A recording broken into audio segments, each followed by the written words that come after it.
Let me see if I have to end up. Yeah, something's going goofy on YouTube horizontal.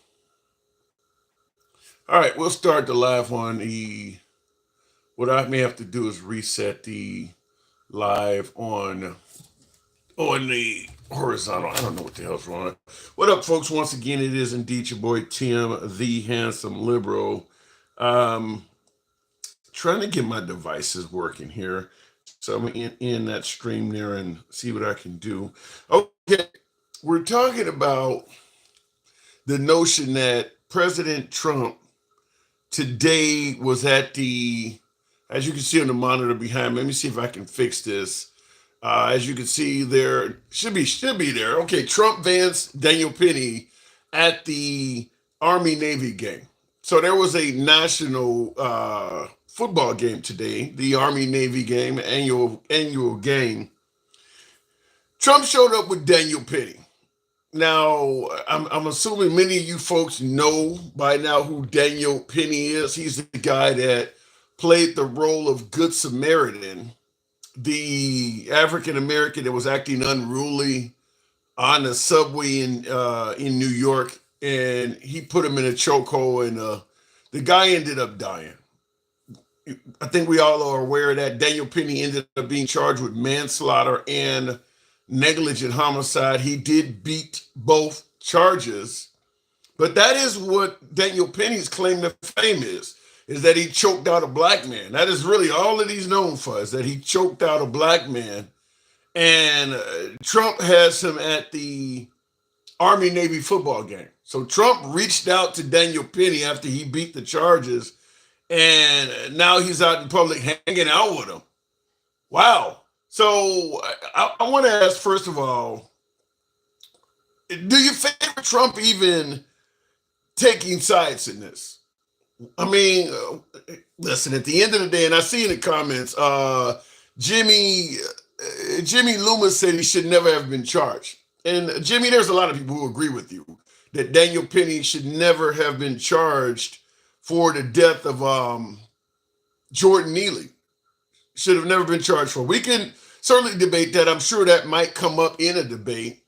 But regardless of whether you think he should be charged or not, President Trump inviting him to a football game. I mean, like I stated, the only thing that Daniel Penny is known for is that he choked out a black man.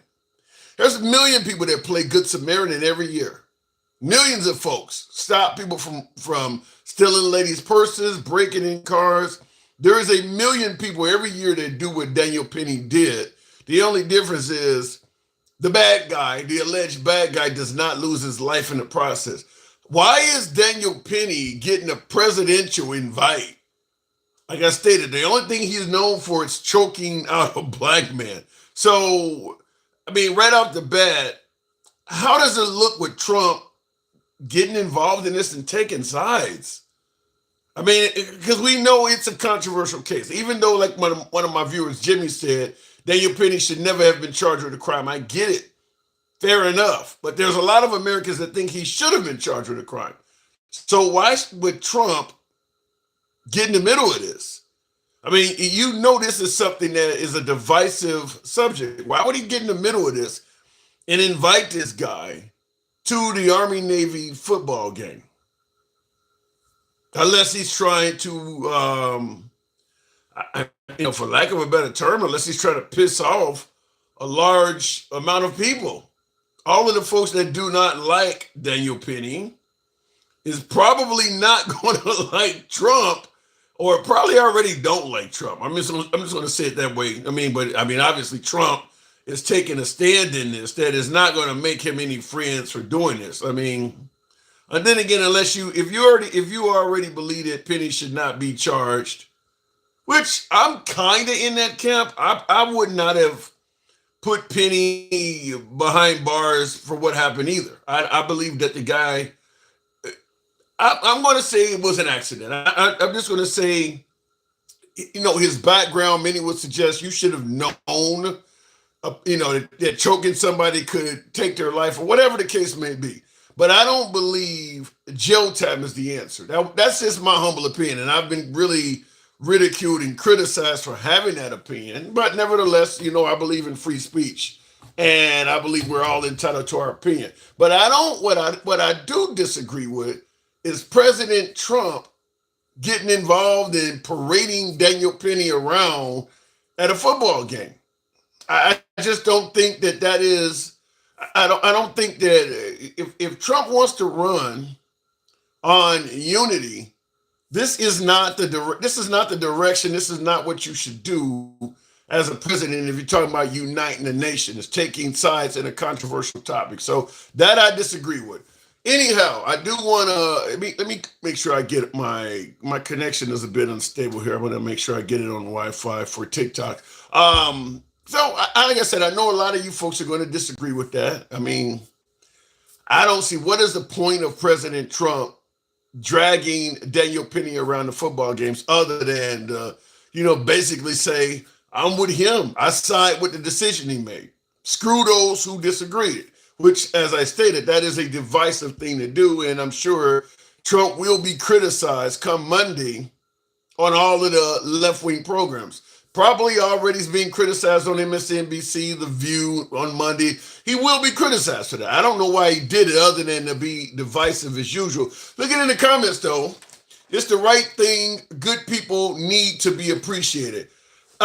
Businessman, 2024, you realize how many people do what Daniel Penny did every day? How many people use their firearms in acts of self-defense? How many people do, commit acts of kindness and they'll never be invited to a national football game by the president?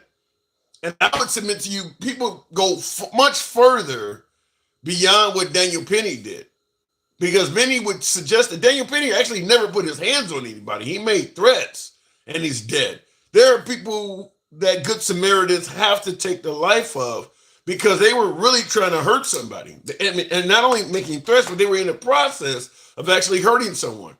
And they don't get invited to national football games. I'm going to put it this way. And you guys can feel free to correct me if you think I'm wrong on this. But I'll submit this to you.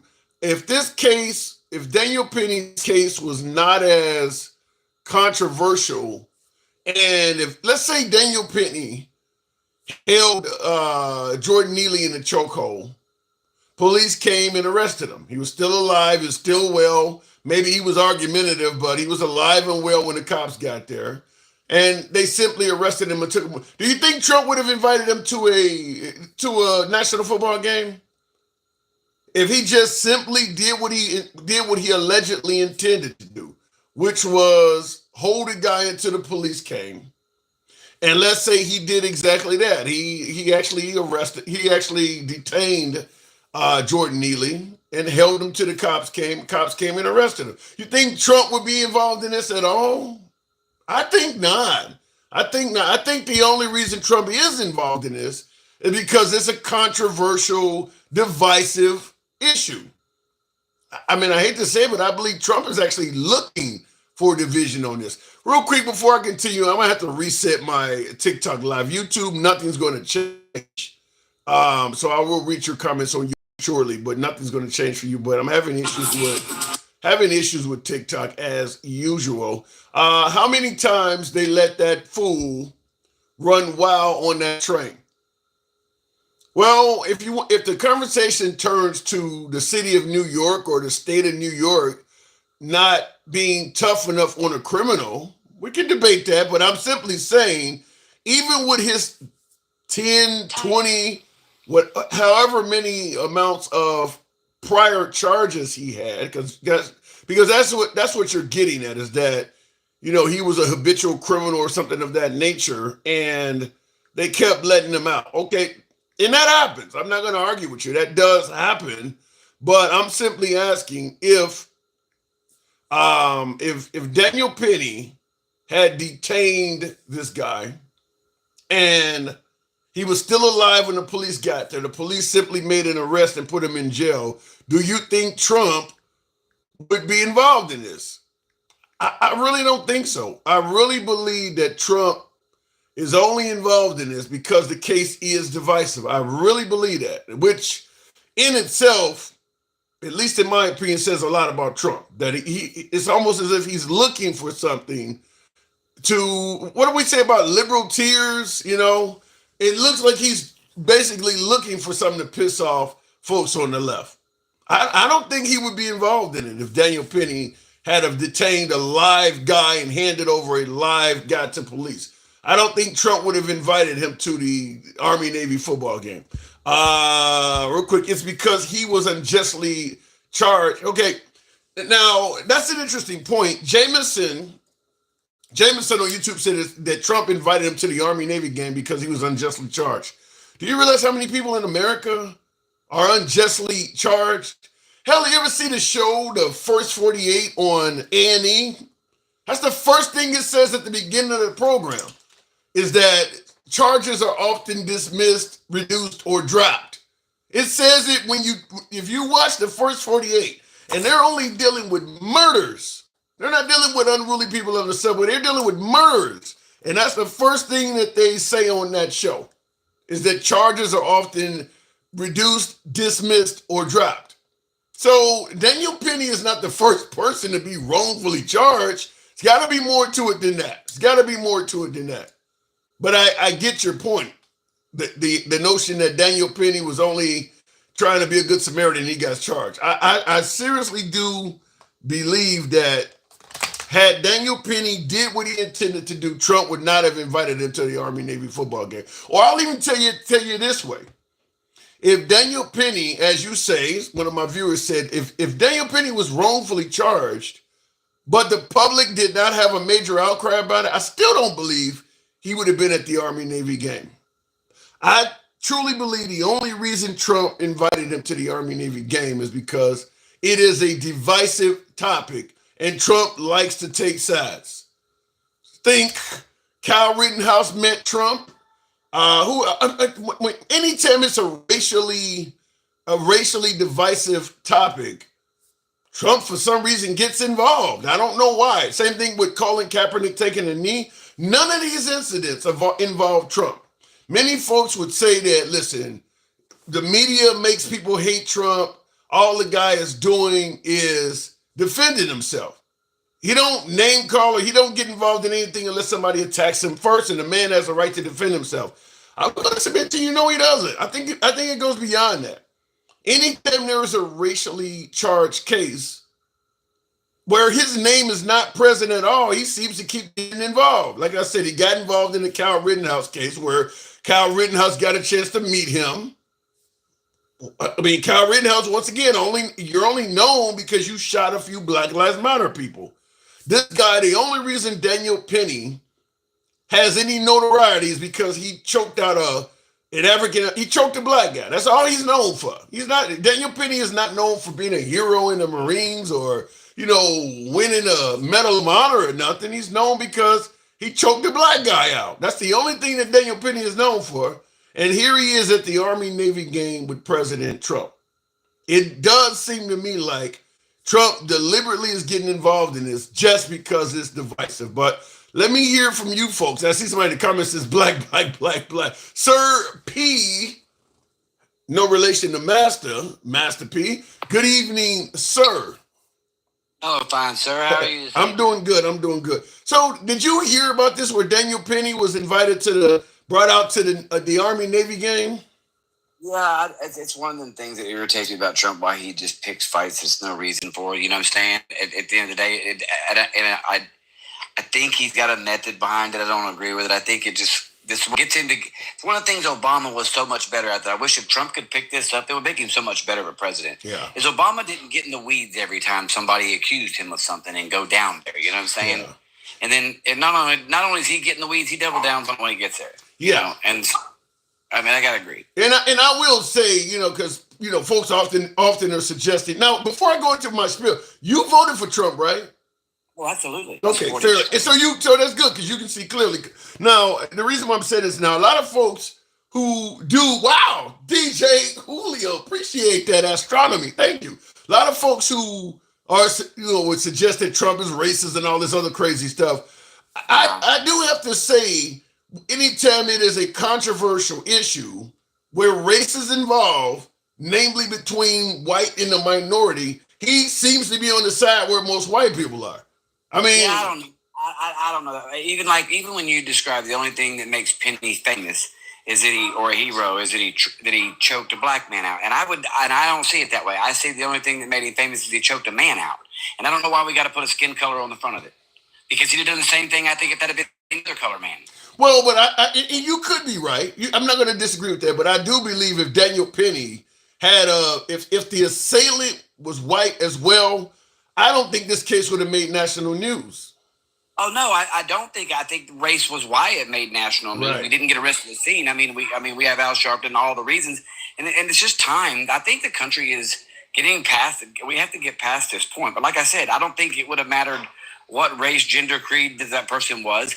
And I'm glad that we're in a, because I don't want the precedent that would have said if he would have got convicted. If we have to get to a point that we can't stand up for women and children and protect but hold on, now I had a live the other day. I want to ask you this and run this by you, because Daniel Penny acted as a good Samaritan with someone that was unruly. Why is it that Trump invites Daniel Penny, a good Samaritan, to the Army Navy game, but then when you look at the guy who took the life of Ashley Babbitt, he calls that cop a thug, and that was an actual sworn officer. Now, I don't think it's a fair equivalent, though. I don't think that's. I get what you're saying. I just don't. Was she acting unruly? Right, but not really, because that's not even got a full good rap in the first place. That's never been talked about because we just don't. It always gets shut down.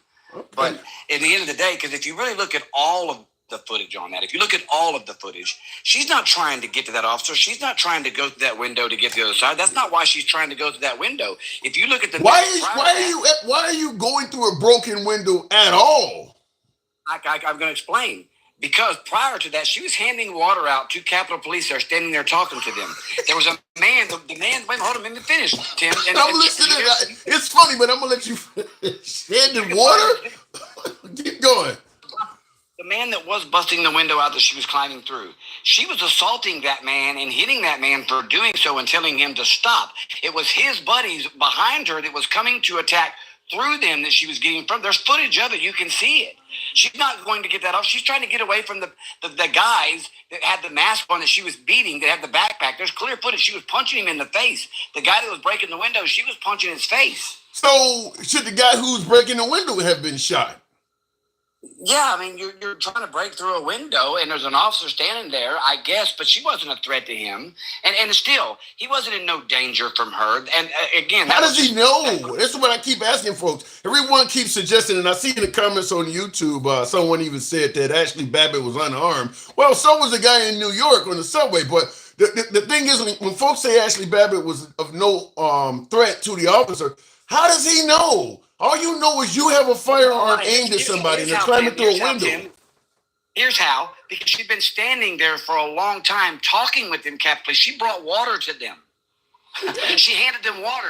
He was communicating with a radio right behind the door with them officers. All of this mess is going on. You think he has time to see all of that?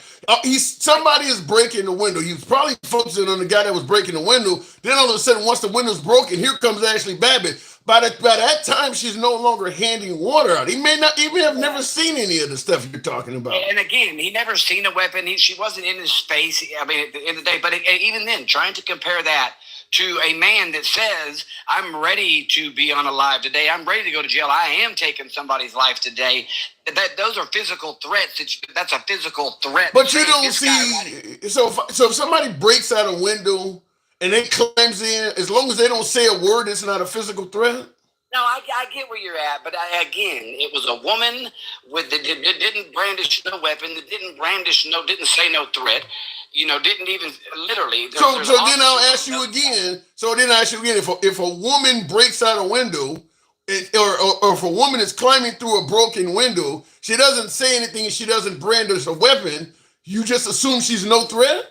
Do women normally climb through broken windows? I don't say that, but I don't think you just fire I don't think you fire the pew pew and take her down. No. Okay, so let me ask you too. If you're aiming a pew pew at her and telling her to stop, and she keeps doing it, Why would a person She's coming towards a person, not coming through a door. It's one thing to be getting through a window, to be running from something, and someone says, "Stop climbing through that window, or I'm going to unalive you." That's different than coming at someone to attack them. So if he's aiming a firearm at her and yelling instructions, she can ignore those instructions and still feel safe?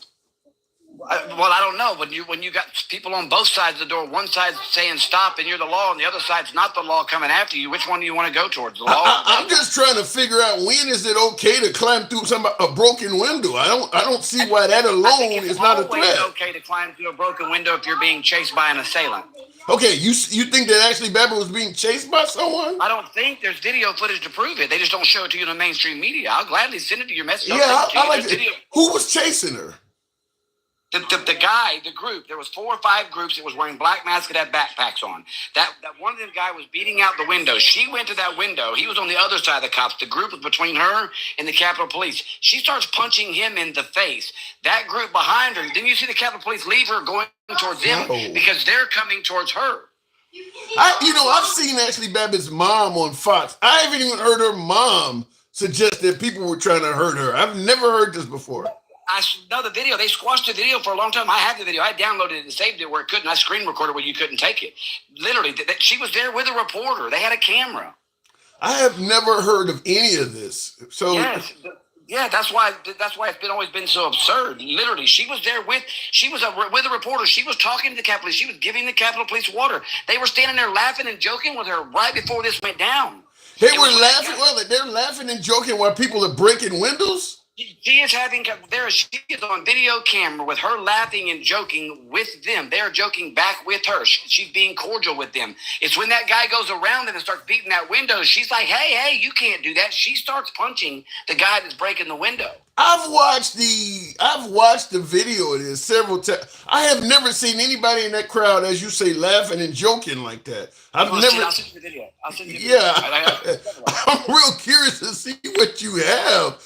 I've never heard somebody say they were laughing and joking in that crowd. That crowd was pretty amped up. I didn't see where anybody felt comedy out of that. Well, I want your opinion on something though. Sure. How do you feel about these communist sentences that Biden did on some of these individuals, like the judge?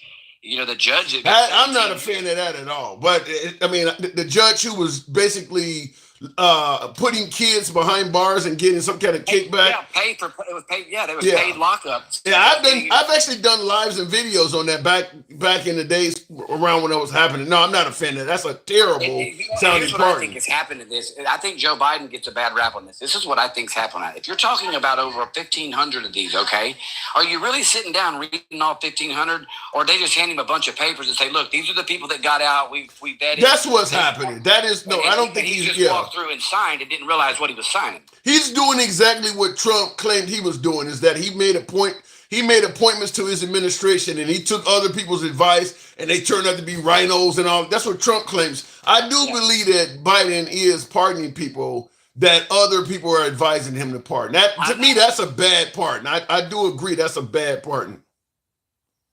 And for your folks in the comments, I know you're busy to get through here, and they keep saying he's the only one with the video. I'm not the only one with the video, Tim. It's just been out there. That just shows how much our mainstream media. I need to see it. Well, it ain't just mainstream media, though, sir. Sir Puff, I watch even Fox News. Tucker Carlson showed how people were being let in. Even in Tucker Carlson's video that he got from Kevin McCarthy or whatever, didn't feature Ashley Babbitt being chased by somebody. Even they didn't present that angle. But the video I'm going to get is going to be from the actual guy that was with her, that was actually recording when they came in with a camera. And it wasn't like a phone. They come in with a recorder, like a news agency camera and microphone and all. They come in together. Well, I'll say this before I'm moving on from you. I'll say this. If you and I, or me and you, go into let's say, for instance, we are doing some type of smash and grab or some type of robbery, and we're dressed the same way as other people that are committing the robbery. The authorities are not, because she's clearly donning a Trump flag. It's all over. People are not going to see that little stuff like that. Again, you don't get shot for carrying a Trump flag. No, you get shot for breaking through windows and climbing in. Wait a minute. She didn't break the window. Actually, she didn't break the window. And again, I will question, you don't get shot for running from an assailant, from somebody else.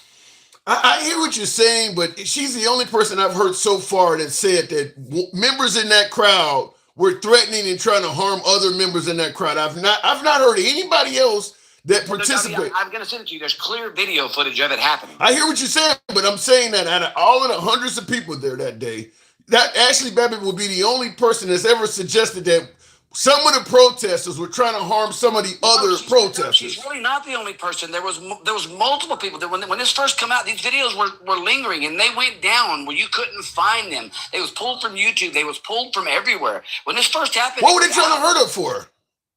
Because she started punching the guy that was breaking the window. The guy that had the mask on that was busting the window. She started punching him in the face. So what is she there for? Just to stand around in the hallway? Going on with a reporter. She's talking to the Capitol Police. They're having conversation with the Capitol Police. She's handing the Capitol Police water. What is Ashley Babbitt there for? Just to come in the hallway and hand the cops water? What was the purpose of her being there? The crowd clearly wants to go into this room.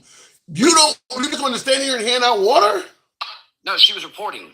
That's what she was doing. That's what they were doing. And what is the name of who was the reporter she was talking to? I promise you, I got your thing. I'll send you the links. You can get them. Send it to me. All right, I will check it out. I got to move it on. I'm dying to see it. That's all I can say. I'm dying to see it. But it's funny how you took that away from Penny. Because I don't view it the way you do. I view these situations very similar. I view that Daniel Penny was being unruly. Somebody tried to save the day.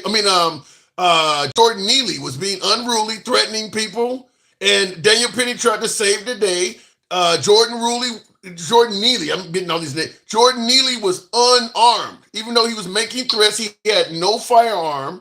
And Daniel Neely, in the process of trying to save the day, took the guy's life. That's very similar to Ashley Babbitt. That's not fully determined. That's still questionable, too. What's questionable? That's still questionable. The autopsy report is still questionable about whether he took the life or not. That's still questionable.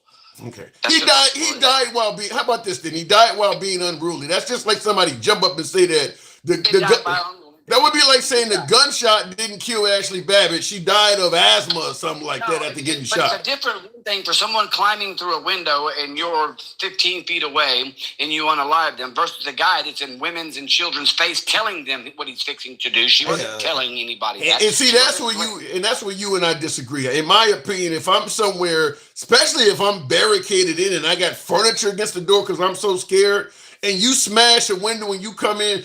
You know, the Terminator never said a word when he was killing people in the movies. He never said, just because you're not yelling something out, your actions are violent as hell. So you don't need to say anything. And for your viewers, before you let me out of here, I'll tell you exactly why I make excuses, because I think it was very unjust to shoot Ashley Babbitt. That's why. Okay. All right. And obviously I disagree with that. I believe that she was... Till the next time. Okay. Till the next time. All right, Sir Puff. Thank you. And when you come up tomorrow, I want to talk about these drones. I think I know what's going on. Oh, my God. You're frightening. We'll talk. Thank you. All right, moving on. Climbing through what window where? What do you mean climbing through what window where? Just go on Google and type Ashley Babbitt climbing through window. I mean, she's clearly on video climbing through the window. I don't know. I could probably skip this one up to the point. I'm not even going to play it just yet. Where's the point of her climbing through the window at? There she is, right there with the red hat on. And she continues getting, there she is now. She's halfway through it right there. She pretty much is through it. So yeah, she's climbing through the window. If you don't want to bite, now she's already through and shot. But if you don't want to bite it, she's climbing through. Yeah, she's on video saying that. I'm doing it rather. A fiction movie for reference. Come on, man. Look, if you think what you're seeing here is fiction, I don't have nothing else I can say about that. He threatened the lives on the train.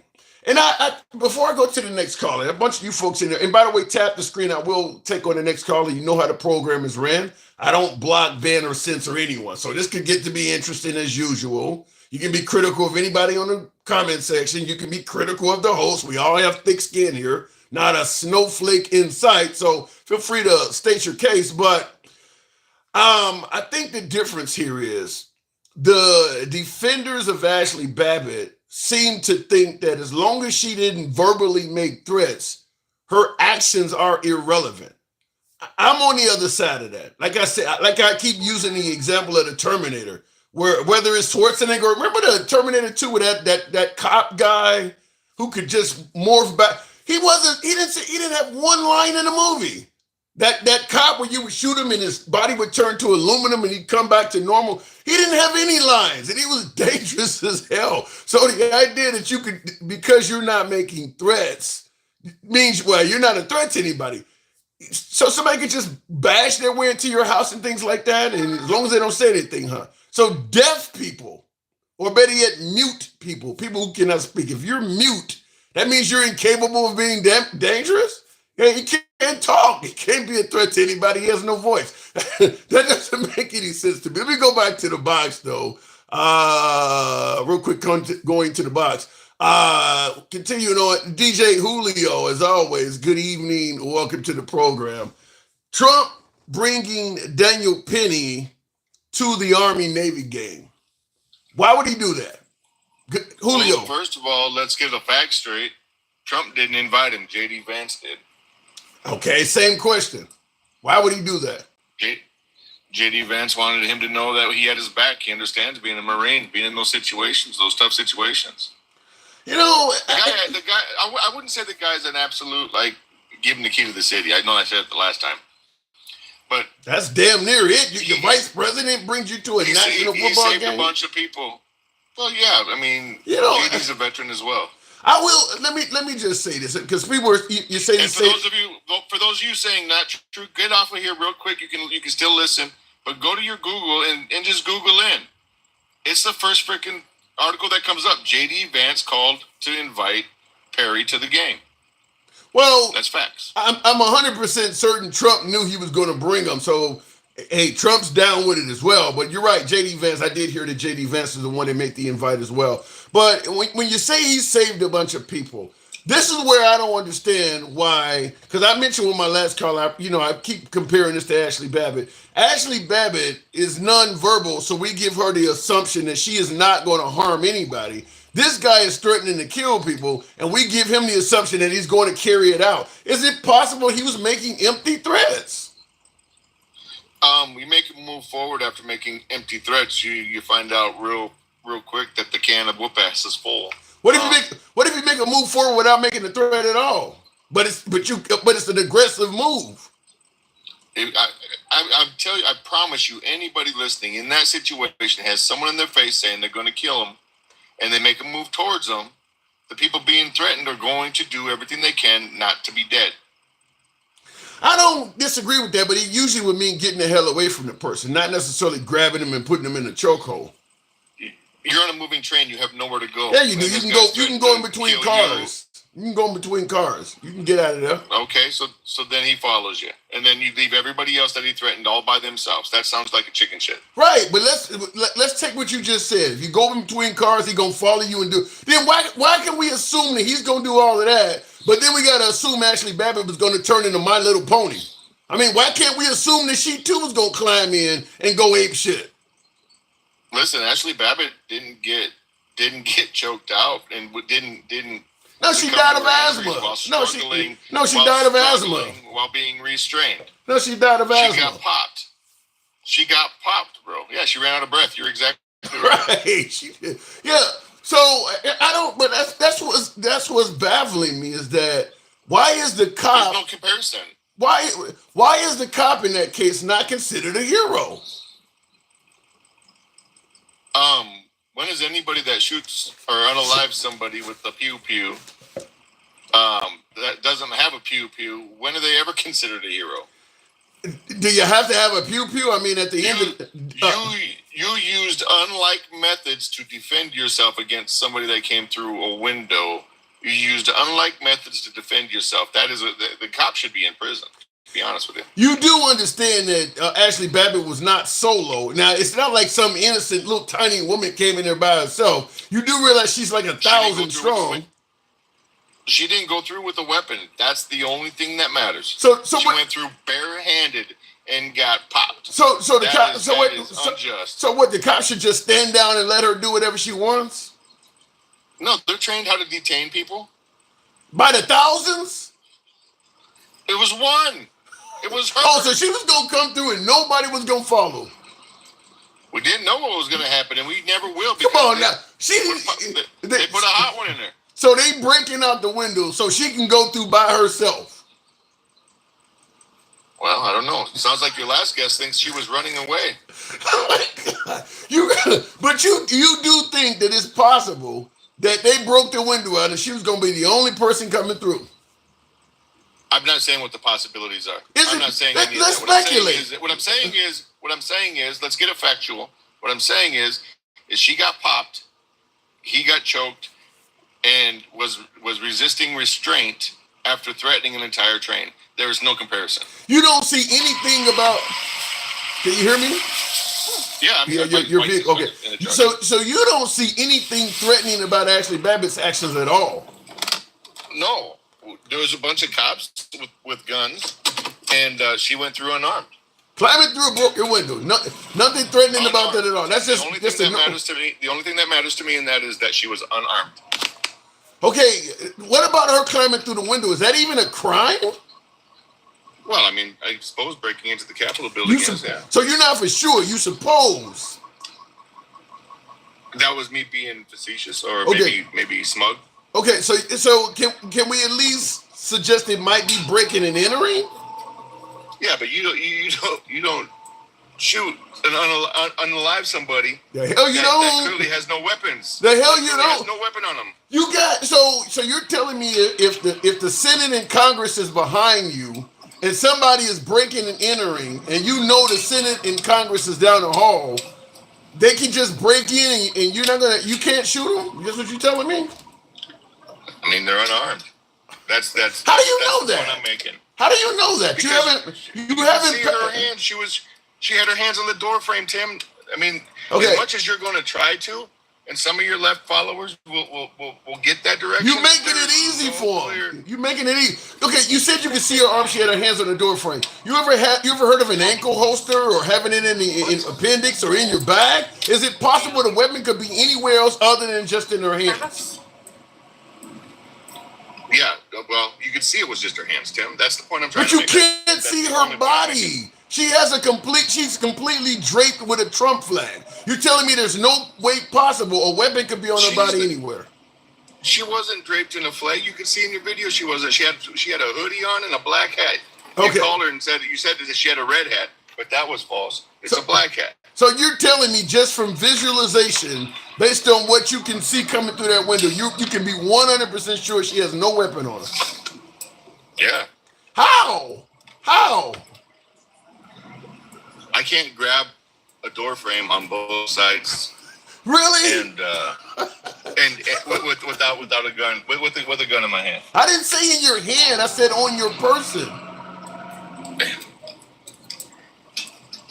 You know, and I know that they're trained not to do that. You know, and I know that they're trained not to shoot first and to identify a weapon before they do. No. That is not true.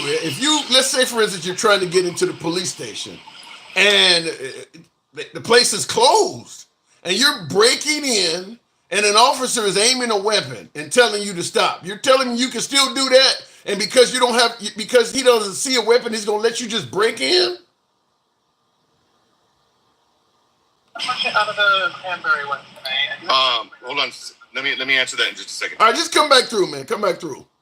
All right, I'll move it on. Apparently he had a call. When people break into a house, don't shoot them. That says Fifi says when people break into a house, don't shoot them. They're just visiting. They came through the window.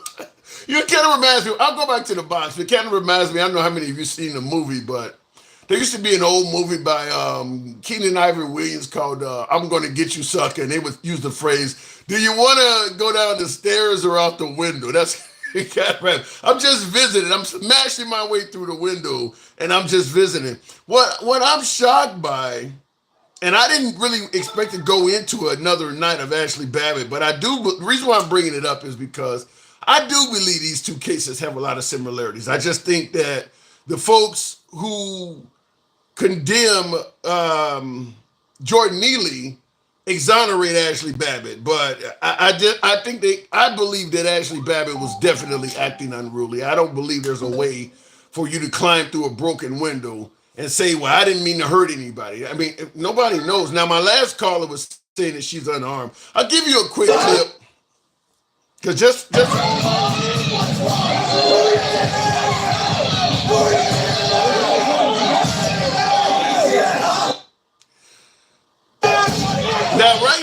all that going on, my guess is the cop. There's literally so many points of reference here. I doubt if he's staring at Ashley Babbitt because my first viewer said that she was handing out water and talking to a reporter, or whatever. You got one guy standing there literally using his fist to break through the window. So my guess is at this point nobody's focusing on Ashley Babbitt just yet.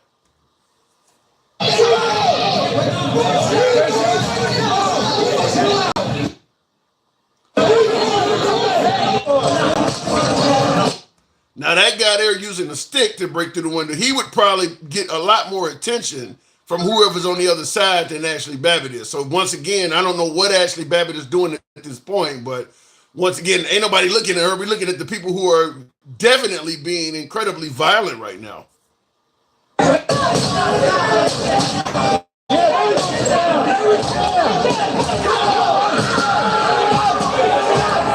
Several points of reference there. So just to keep reiterating what my first caller was saying about she's talking to reporters and she's handing out water.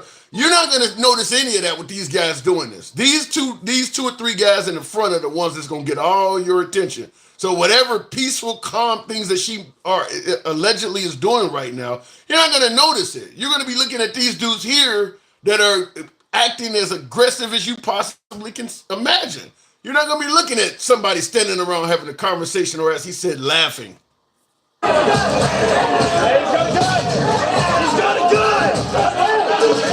No, this is about to get dirty, man. That officer's got a gun. Get down. And at that point, she is actually starting to climb through the window. You can't see it from that angle, but I can bring up other still shots of her. She's up pretty high. She was actually stepping on the where that window pane on the bottom ledge of it. She was through. She was pretty much going to get through.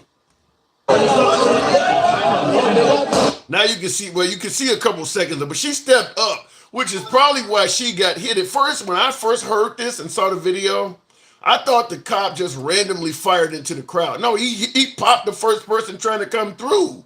I mean, he let them break the window out, but the first person that tried to come through was the person that gets it. And that was her. But yeah, she tried to come through after they did all of this. And like I said, you're going to see the people trying to break in. You're not going to see somebody standing off to the side having a peaceful conversation with a reporter or handing out water. You just see a crowd of people with several of them breaking through. And then out of that crowd, somebody tries to come through the opening. That's who got it. Let me go back to the box. And like I said, even if he shows me a video of her standing around handing out water and talking to a reporter, it's pretty clear that cop wouldn't have seen that based on what happened here. Dencal, good evening. Welcome to the program. Dencal. But what am I getting wrong? She was off to the side. Was her window broken out? Looked like she was pulling on it. She might have been pulling on it. She was not there for peaceful intentions. That's what I'm saying. Dencal, good evening. Hey. I didn't want to go back into Babbitt again a second time. We were originally asking the question of why would Trump and Vance show up with Daniel Penny, but I did ask the question: why is it that he is being viewed as a hero, and Trump views the guy who took out Ashley Babbitt as a thug? What's the difference? Look, I kind of disagree with what you said earlier as far as you see these cases as similar. These cases are about the exact polar opposite as you can get. Explain. You got one situation where there is a mob of unruly people. Yeah. There is a white girl who is allowed to go through a window with men shouting at her, telling her that there is a armed officer on the other side. Yeah. They allow her to go through there, and he told her, as far as his testimony, he said, "Do not enter through this window." Yeah. Now, of course, we can't hear it, but that's what he said. And if he was standing there and he was eyeing that window, I'm probably sure that he probably said that. And I agree with that. She took something. Huh? And she took what was coming to her. Now on the polar opposite, you got a guy that's a known drug addict, a guy with mental illness. He probably weigh $150 soaking wet. He's on the subway. He's talking shit, which people see all of the time. People talking crazy.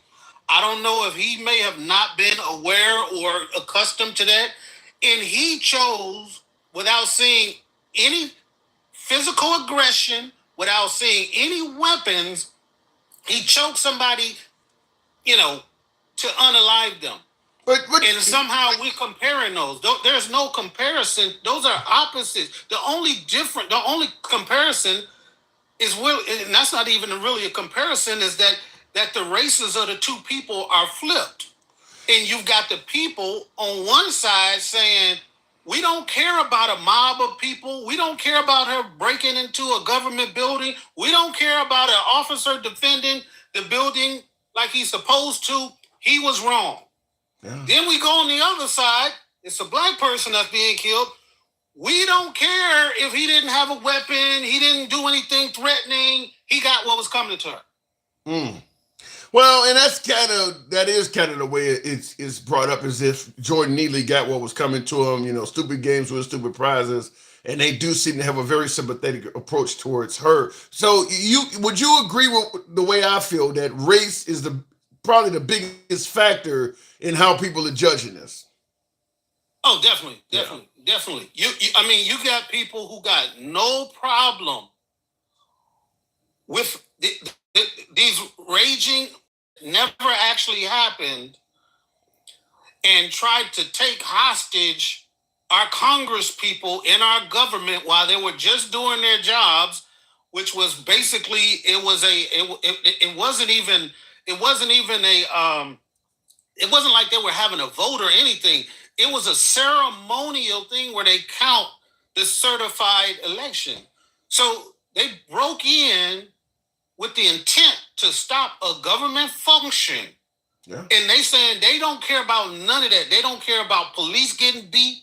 They don't care about police getting pepper sprayed, hit in the head with fire extinguishers. They don't care about none of that.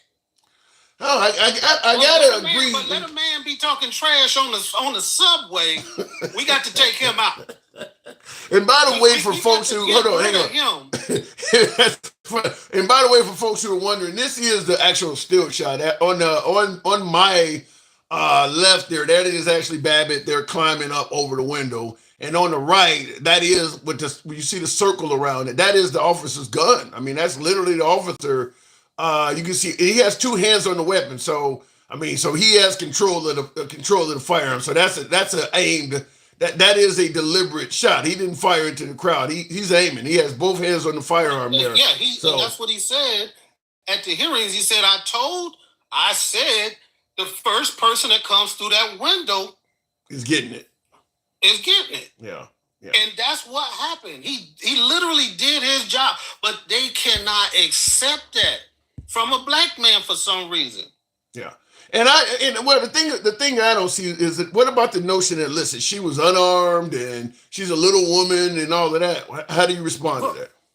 Bro, if you are a part of a gang of people, that is your arm. That is your weapon, is the mob of people. You don't have to explain if you got a mob of people coming at you and you take one of them out. You don't have to. Just the same way as if a small person gets attacked by a larger person and you go to any court in this country, they're going to be like, the small person's going to be like, my life was threatened. Look how big he is. We always utilize people's advantages to make the case on what is right or not. Yeah. You ever see the movie Heat? Al Pacino, Robert De Niro, Val Kilmer. You ever see this bank robbery scene that's probably one of the most popular bank robbery scenes in history? You ever seen the movie Heat? Yes. Okay. They come out of the bank. Okay, the black guy who does the Allstate commercials, he's the driver of like a Lincoln Town Car in that movie. He hasn't threatened anybody. He's not armed. He's the first person to get shot driving a getaway car. To me, Ashley Babbitt defending her is kind of like that. The parents of that black dude said, look, he didn't threaten nobody. He didn't. You're with them. You were acting in concert with these people. Yes. And look, even civilians got a right if I see you trying to commit a crime or an act against somebody else, and I think you're threatening their life, I have the right to take your life, even though I'm not even involved. Yeah. So just think about a cop inside the Capitol whose job it is. He took an oath to protect that Capitol, and somebody is threatening the Capitol, and they do their job, and somehow some people are saying, well, he should only do his job in these circumstances. Yeah. Technically, like if you and I go out to commit a crime or something like that, and let's say the security guard takes me out and takes my life, you can be charged with homicide because you were with me with, felony, what is it, homicide in the commission of a felony. Technically, all of that crowd would qualify for that. I mean, there are plenty of robbery, plenty of bad guys who have been charged with the death of the other bad guy that was co-conspiring, conspiring with him. Yeah. Aiding and abetting. Yeah. I mean, you don't even have to be at the crime. If they come to your house after the crime, and you know they committed it, you now become a criminal. Yeah. Technically, they could charge that whole crowd could have been charged with the death. In fact, there's a real scene like that, whereas it's happened out in Oklahoma a few years back, and she was, it was a girl acting as a getaway driver. I think it was 3 teens. They went to break into a home that they thought was unoccupied. The homeowner was home and he had an AR and he was on the phone with the police. He took out all 3 teens that went into the house. It made big news. Some of you folks probably have heard about it. I believe it happened in the state of Oklahoma. He took out all 3 teens that broke in his home. The getaway driver, the female outside, she was charged with 3 counts of homicide because she was participating in it. And that's what I'm saying. In this case, all of them could technically be charged with her death. They just gave them a big... All of these folks, in my opinion, even some of them that are locked up, a lot of these folks got a real big break. And that's what I just want, and I'm not the best person in the world. I done did my share of dirt, and I understand where there comes a time when everybody faces sometimes some unconscious bias and stuff. But these people that are supporting her while at the same time saying that Neely got what was coming to him, they need to really take a look inside and see, try to look at it from the other side to try to see a different perspective. Because good luck with that. It doesn't make sense for them to come on here and be like, well, he got what he deserved, no weapon, he made threats, let's get him. But the threat going into the Capitol of people out there talking about hanging the vice president and all of this stuff, and they shouldn't do anything. No. It doesn't make sense. Yeah. And I see Ed G says, walk into my open garage. You unwanted, you're going to get... So even Ed G is MAGA, one of my viewers on YouTube, and he's even saying the same thing with Ashley Babbitt. If you're walking into an area where you're unwanted, because the whole building was closed that day. In fact, the January 6th hearings, they testified that Trump's party, because you had to get a permit to protest. And they were told the Capitol building is off limits. You guys are going to hold the protest. Look, it's over there on the line a couple miles away. That's fine. Here's your permit. But the Capitol building, due to the ceremonies, the Capitol building is off limits. When Trump sent them to the Capitol building, we're going to march to the Capitol building peacefully and patriotically, whatever. I mean, you don't told them you're not going to be there. I mean, so that is also a violation that Trump pretty much escaped. But they did tell him that you can't be here. He walked away scot-free knowing, and I would just ask anybody else in the chat, if you were to have a protest and you got your permit and these people came to your rally and then you sent them down the street to wherever and they committed crimes, you, the organizer, the person who's instructing them, is responsible. Yeah. Well, we just blow that off as it don't matter with him because he's held to a certain standard where we look at these things and we just say, well, that's just piling on if we try to put that on them. We're just going to put the big stuff on them. We're going to leave all of the small stuff out of it. with him saying. So how do you respond? Like on YouTube, I don't know what that says. The great 5-9 says we own those buildings. How do you respond to people who say, "Look, Capitol building my ass. That building is paid for by the taxpayers. We own it."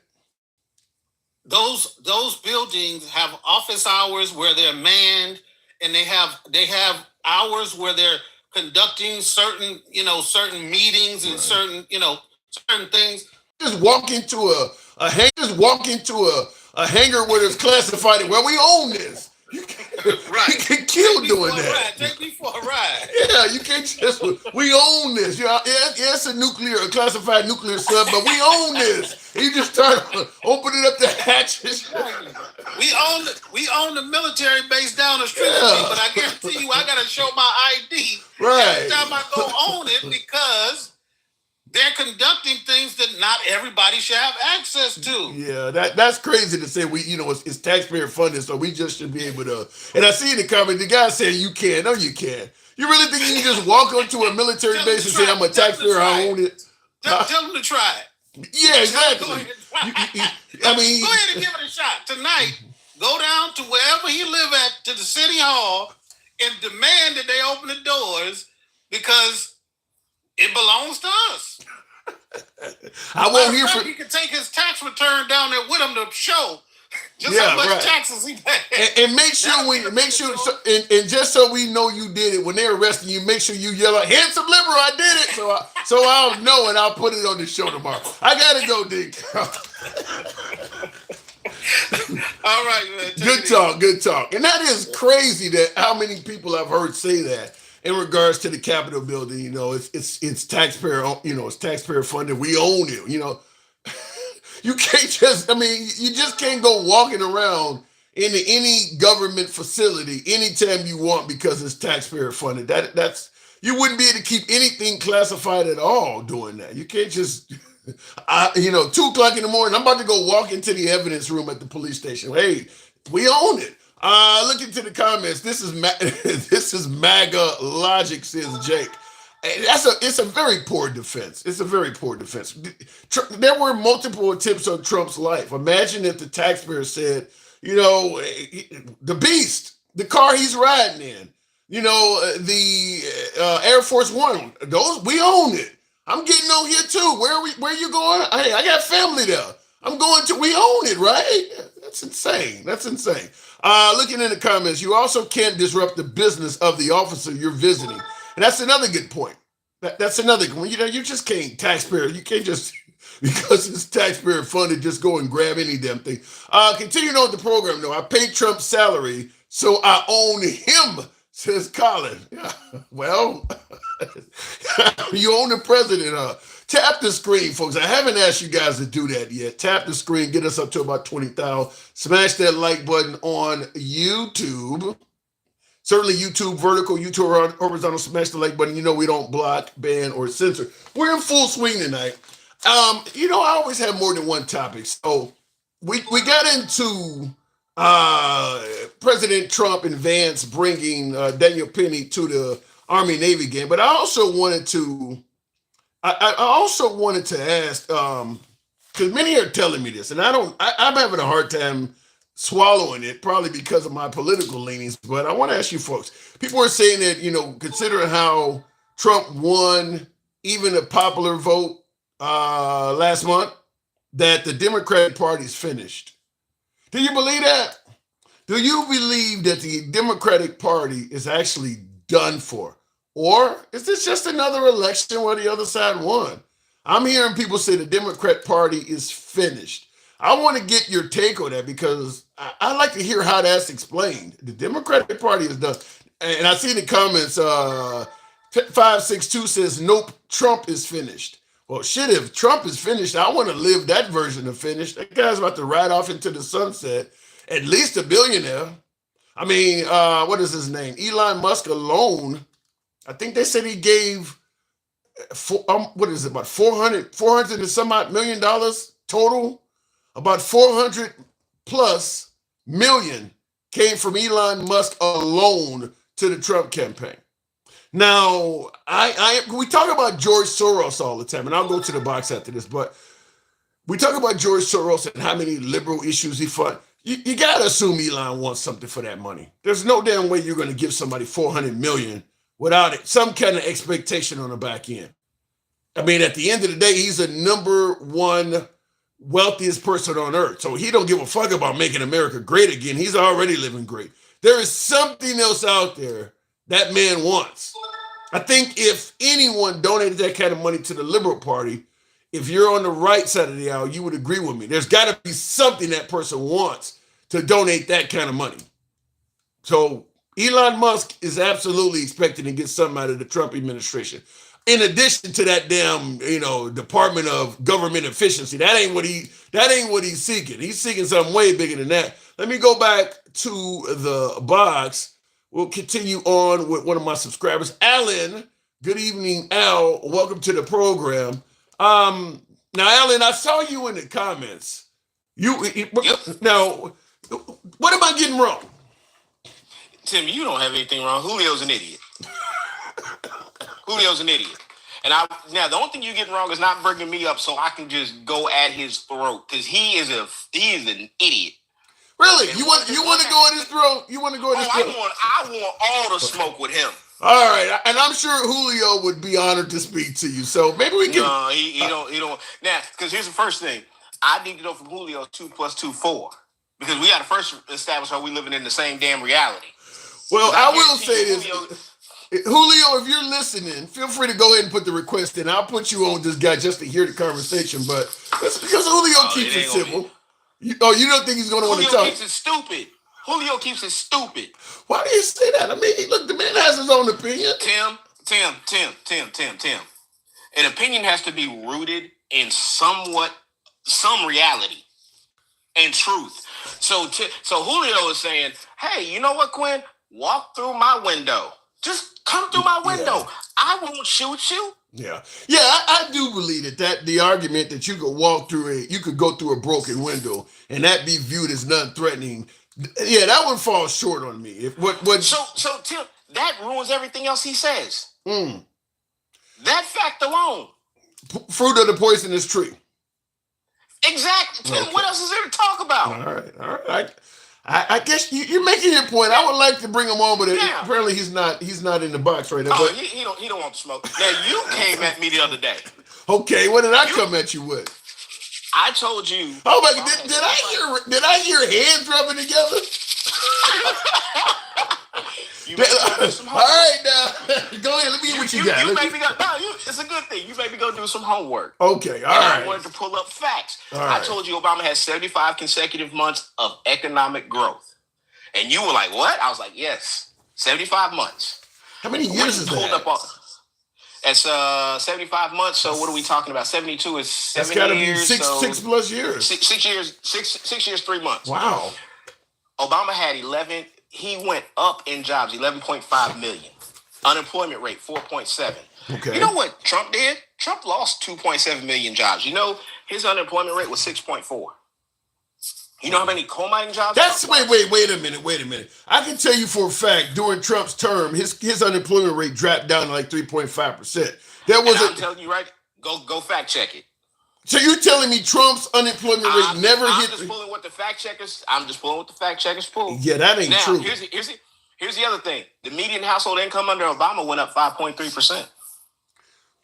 Now, I'm not necessarily disagreeing with that because Trump, and the right is not fans of any type of forcible wage increase. So the liberals tend to want, because I think Obama also increased the federal minimum wage. He tried to make it so that you could only put somebody on salary if they're making over $45,000 a year. I mean, so you're going to get wage increases under the liberals faster than the Republicans because they favor big business and they believe forced salary increases hurt business. So yeah, the salaries tend to go up under Democrats. That I believe. But you're saying that your unemployment numbers are Trump. I don't think that's accurate. Okay, okay, I'll give you that one. Crude oil production under Obama went up 77%. Under Trump, it only went up 28%. That one I don't know. Now let's make new car manufacturing for Obama up 20%. Job openings under Obama up 105%. Okay. Let me say this while you're bringing up Obama. I think that's one of the reasons why Biden lost is that people can see comparables between Trump and Obama. Biden don't. A lot of the things you're giving. You can't see comparables because here's the problem. Obama handed Trump the greatest economy the world has ever seen. And what did Trump do? He didn't build shit. The numbers show it in almost every category. There are very few categories where Trump did as good or better, and in some, he went worse. Yeah, but you can't compare the two. Here's the difference, though. When you look at the things that Trump ran on and why he kicked Biden's ass, we can talk about the economy. You and I can debate the economy, but there's other things in there, namely the border and this whole perceived and this whole. But he has convinced most of white America that he created the greatest economy. No, he did not. And for them to sit up here and say, somebody just said black unemployment was the lowest under Trump because Obama already had it down and all he had to do was get 1 or 2% more black unemployment. Then, it's lower than anybody. You didn't do anything. You are piggybacking. All he did was piggyback. The greatest thing he ever did was not do anything. Well, then hey, if things are what they say, if it ain't broke, don't fix it. So, but did he do it? I don't. And look, I actually think he did it. By the way, here is a graphic from that era. So that's it. That's a Trump graphic. So that graphic may be right or wrong, but that's an actual graphic from that era where Trump was bragging about the lowest unemployment rate since 1969. So there's your. I remember hearing that 3.5% because I watch a lot of news. That's why when you said it was at 6, I'm like, that ain't true. I remember it went way down, and I remember that number being 3.5% because it was touted so much. How did Obama have the S&P at went up 166% under Obama, and then under Donald Trump it only went up 67.8%? Yeah. Let me now. Without, come on now. Hold on. No, let me say this. Without pushing back on what you're saying, notice how you're giving Obama credit for all. You ain't giving Biden credit for shit. It's all Obama's gone. Obama's gone. I hear you, but Obama's gone. Right now, GDP is at what 3.5%, I believe. I don't know what it is at right now. I think it's at 3.5%. Unemployment is around 4%. All the economic indicators say that we are doing fine. Now, do we have Americans who live outside? Do we have Americans who live outside their means, Tim? We've always had Americans, even under the Trump administration, that lived outside their means. Okay. And if we have these people living outside of their means, and they're sitting up here thinking, well, I should be able to do what these people do. They think because Donald Trump is a billionaire, well, I'm a billionaire too. And they go out, run up their credit cards, and realize they don't have the money for it. To me, that's an excuse. So people lived outside of their means under Obama. People lived outside of their means under Obama and Biden. Trump was different. People lived outside of their means under all these presidents. That ain't something that was unique to what I'm. Go ahead. I get what you're saying, but what I'm saying is, if I build the car, and all you do is go put gas in it, did you build the car, Tim? No, you built the car, Tim? You built it. Okay, Tim. What are we talking about? But they will not sit up here and just do all you said to me was, Quinn, are you sure that he had 75 months? And God dang, Tim, it's right there. Yeah, but here's the other issue why, and I do believe that if Trump was running and he was running against Obama, the outcome could have been totally different because a lot of the issues. Got his ass smoked. Well, maybe so, but here's the difference though. Under Obama, because under Biden, we can talk about Biden's economy, but under Biden, perception is reality. People did not perceive they were doing as good as the economists were telling them. Under Obama, because he told them they weren't. They were telling us that Obama wasn't doing shit for the economy as well, but people could feel it. They couldn't feel it under Biden. Tim, I'm gonna ask you this. I asked you this before. How many Walmarts you going by in the parking lot wasn't full? In Chicago, they are full. What's your point? Yeah. Tim, how many drive-thrus at McDonald's ain't full? But then you just talk about people living outside their means. Just because the Walmart's parking lot is full don't mean that people actually got the money. They could be buying their groceries on a credit card. Tim, now which side of this argument you gonna stand on? I'm standing on reality, to be honest with you. Hold on. But notice you and I are having a conversation about economic issues. I get the whole it's the economy fool. But in addition to that, the reason Trump won is not just the economy. He won off of other issues that were not an issue when Obama was president, such as the border was not a huge issue. This whole transgender shit that I think was blown out of proportion, it was an issue though. Under Obama, none of this stuff was an issue like that. So I'm just saying, if we're gonna tell the truth, because okay, this is me. My personal belief, and I know it's an outdated theory, is that there was a point in time in this country when politicians were noble men and they left from their community to go serve their community, and they acted with honor and integrity because they knew they had to go back and face those same people. Bro, you don't think Trump acts with honor and integrity? Tim, now I'm trying not to cuss. It's too close to Sunday and I'm trying to stay safe. You don't think he's an honorable man? I mean, Stormy Daniels didn't think he was that honorable. But that's another story. All right. All I'm saying, Tim, is that we have so many politicians who will lie and twist themselves. They lie to the American people. The American electorate is the most uninformed and uneducated electorate on the planet. But that ain't unique to Trump, is it? They all lie to us. Yeah. Tim, here's the thing. There was a point in time when people acted, and I still think it goes back. The last time we had civil discourse was when Obama and McCain ran. I mean, Obama's second term, even with Romney. Yeah. That was when it was still civil. When when you could listen to the Republicans actually debate conservative issues. They're not like now. MAGA's a bunch of, I ain't even gonna go into that, but they're bunch of friendly guys. Yeah, that. All right, MAGA's a bunch of, okay, we get it. They lack the critical thinking. They lack the will to go do research and look things up and see it for themselves. There was a time. Wait a minute. You gonna make me put on my MAGA hat and play devil's advocate. You put that MAGA hat on, Tim, and we gonna go round and round like we did last time. But let's do it. You're telling me that MAGA lacks critical thinking. How much critical thinking does it take to know what the hell a woman is? Tim, take your time. And we can take my time. Tim, in the DSM, they do not have. Let me approach it this way. A woman is a biological human who has certain reproductive parts. Can we agree on that? Yeah. So if you're born a male, can you change into a woman? Now, here's the question. That's a great question. For me, I would say you can alter your reproductive parts. I don't know if it's a full change. Can you reproduce? That now. But do you have the chromosome? What are you talking about? There are women who are not able to reproduce who were born woman at birth. Then they have the chromosomes correctly. Don't we all have 23? Oh, you talking about X and Y? You telling me MAGA can't think?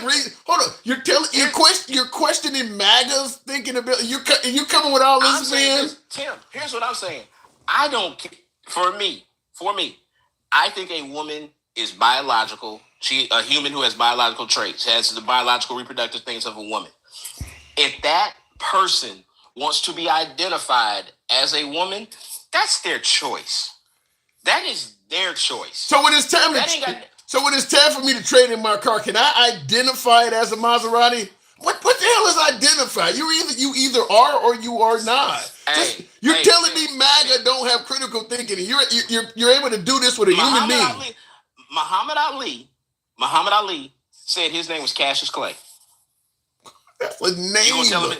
That's a name. No. But he's identifying based on his religion. That's a name. That's a name, Alan. I get what you're saying, Tim, but here's the thing. If you can change your religion and change your name, why can't you say And it's not my issue, Tim. I am not well versed on trans issues. You started out by telling me MAGA lacks critical thinking skills, and you're coming at me with this? They do. But Tim, I don't discuss trans issues. And you know that, Tim. But your party does. Hey man, that's that side of the party. That's that side of the party. All right. I stay in my lane. I stay in my lane. Black issues, race relations, and the economy, Tim. I stay in my lane. All right, you drive a hard bargain. AOC and Birdie. All right. That you were talking about. But Tim, at the end of the day, you have to start out being honest and truthful. About what a woman is. That too. That too. We getting somewhere. I gotta move it on, but you force me into it. You make me work every time. Man. Timmy, you like the work, damn it. You gonna fuck around and have me. Next time I talk to you, I'm gonna start the conversation off with a MAGA hat on because you're making me take the other side. God damn. Hey Tim, it's always gonna be a good one with me. All right, Al. Good talk.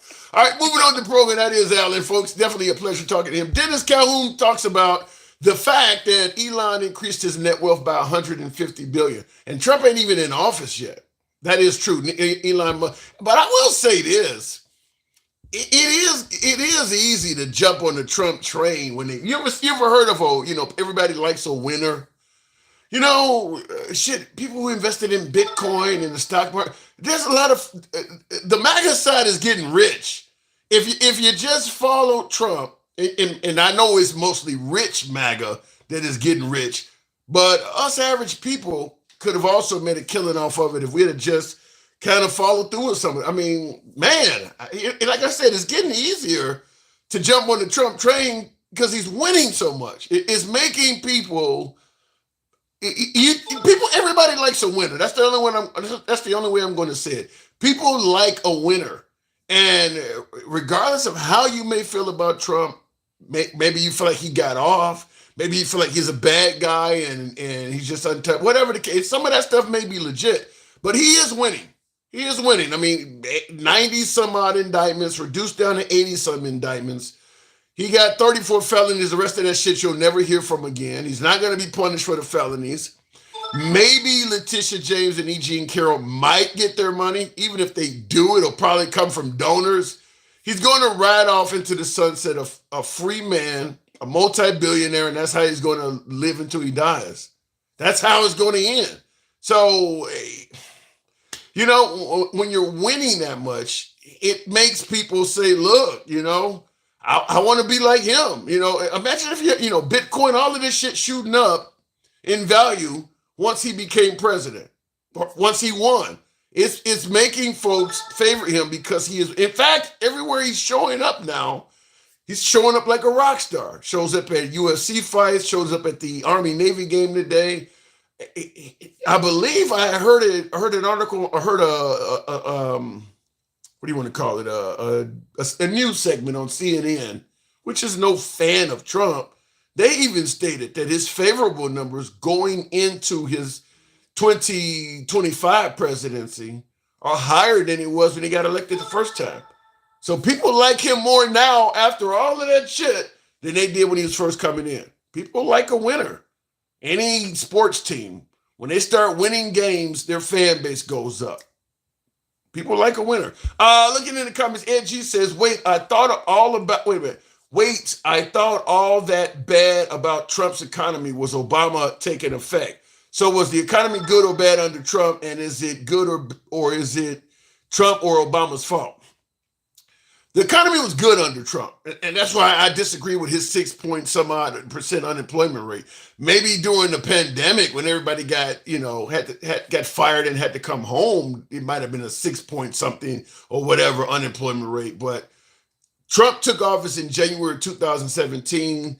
We didn't start having our first COVID cases until November, December of 2019. The economy was great those years. Now, his last year, pandemic, that's where that high stuff may have been. But yeah, he inherited a good economy from Obama, and it just kept getting better and better under Trump. That's the way I see it. Let me go back to the box. The presidency is 4 years, not 3. That's true, Travelman. I get what you're saying is Don't exclude the pandemic. I can't argue with that. Because if the pandemic had been great, he would have been taking credit for it. I do believe Trump handled the pandemic miserably, and I've brought that up. Going back to the box, that was a tough one. I appreciate talking to Dan, though. Continuing on with another one of my friends. King Finn. Good evening, King. Oh shit! Okay. Hey, what's going on? Not much at all. I heard from you since before the election, bro. Well, how you feeling now? I'm still feeling the same way, ready to move to Canada.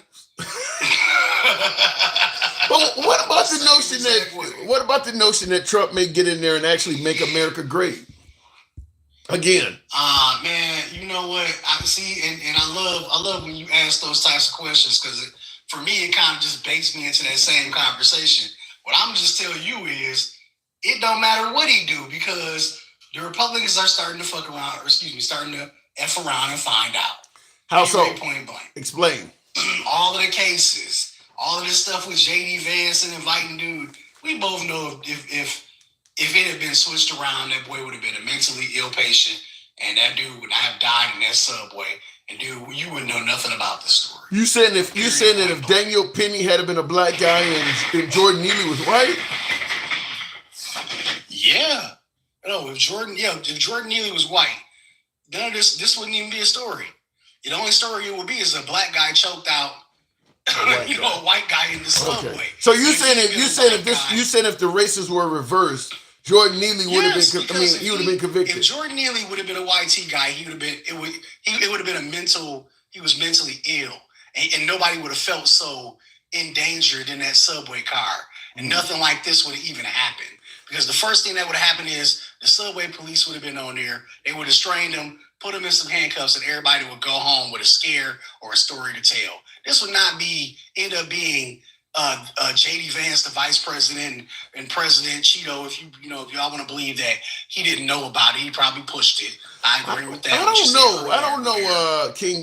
You're telling me that a white man can go around threatening to kill people and be treated with kid gloves? Are you serious right now? Do you not remember Charleston?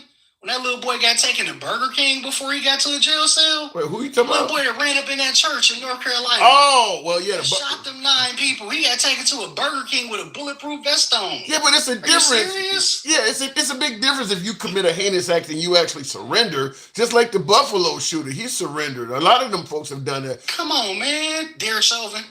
We finna play that game. Derek Chauvin's lawyer was trying to get, who Derek Chauvin is? Yeah, it's George Floyd. Yeah, George Floyd. Okay, so we gonna act like Derek Chauvin. So many fucking names. It's so many fucking names nowadays. I forget them, man. Exactly. And is that not the point that we standing on? Okay, yeah. So let's move on. Now we're finna go ahead to your second topic where you had DJ Julio and them up here with that bullshit about Ashley Babbitt. I'm just gonna be 100%. You can miss me with that shit. Because the only question I kept typing in the comments was, why was she there? Nobody can tell. You can say she was there to talk to reporters and hand out water. No, I get out of here, dude. DJ Julio. Oh yeah, well she was there. It's her peaceful. They had a right to be there. People were letting Capitol Police were letting them in. No. Why was she there? Answer that question. Was there a reason that she was there for? In a closed building with the transition of power right down the hallway, what was the reason she was there? I don't care if she got there or how she got in. I don't care about none of that. Why was she there? Because she wasn't a reporter, because if she was, she would have been in the back. When the hell have you ever seen David Muir right on the front damn line getting with people taking shots at him? Right. When have you ever seen that? That's a really good point. That if she was talking to a reporter, they would not have been in the front of the crowd. They would not have been in the middle of the action like that. They would have been toward the back. Because there are reporters that go into combat zones and they're not on the front lines right up there. That's generally not where they go, because it is the most dangerous spot to be. Because they don't want to die, right? Yeah. Okay, so let's kick that off, because that's bullshit too. Now, I agree exactly with what you said earlier when you said dude took that first shot. He was shooting dead at her. Yeah, he was, to make a point. You gonna jump through this window, you gonna catch one of these slugs. Yeah. Hate to say it like that, but it's true. Okay, she jumped through the window. He popped one off to let everybody else outside that window know this is what you got waiting if you jump through that. Yeah, window. if you see the photo I got up there where they got the circle around him holding the gun. He got both hands on the firearm. He got one hand cupped in the other one. He's definitely controlling that weapon. But this is after they were beating on the window, yelling, screaming, thousands of them outside of the door. Yeah, I would have felt threatened in that position. I might would have. I'm might to it. I would have took that shot too. I'm sorry. It is what it is. Now, she deserved to die. I don't know because I'm not her judge. What I'm gonna say is, why was she there? Because if she wouldn't have been there, none of that would happen. Yeah, my biggest issue with that one is the whole notion that because she didn't say anything, she's not a threat. I mean, you're climbing through a broken window with a mob. Well, as long as all you guys are deaf mutes. You're not a threat. I mean, you don't have to be verbal to be threatening. Tim, are you a large black man? A large, tall black man? Larger than most, yes. Okay, so I'm going to say the same thing. I'm going to count myself as another large, bearded, tall black man. I am a threat every time I walk outside my door. So please don't tell me that it was not threatening for her to be behind with thousands of people outside of a door coming into a closed building that was supposed to be closed for the transfer of power. Yes, you are there. You are a threat. So then what about the whole notion that what about the whole notion that she's small, an unarmed woman, she doesn't have any weapons on her? Well, let me ask you this. When termites get into a house, is it a threat? Yeah, absolutely. You're going to eat the house apart. Termites eat the house apart. No, see it. Yeah. I want to know. This is a question I had for you earlier, and I'm gonna let it be done because it's off your topic, and I don't want to go too far. So the swing states, we were told in this election a month ago that the 6 swing states were all controlled, all snatched up by Trump. 7 of them. Okay, we were told 5 out of the 6 were all snatched up by Trump. Yet in the electorates, in the smaller races, the Democrats won all those races. Okay. The question I got for you is, how is that possible? It's easy possible. They actually favored the Democratic candidates while thinking that Biden and Harris sucked. That happened also in 2020. Like, for instance, the 2 Democrat senators that won Georgia, but yet the governor remained, the governor of Georgia is Republican. He beat Stacey Abrams by a lot. Yet the senators went blue and they voted for Biden. So the people in that state actually are not just voting straight ticket. They actually can see people that suck. Same thing in Arizona. Kerry Lake, who is hardcore MAGA, lost, yet Trump won in Arizona. So the people can see this person you're putting up is bullshit. I like everything else, but this person is bullshit. This time, Biden was bullshit. Okay, I just wanted to make sure. I want to see what your opinion on that was. Just a little bit of talk around, Sometimes the people can separate a bad candidate if they don't like. Now, for another good example, Trump won North Carolina, one of the swing states. But remember that guy running for governor that was saying he was a black Nazi and he wanted slavery? He lost by a lot to a Democratic governor. That dude. That was what was his name? His name was Mark. Was it Mark Robinson? Yeah, something like that. I don't know what his name was, but that was the dumbest black dude I've ever seen in my life. Hey, I mean, some folks feel that way. People I've ever seen in my life. Yeah, I can't imagine why a black guy would want. Yeah, I can't imagine why an African American would want slavery back either. But his state went red, but they voted for the governor to remain a Democrat because of shit like that. So sometimes they can see the difference. They voted for Trump in North Carolina, but they didn't vote for that dude. They voted for a Democratic. Pray for him. So what you think about them? Ask you another question. What you think about the Prime Minister of Canada saying that he's going to turn off the energy for the northern states? Oh, so wait, that's not he's not speech. Yeah, he's not the Prime Minister of Canada though. That's true though. I posted that video. I don't know who that guy is. He's not the Prime Minister. Energy. Yeah, it's something to do with the energy guy, Doug something. I think it's Doug something, but he's like, got on the speech and said, "Hey, I'm going to shut the power off because of these terrorists." So then, the only question I got is, do everybody understand what a tariff is? Because, I live in Minnesota. I'm not gonna lie, it's going to directly affect me if he actually does do this. So it's going to kind of suck, which is why I said I'm ready to move to Canada because might as well go get free healthcare if I'm gonna get power too. Well, Canada gonna have their own. Canada's already. They've already telling their people they got to be ready for an influx of Hispanics because they have a law in place that I think they passed it when Trump was in office the first time, threatening all of those Hispanic immigrants. They said that if you can get here, you can request asylum. So you're gonna have some Canadians that are pissed off with Trudeau because he's kind of had the same take on immigrants as Biden. So you're gonna start having a lot of Hispanics trying to get out of our country to go north. Hey, it ain't gonna be nothing like seeing a taco truck up in Ontario, a real taco truck. Well, what'll end up happening though, that's fine. But what'll end up happening is going to force Canada to probably go far to the right as well. I mean, I think what happened in this country shows that you can't be too nice. There's just simply too many Americans that are not willing to share, are not favorable to immigrants. Even Hispanic Americans are not favorable to all of these people coming here. So if Canada starts taking them in, they're going to fuck around and elect another Trump up there too. Yeah, that'd be sad. We already got one over on the other continent, one down below us. Below that, you got all the cartels. I mean, damn, what is the play to do? Sound like we need to go ahead and move over to the Netherlands, huh? All right, I got to move it on, King. Oh my Lord, appreciate you coming. By the way, Ellen DeGeneres has left America. So, Ellen said, "I'm out and I ain't coming back." I don't blame her. But she does have a ton of money, so she's gay. I know, so, right? Yeah. She can do whatever the hell she wants to.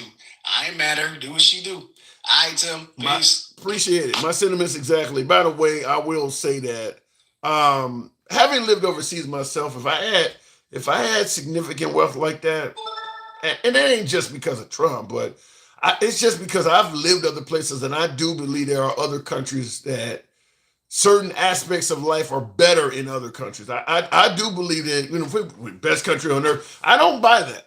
I think we're one of the best countries on earth. I think America's a great country, but I do believe you can live a fairly good life in many other places. There are plenty of other places you can live a fairly good life. Certainly, crime, for instance, is less in a lot of other places. I mean, your chance of getting shot, for instance, decrease significantly if you go to Western Europe, Australia, New Zealand, significantly if you go to those places. And your chance of being blown up or stabbed do not increase at all. And I say that because I've been in some of them places. It's not like people always say, you get rid of firearms, people will fight another way. They don't have their amount of people getting poked. I don't want to trigger the censors. Let's say people getting poked, shanked. You know what the hell I'm talking about. It ain't that much greater than it is here in America. People are not, and certainly getting blown up with explosives, that ain't really happening. So in terms of your safety and longevity, in fact, a lot of those countries the people have a longer lifespan than they do in America. And I'll tell you, just for myself, living overseas for 5-6 years or whatever it was, because I'm a big guy, I started instantly losing weight because the lifestyles is healthier in those countries. Everybody ain't working, constantly chasing the almighty dollar like we do here. And as Kennedy is talking about, the food is healthier. So you just naturally start getting in better shape. And that happened to me. So there are aspects of other countries that, in my opinion, that are competitive, if not better than America. Anyway, looking in the comments, though, processed foods and poison air and water. Yeah, and that's one of the things, we love capitalism. We're not really a fan of that socialism and all that shit. Well, there are negatives about capitalism. We always talk about when in a capitalistic environment, it's the only place where you can be born with nothing and have something. Yeah, that's a good story. That's a good rags to riches story. But what about all the negatives that come from capitalism? You don't think that all of this bad shit is in our food for no reason at all, do you? People making money off of it. All of the stuff that Kennedy is complaining about, money is behind it. All of that stuff is. If everything, even if it's not true, but I don't believe everything he's saying, but some of the stuff Kennedy is saying is resonating with all of us. All of that shit's money oriented. All of it is. So the negatives of capitalism we don't talk about. But people are getting killed in this country because other folks are trying to make money. The whole CEO of United Health, all of the people coming forward talking about my granny died or my cousin had this and they didn't approve dialysis. All of that's money. All of that's money related. You go to some of these other countries, you'll find that there's less procedures being denied. Yeah, you may be in line longer to get this procedure or get that procedure, but there's nobody telling you we're not going to pay for it at all. So there's some pros and cons to living in America versus other places. It ain't just America's here and everybody else is at the bottom. No, there depends on what you're focused on. Looking in the comments though, if the security guard opens the door to a bank for me during visiting hours, they cannot arrest me for trespassing. GT Base, if you're trying to use the notion that people were being peacefully let into the Capitol building, I would submit to you, your argument's falling apart. Your statement is, if a security guard opens the door to a bank for me during visiting hours, they cannot arrest me for trespassing. First of all, the Capitol building was not open. There's a reason there were barricades and stuff out front. We talk about people being let in. We don't talk about people busting windows and climbing walls. If they're letting people in, why the hell are you breaking windows? When you see Ashley Babbitt in that whole situation, if they're letting them in, why do they need to do that? So clearly people are not being let in. The police let some folks in my opinion, because they were overwhelmed and they stood down. Either that or because some of them cops were probably MAGA and they felt these protesters were fighting a good fight. Regardless of why they got let in, one thing I do not like that Nancy Pelosi and Liz Cheney did with the January 6 hearings is they did not call those officers in and demand they state why they did that. Because on video, it looks like dereliction of duty. This place is clearly being overran. Why are you letting people in through door A when people are clearly beating up cops with flagpoles and shit through door B and breaking out windows of door C? Why are you over here just letting people in? The answer is obvious. They were overwhelmed, but they should have had to testify before Congress why they did that. And they didn't, which is why a lot of supporters are like, well, see, it was peaceful. They let them in. No. You're going to tell me why people are busting windows and climbing walls, and that's undoubtedly is coming in through the walkie-talkies. So the cops, the police that are letting people in, their radios have to be screaming with cops on the other side of the building saying, I need backup. That ain't the time you would give a tour. So the action of the officers make no sense. They would not be giving peaceful tours when people are screaming and asking for backup on the other side of the building. And we know the other side of the building was being overran. You want to point to video of people being let in, that don't mean you get to ignore the video of people breaking in. That was happening in the same damn building. So wasn't nobody being let in like that. It makes no sense. The building is being overran and these cops are just letting people in. There's obviously a reason why they were letting people in.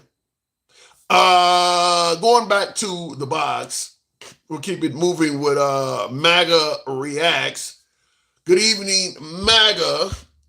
There's a difference between being completely overwhelmed and acting like they welcomed them without any resistance. They gave lawful orders not to enter. You got people literally on video fighting over barricades with cops. This was a break-in. I mean, you got people climbing walls and shit like that. There's nothing tourist about that. MAGA Reacts. Now, you're MAGA. Do you see that as a peaceful entry to the Capitol building? I don't know. I mean, they're still protesting and rioting. It doesn't make what they did right, but it doesn't deserve to be unalived either. How do you handle it? I mean, honestly, I think they let him in toward the end because they realized these guys aren't going to destroy the place or hang Mike Pence or any of that. It just made more sense to let him in. It doesn't matter if they're going to come in and peacefully take pictures. You can't, if the place is closed, you don't get to break in and force the people inside to realize I'm not here to do any harm. You're breaking in. That would be just like the immigrants coming in this country saying, yeah, I entered illegally, but since I've been here, I ain't done nothing wrong. Well, you committed the cardinal sin of breaking in. Isn't that the argument of the left, though? And now you're using it. I'm okay with both sides. I mean, it's good for both. So you're okay with immigrants that entered here illegally staying there? Yeah, I mostly want to get rid of the ones that are committing crimes or at the most unemployed. Like, if you're employed and you're contributing, you're welcome to stay. Hopefully, we get you through asylum or whatever you need to get your paperwork straightened out. But most of us just want to get rid of the criminals. If they did what you're saying, we want to get rid of the immigrants that are criminals. But if you're here and you got a job, most of them will be able to stay, MAGA reacts. Most of them immigrants that are in this country, they're not rapists and murderers. You would let most of them stay based on that. Because I'm going to tell you, most of the folks that are here, a large majority of them, they're doing exactly what you said. They're coming here, they're working under the table or whatever the case may be, but they are working. They're not sitting around getting welfare. They're not out, hanging out with MS-13. They working. They're actually working. All right. So you sound pro-immigrant. For both of us. Huh?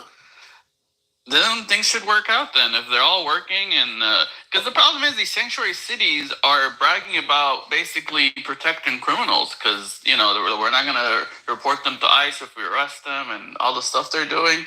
We feel like they're more protecting criminals than protecting hardworking.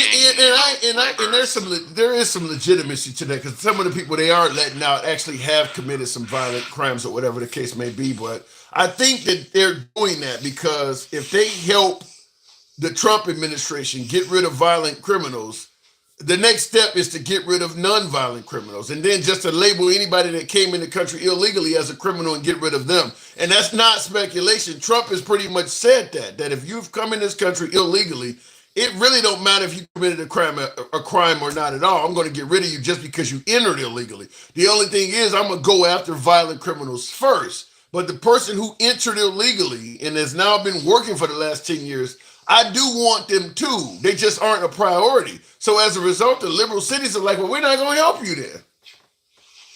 Yeah, I mean, for me, it's all about having a good amount, like a number we could handle, which the last couple of years, it feels like we took on more than we could chew. So that's what I want Trump to do. I don't care how much he deports or how much he lets slide. Just to get to a number we could handle where they're not over. I'm going to tell you right off the bat.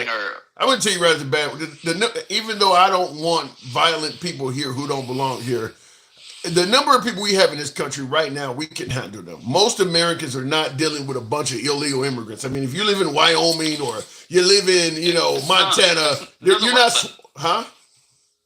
It doesn't work like that. It's not about handling the amount of people. There's only a certain pace where we could absorb them into our system. Like you're gonna pass pro-life laws and complain about you can't take too many people, yet you're gonna ban abortion for damn near every woman in the country.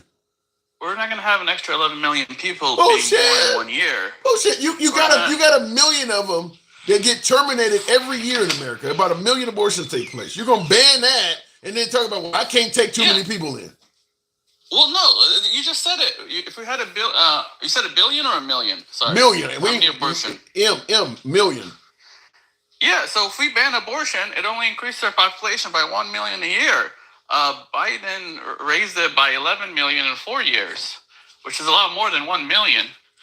And that's if we ban abortion, which we're not going to do. But it's not about how many are here; it's how fast the acceleration. It's not, how you can accelerate fast but keep under 40 miles an hour and then say the speed limit, but you still get a ticket for accelerating too fast. Right. Sometimes it's not about your top speed; it's just the acceleration was too fast. So I'd be surprised if Trump was okay with even 1 million coming a year. I mean, I don't know what he cares about personally, but if we would have taken that 11 million and spread it across 10 years, no one would be complaining. But the fact that they came in so quick, we got overwhelmed. You need to gradually increase things. And see, I disagree with the notion that if we took it over 4 years, nobody would be complaining. I think that if you're looking at Trump and he wants to get reelected, he's going to find a reason to complain, whether it's legitimate. Just like the Lincoln rally is being shown all over. I mean, Trump is making it sound like most of these people are coming here to take the life of an American. That is nowhere near factual, and a lot of people believe it. So even if we did what you said, spread the number out over 4 years. Trump would just exaggerate and make it sound like it's more. People believe Haitian migrants are. It wouldn't be as effective. It wouldn't be as effective. Bullshit. It wasn't as effective in 2020. People believe Haitian migrants are eating cats and dogs. I mean, that ain't happening. People believe that LGBT people actually believe you could have a kid, put it to the side, and decide with the doctor whether to get rid of it. People believe you can find people to believe anything. I'm just telling you. People believe you can. People believe you can send your kid. Then people believe anything, or we'll never get anything done. Like, just the issue Give was me something a lot of people were let in too quick, and a lot of cities. It wasn't even just Republican cities. A lot of liberal cities were unhappy with how many migrants came in such a fast, quick way. No. If you let them in slowly, give them time to find jobs, time to build. But there were no liberal cities that people were unhappy. That was done artificially. What do you mean? I'm about to tell you.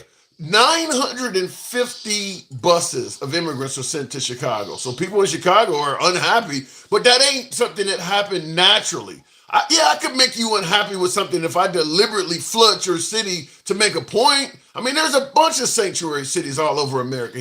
I'm going to specifically target Chicago and New York to make a point. And he succeeded at it. But that ain't something that happened naturally in those cities. But the country was being flooded. Just because only people in the South were drowning doesn't make it okay. I don't. People in the North are in high ground. I don't agree with that. I'd say people in border towns, maybe LA and maybe in Arizona, places near the border were being flooded. But if you lived in, like I said, if you live in Billings, Montana, you're not dealing with a bunch of immigrants. I mean, most American cities, they're not being flooded with immigrants. It was a handful of towns. I believe Biden was spreading the immigrants around just as much as Florida, Texas were. No, Biden was sending immigrants to sanctuary cities everywhere. He wasn't targeting one city to make an example. All right. I mean, I believe it was more than just Chicago and New York, but I could be wrong. I really didn't pay attention to that part. Yeah, 950 buses. Yeah, the reason I came on here is you keep comparing like Danny to Ashley. Yeah. The main difference is Danny wasn't trying to pew or hurt Jordan. He was trying to subdue him and protect the. He didn't shoot at him. He just tried to subdue him and protect the other riders of the bus. He wasn't trying to. He didn't. Shoot him. I wouldn't have convicted Danny. I think I'm on your side with that. I've said before, even though a lot of my liberal side do not favor what I said, but if I'm on a jury, I wouldn't have convicted Daniel Penny. My argument where I see the similarities is two people lost their life while being unruly. I don't see how Ashley Babbitt, who clearly was being unruly, should have got all of these should have been viewed as just a woman or she's not armed. I mean, she's busting a window. You don't know if she's armed at all, by the way. And people are very sympathetic to Ashley Babbitt, but they're looking at Jordan Neely like, well, fuck around and find out. That's where I see the difference. To me, they both were doing something wrong and they lost their life while they were doing it. The main difference is any one of us could be protesting something. You don't get to different things. No, if you you go crazy on a subway. No. If you're protesting and you're looking down the barrel of a cop's gun, your chances of getting shot are pretty damn high. That's all I'm saying. This guy is aiming a firearm at you. She wasn't looking down the barrel. He's aiming the firearm right at the spot she claimed. I mean, it's literally a photograph of it. I mean, they actually took. I saw the video. He was on the side, hiding behind the door. Like it wasn't like completely concealed, but. And you think he was totally silent? I mean, they already went through few doors without getting pew-pewed. How is she supposed to know that this particular door was going to be the unlucky one when, part of a huge group? It's not just. So they had already bust windows and. Jordan. So you said they had already bust windows and went through a few other doors like this? Yeah, I mean, this wasn't the first door, right? It was like, it looks like it's inside the building. It doesn't look like it's out. So why is everybody saying they're getting let in if you're admitting they're literally smashing their way through? I mean, like I told you earlier, I think they smashed their way in at the beginning, but after a while, the guards realized it was just easier to just let them in, especially since the place was already abandoned. There's no harm they could do to anybody. Yeah, that doesn't make any sense to me, MAGA. But the thing, here's the reason.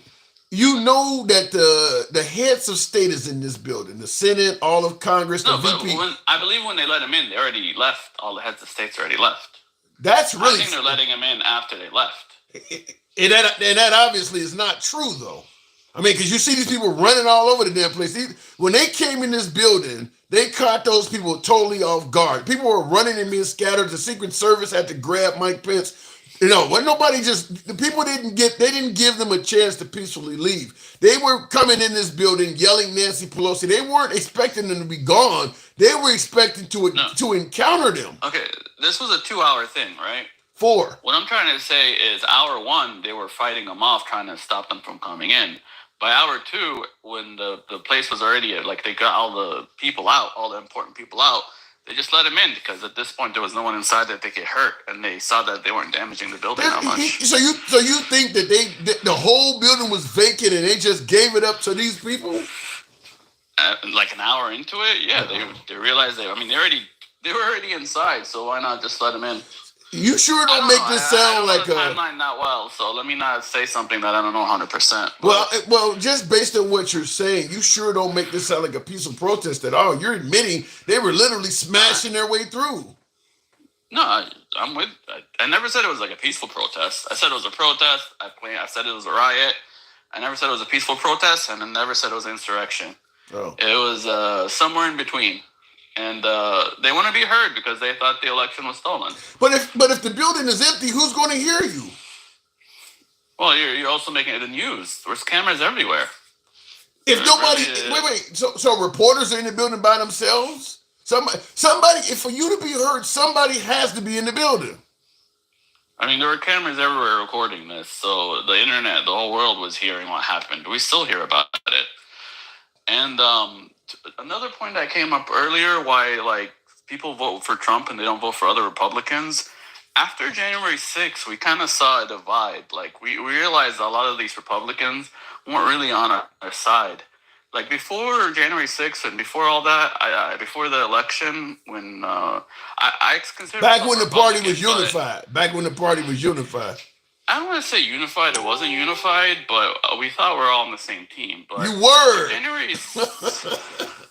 Everybody on the Republican Party don't agree with January 6th. That's why everybody in your party don't agree with stuff like what Ashley Babbitt is doing. Before they did this, the party was unified. Look, I don't agree with January 6th, but it did prove one thing, that there's a difference between Republicans and MAGA. And that's why Trump won in a lot of situations where regular What's Republicans the difference? didn't. What's the difference between Trump and MAGA? What's the difference between MAGA and Republicans in your opinion? I consider MAGA anyone who, likes Trump, where Republicans could be like the old Bush Republicans, the ones that caused the 2008 recession and all that. I agree with that. But to me that's problematic because the traditional Republicans like Bush and the folks you're talking about, they were traditional Republicans because they ran on certain principles: pro-life, small government, pro-military, pro-police, law-abiding, family party. The MAGA party, as you just stated, they like Trump. Yeah. That's it. They like Trump. Principles. That is true. It's not that we like Trump. I'm an ex-Democrat, and I didn't like the Iraq War, and we have the same. We agree with Trump. We don't like him as a person. That's obvious. No, but hear me out though. Hear me out. What I'm saying is the MAGA party likes Trump. And the principles take a distant back seat. And when I say principles take a distant back seat, I mean, doesn't matter what you stand on. If Trump says the opposite, they're going to go with Trump. Like when Trump talked about banning bump stocks, they didn't even criticize Trump for really, going after the Second Amendment. They still were saying liberals was going after it. Trump's on video talking about in the center. That's what I'm trying to say. We're more in the center. We're all no. You're not more in the center. You are more with Trump. It doesn't matter if it's center, if it's left, if it's far right. Whatever Trump goes with, MAGA's going to go with that. There is the only principle is Trump. The thing is, Trump's a little bit of everything. That's why it's a little different from being Republican. Republicans are only Republican. Trump and a lot of MAGA is a little bit of everything. No, they're a little bit of Trump. If Trump goes far right and stays that way, MAGA's going to go far right and stay that way. No, we don't follow him far right. I see Trump as the center. He's a little bit right. I'm also a little bit conservative. He's a lot in the center. Center right is what Trump is. Even though he gets painted as this far right guy, I believe he's more center right. I believe that. About abortion and all of. Yeah, and MAGA is the same, and you guys, everyone. No, MAGA is Trump. Trump. No. I believe Trump can be center right. I believe MAGA is Trump. If Trump goes from center right to somewhat center left, or if he goes, follows with the Kennedy guy, which I don't know what the hell you call Kennedy. Wherever Trump goes, MAGA's going to go there. MAGA is not a fixed position. Like, for instance, if Trump says that North Korea, I think he talked about totally wiping North Korea off the map. MAGA was cheering that on. When he invited Kim Jong-un to the White House, MAGA suddenly was cheering that on. When he was favorable to Vladimir Putin after years of us hating the Russians, MAGA was favorable to that. Now that it looks like Putin is starting to fall out with Trump, MAGA is favorable. Wherever Trump is at, MAGA is there with him. That's what I'm saying. It doesn't matter what the policies are. It kind of seems that way, but I think it's a misrepresentation. It's kind of what I always say when I talk to you. It's not that we listen to Trump. It's that Trump listens to us. Really? And really? Every time I talk to you, I keep telling you how he's on Twitter, he's paying attention to what's trending, he's at those rallies, meeting and greeting. No politician has ever met and talked to as many people as Trump has. You know how many folks on social media? Yeah, I could not disagree with you more. First of all, MAGA I've heard many Trump supporters say, I like his policies. I wish he would get off the internet and the mean tweets. He clearly ain't listening to that. When he tried to put Dr. Oz for senator in Pennsylvania, MAGA had another woman that was an election denier, and she was far more favorable to MAGA. He went with Dr. Oz against all of MAGA. Trump has made several bad picks that MAGA did not favor. So he ain't listening to you guys. You listening to him. Exactly. You just proved my point that we don't blindly follow him, but he listens to us. No. And he doesn't always hear the message right. That's 100% obvious. What the hell does that mean? He doesn't hear the message right. What is this, Jesus? No, sometimes you misunderstand the crowd.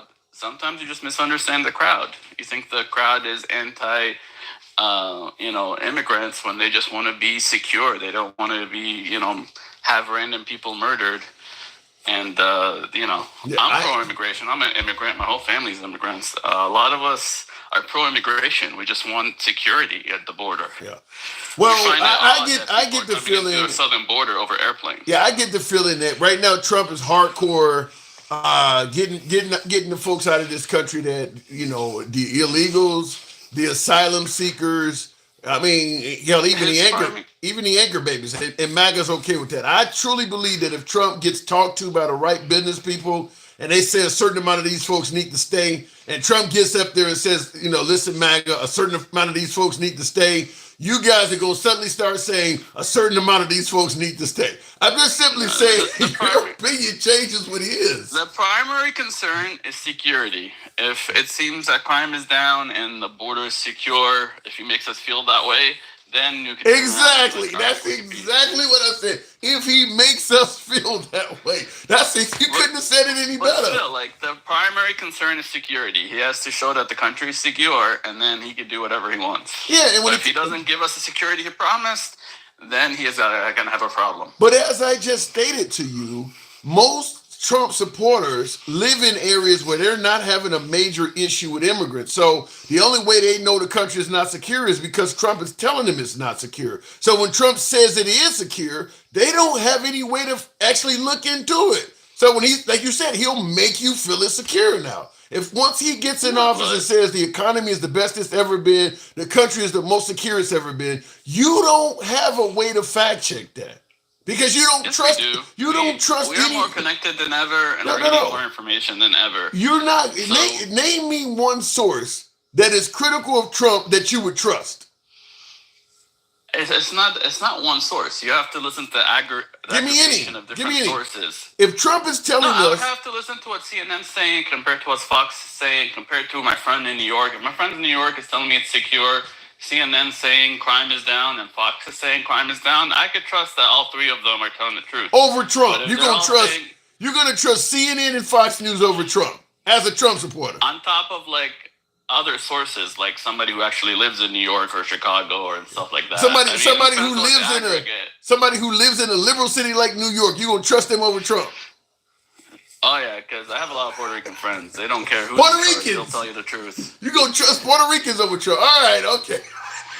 Again, it's like if 20 people are telling me the same thing and they're completely opposite of each other and they don't all think the same, then I could trust what they're saying. Wait, MAGA, hold on. Your entire party, every Republican senator, damn near most of the Republican Congress, just about every network out there said Trump lost the 2020 election. He said he won. Who did you trust? Yeah, at that point, those certain people all think the same. And that's different. And all those people in government and their puppets in the news think You the same. think all of the That's why I have Republicans... to take... You think every Republican senator, every Republican governor in this country is a puppet and they all think the same? It's one of those things where, like, it's better to move on than keep fighting over it. Right. You know, it's like when when your wife is wrong and she's, like, fighting you about it and you're, like, rather just be like, all right, you win even though you know you're right. His own daughter told him he lost, MAGA. His own daughter said he lost. She wanted to be out of there. She was... Look at them. They don't want So to. how can anybody say he lost and you actually believe it's the truth? You're actually living up to my statement. You're not going to believe anybody. Look, I don't believe. I'm 50-50 on it, to be honest with you. Like, I don't think he lost 100%. I don't think he won 100%. I think we need a thorough audit. Yet we never got that. He said he won by a landslide. He said he won by a landslide. He didn't win by a landslide. So he lied then. So he himself lied. He exaggerates. Come on, man. You keep convoluting lying with exaggerating. If you say you won by a landslide and you didn't, it's either a truth or a lie. It's not an exaggeration. Either you did it or you didn't. If his argument the whole time is I only won by a hair, then he's got less of an argument to keep fighting. Okay. You have to, like, motivate your people to fight. So you think every Republican governor in this country that says he lost? I mean, I don't think there's one single Republican governor in this country that says he won the 2020 election. So you believe they're all lying? The problem is, look at right now. Look at how many breakdowns of the election we had in the last, like, month. We didn't get that in 2020. We didn't get no breakdown. So every governor's lying. For Biden. So every governor's lying. I don't know if they're lying. No, they don't know. Nobody knows because we didn't get why the breakdown. Why would the governor of a state? Why would the governor of a state not know where the votes in this state went? Because, I mean, votes are private. Unless you open up all the votes and audit them to see if there's fraud, how is he going to know? Like, you have to do all... So then how does Trump know? He doesn't know. That's what I'm saying. Then why is he saying he won? Because he has to say he won to get the fight started. All he right, doesn't know he lost either. He doesn't know he lost either is what I'm trying to say. He has no basis to say he won is the point. He has no basis. Even by your own admission, he doesn't have access to the votes. He does not know. This is all based on one thing that people keep skipping. A lie. It's based off a lie. It's not based on a lie. It's based on how close that race was. It's based on the fact that 12,000 votes in Georgia would have made Georgia Trump. 10,000 votes in Arizona. Another 20,000 in Wisconsin. PA was only like 60,000. So you're saying it was a close race that he's claiming he won by a landslide? Again, forget what he claimed. The actual fact on the ground is it was a very close race. He is the reason. You're saying forget what he said. He is the reason we're having this conversation, MAGA. He's the only reason we're having the conversation. If it was just him, we never had January 6th. It is just him. MAGA. Then why is it so hard to get a lot of people to believe that he lost? Because they only believe what he says. No, because it was a close race. Look at now how, like, the Democrats are saying, oh, Trump only won by 200,000 votes. Well, he only lost in 2020 by 40,000 votes. And 10,000 votes, 12,000 votes in Georgia is nothing. If he would have found the smallest amount of fraud in Georgia, he would have won Georgia.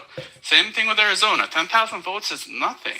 So do you consider it fraud that you got people like Rudolph Giuliani talking about people are trading around USB drives and people portraying themselves as fake electors? Is that not fraud? All the Republicans that were caught in... Yeah, that was all grasping at straws. Nobody knows the actual truth because we can't open up the votes and check. No, what they were doing... votes and look for fraud? What's up? No, they said they had to write to be an elector when they had no certification to do so? Is that fraud? That's a whole different argument. That But has but to do it's with the fact that but there's but no is it fraud? procedure for the situation. You don't have It any is. right to be here, yet you're here saying you have a certification to be here and do this. Is that fraud?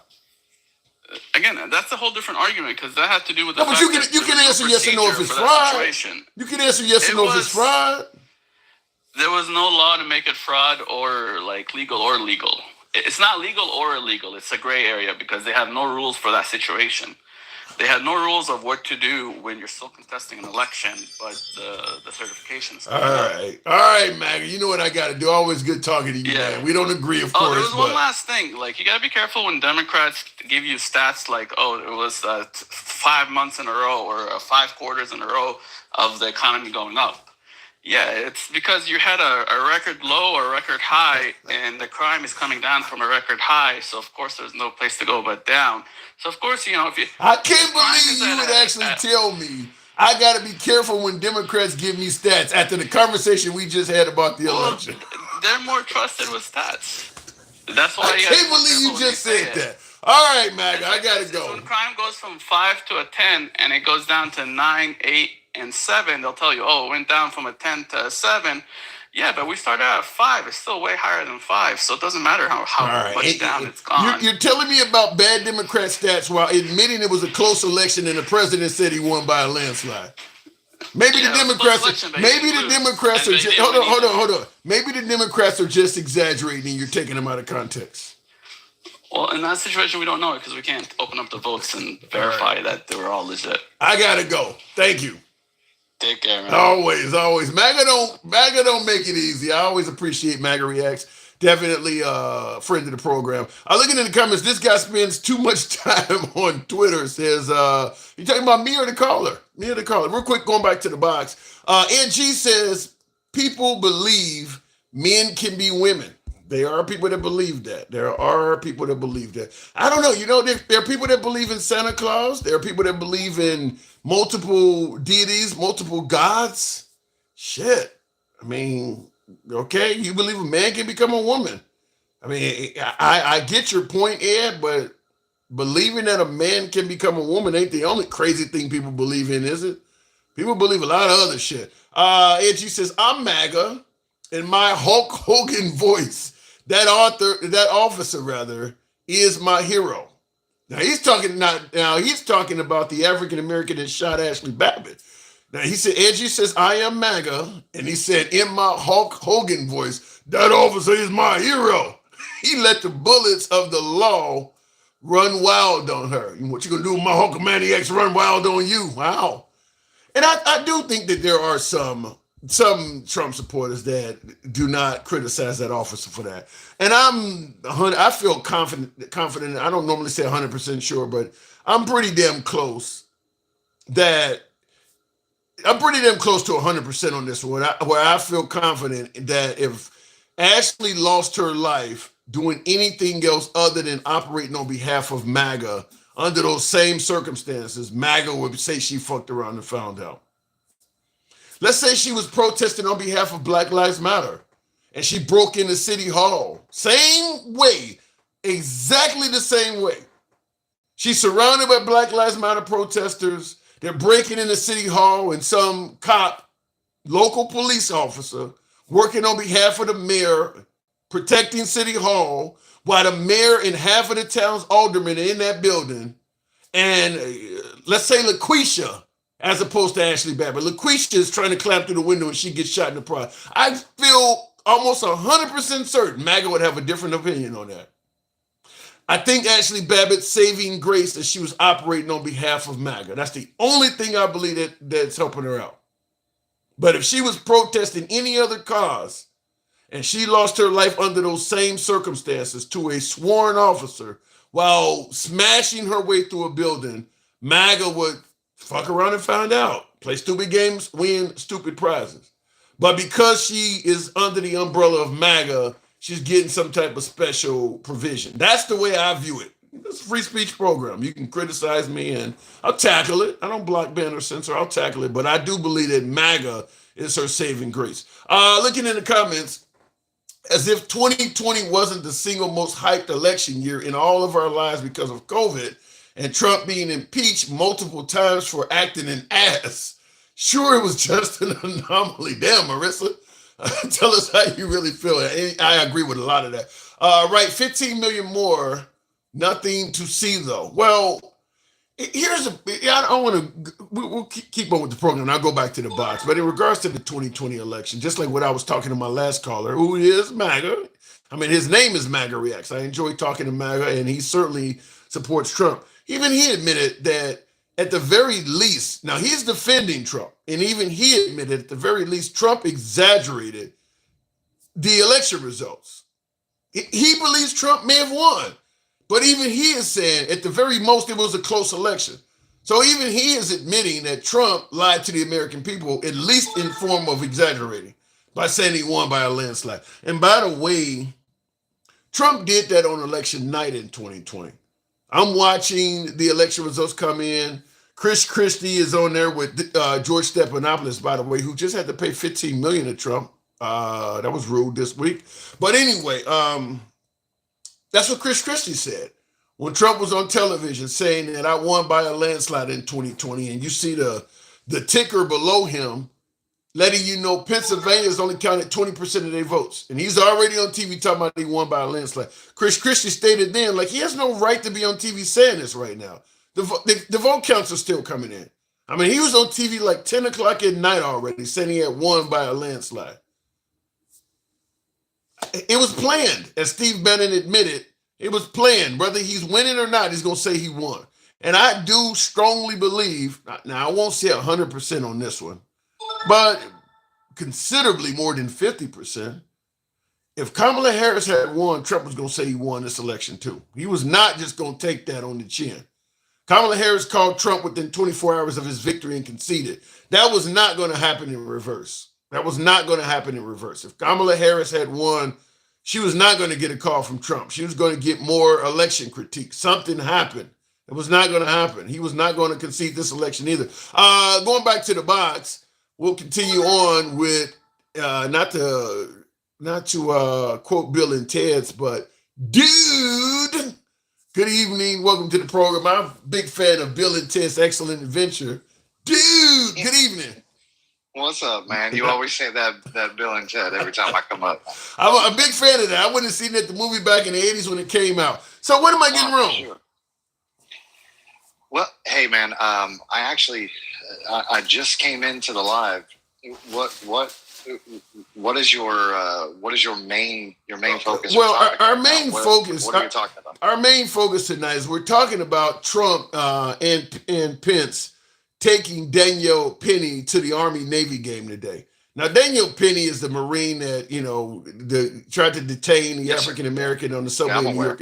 Okay, the only thing this guy is nationally known for is choking out a black man. Why is Trump showing up at a national game on national television? Why is he dragging this guy around? Well, I mean, did he drag him around, or did Penny want to go, or what? You know, who wouldn't want to go to a national game with the president? Okay. Why did he get an invite? What makes him so special that you get a call from the vice president to come to a game? I mean, like I said, the only thing he is known for is choking out a black man. Okay, wait. So are you saying that? Obviously, you're saying that Trump took him there. Are you saying that? No, JD Vance is the one that invited him. Yeah, okay. JD Vance invited him, but they're all together. But I'm trying to figure out why. Yeah, what did he do? I don't know that. And you know me, I'm a Trump voter. I don't classify myself as MAGA or even a Republican. Well, hold on, before you continue, I don't know, but yeah. I'll let you continue. But did you hear my spiel on the difference between Republicans and MAGA with my last caller? No, I think I jumped in kind of in the middle of that. I wish you could have heard it, but keep going. Well, I guess I don't agree with parading. I mean, listen, a judgment was made on Daniel Penny's case, right? Which I agree with. I don't. Yeah, and I actually agree with the judgment that was made as well. But I don't know that we need to parade him around as a life was lost, right? That's always a tragedy. Mm-hmm. And I don't think that Daniel Penny went on the train that day to take someone's life. And if I were Daniel Penny, I probably would have just said politely that, I don't really want to do this because this doesn't really reflect. Oh hell no! I'm gonna take that. No. Wait a minute. No, I'm gonna take that. I'm going to take that invitation to hang out with Trump and Vance any day. I mean, first of all, Daniel Penny, he's a veteran or whatever. He's not exactly swimming in money. This type of shit right here is what's going to lead to, Republicans, MAGA. I mean, I hate to say it, white supremacists who are happy at the death of a black. He's gonna get money from this. Kyle Rittenhouse is a millionaire, from what I hear. He's gonna get money from this. I'm going to take that invite from Vance and Trump any day if I'm in Daniel Penny's case. If I'm Penny, I'm gonna take that invite. So do you think, or is your belief that Daniel Penny is in fact a white supremacist and went out to kill a black man that day? No, I believe Daniel Penny. I'm not a fan of him choking the dude for 6 minutes, but I think he was trying to play the role of a good Samaritan, and maybe adrenaline kicked in or something like that, and he ended up costing the guy his life. But the reason I brought white supremacy, people are happy to see the death of anytime you take out a member of BLM, an African American, there are going to be people in this country that are happy about that. No matter, it doesn't matter what circumstance it is. People are going to be happy about that. Was he a member of BLM? No, but he got a lengthy criminal history. He's on the subway acting unruly, and that's good enough. And he's black. That's good enough for some.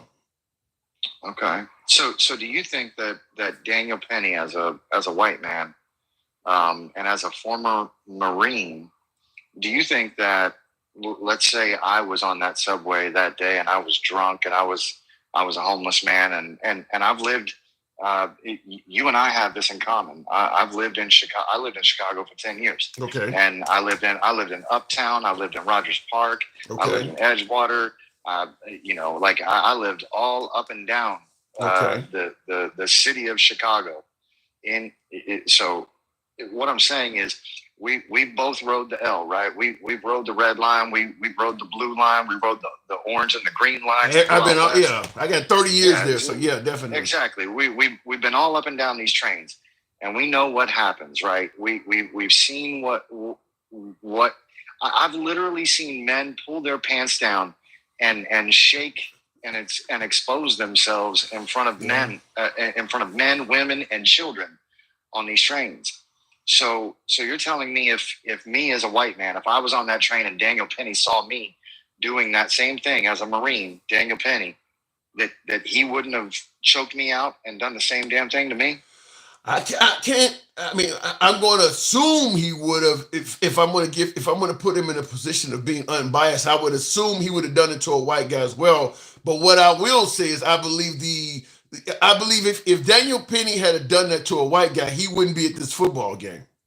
I don't think the outrage from the black community would be the same. I don't think the favoritism from the white community would be the same.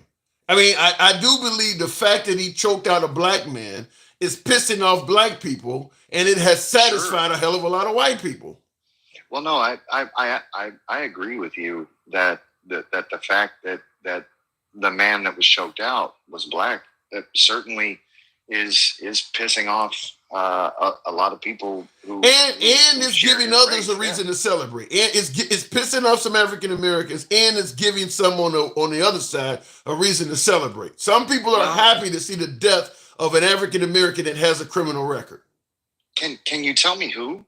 Are you kidding me? The same folks that like the Ricky Schroeders, the guy who when Kyle Rittenhouse was getting hemmed up, he suddenly found like $600,000 to send to Kyle Rittenhouse. You know how many black men get hemmed up by the system? I bet you Ricky Schroeder wouldn't send them a cent. There are plenty of people like that out there. Yeah, listen, I can't say that you're wrong, but so you agree with the judgment that was made?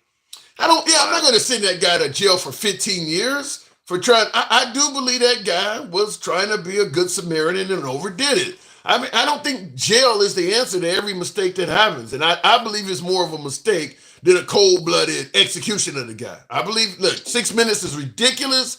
We can talk about all the metrics of what leads to that, but I don't believe that Daniel Penny set out to take that guy's life. However, I do believe people out there are happy that his life was taken. And I actually agree with you on that too. I do believe that there are people out there who will say things to the tune of, this person was committing crimes, or this person, was doing things that were a detriment to society, and people are fucking heartless, man. And at the end of the day, I don't think anybody necessarily deserves to have their life taken at the moment that it's taken. No, I agree. You know how the United Healthcare CEO lost his life last week, and everybody was happy because they view United Healthcare as a bad company, and they're happy to see the CEO but how do you feel about that? Because I feel pretty good about that. Well, I do believe United Healthcare is a bad. See, okay, but hear me out where I was going with it though.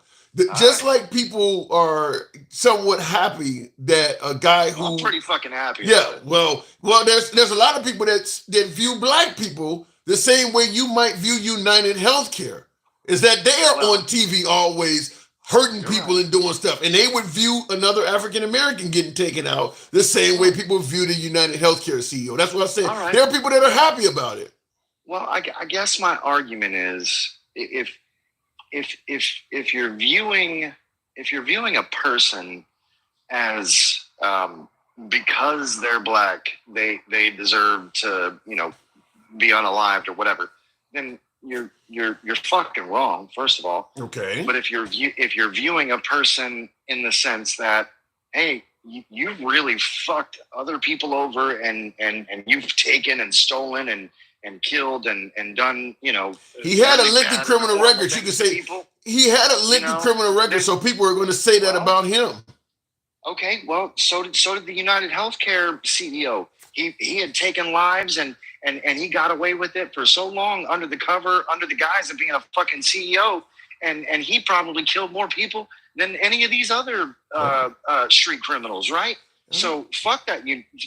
Fuck him. I'm glad he's dead. Honestly, my God. He does have a family, man. I don't give a fuck. Maybe he should have thought about that before he decided to kill other people's families. His teenage kids, you don't care nothing about them, huh? Listen, dude, I voted for Trump, and I know you don't expect to hear shit like this from people like me, but fuck him. I do expect to hear it. I actually do. Fuck him. Fuck that CEO. If you're going to steal money from people, and if you're going to just allow people to die for you to get rich and fuck everybody else, and honestly, if you're a criminal and you're going to take things from people when they didn't deserve to have those things taken, or take their lives, or their innocence and things like that, fuck you too. Like, but I gotta say, now, no lives were lost. But you do realize a lot of folks that went to Trump University said the same thing about him, right? Yeah, and fuck that too. All right, I'm just telling you. If you're out here scamming people, and you're out here taking things from people, and you're not being honest, then I'm not okay with that. I'm not. Yeah, I voted for Trump. I'm not okay with everything the man's done. I'm just more okay with the way things were when he was president than I was when the way things were when Biden was president, and the way things might have been when Kamala became president. And I get it. If we're voting for Trump, I get, and I understand it, and that's a popular sentiment. If we're voting for Trump solely based on policies, I could understand why somebody would say that. But at the end of the day, Trump says inflammatory shit that can get people killed, such as they're eating cats and dogs and all of this stuff, and everybody's getting raped and murdered by people. I mean, his language. You can agree with his economy, but you have to understand that you're also inviting that language to come back, like this Daniel Penny thing we're talking about. The fact that he's taking sides in this, he shouldn't be involved in this. He shouldn't be involved in that thing. If we're talking about inflammatory commentary. Should we be talking about Biden or Hillary saying like things like deplorable or MAGA or terrorists or anything like that? Like should we be weighing in on both sides? It did get discussed, but here I'll tell you this, and I don't favor what Biden or Hillary said at all, but I'll tell you this: for every insult Biden or Hillary said about MAGA probably said 10,000 in return. I mean, Trump probably said 10,000 in return.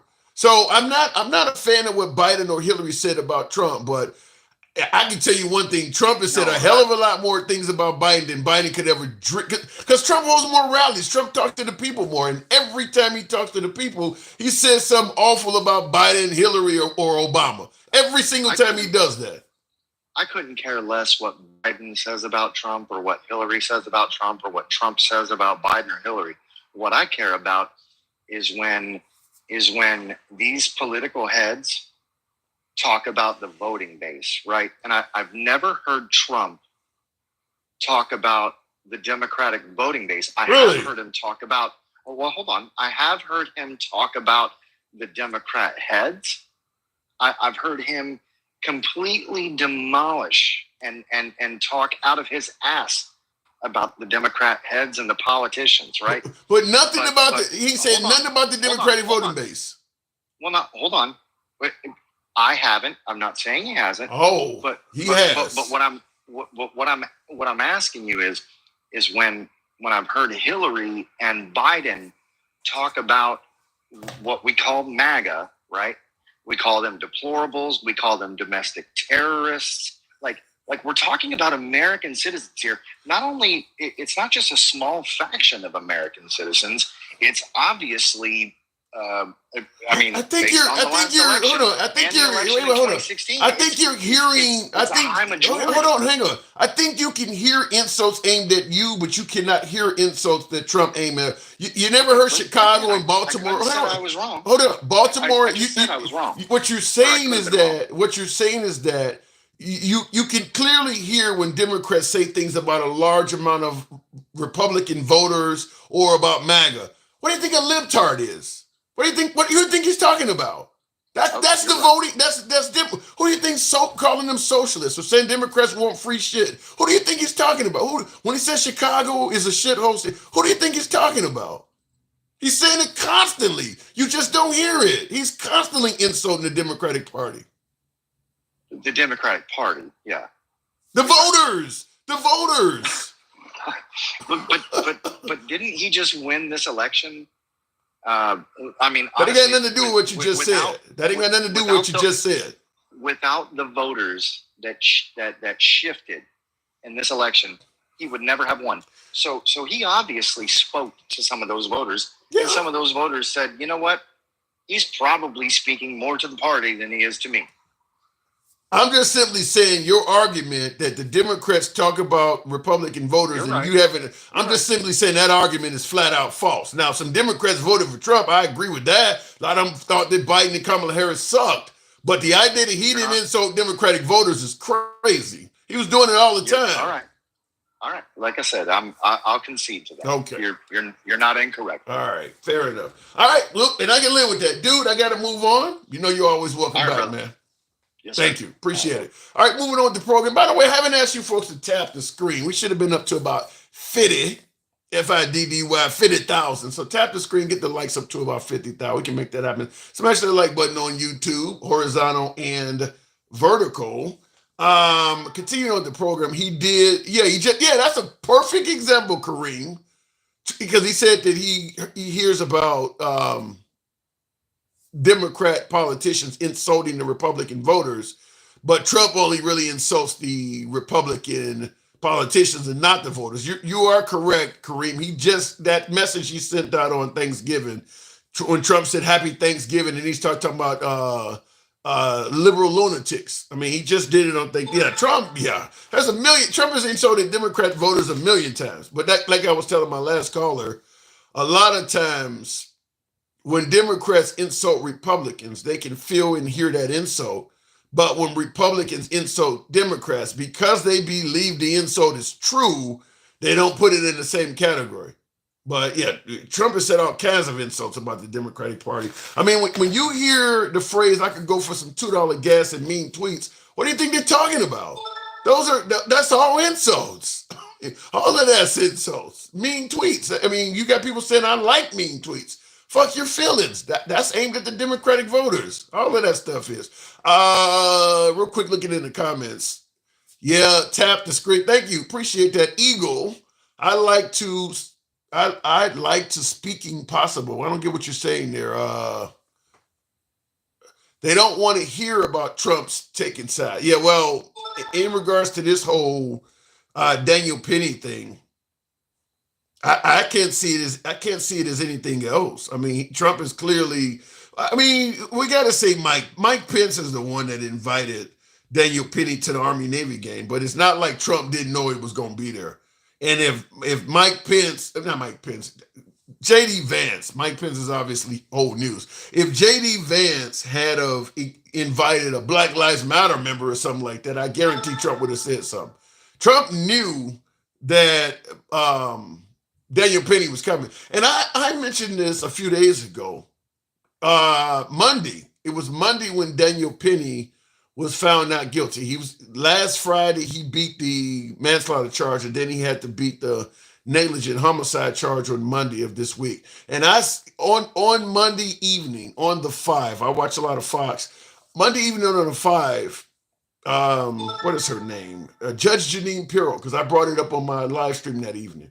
Judge Jeanine Pirro stated then that Trump, I think she said Trump should invite him to the White House. Something of the nature of Trump should reach out to this guy and have a meeting and take a photo op with him or something like that. Because I brought it up. I can't remember exactly what Judge Jeanine Pirro recommended, but I mentioned it on the live stream and actually asked the audience.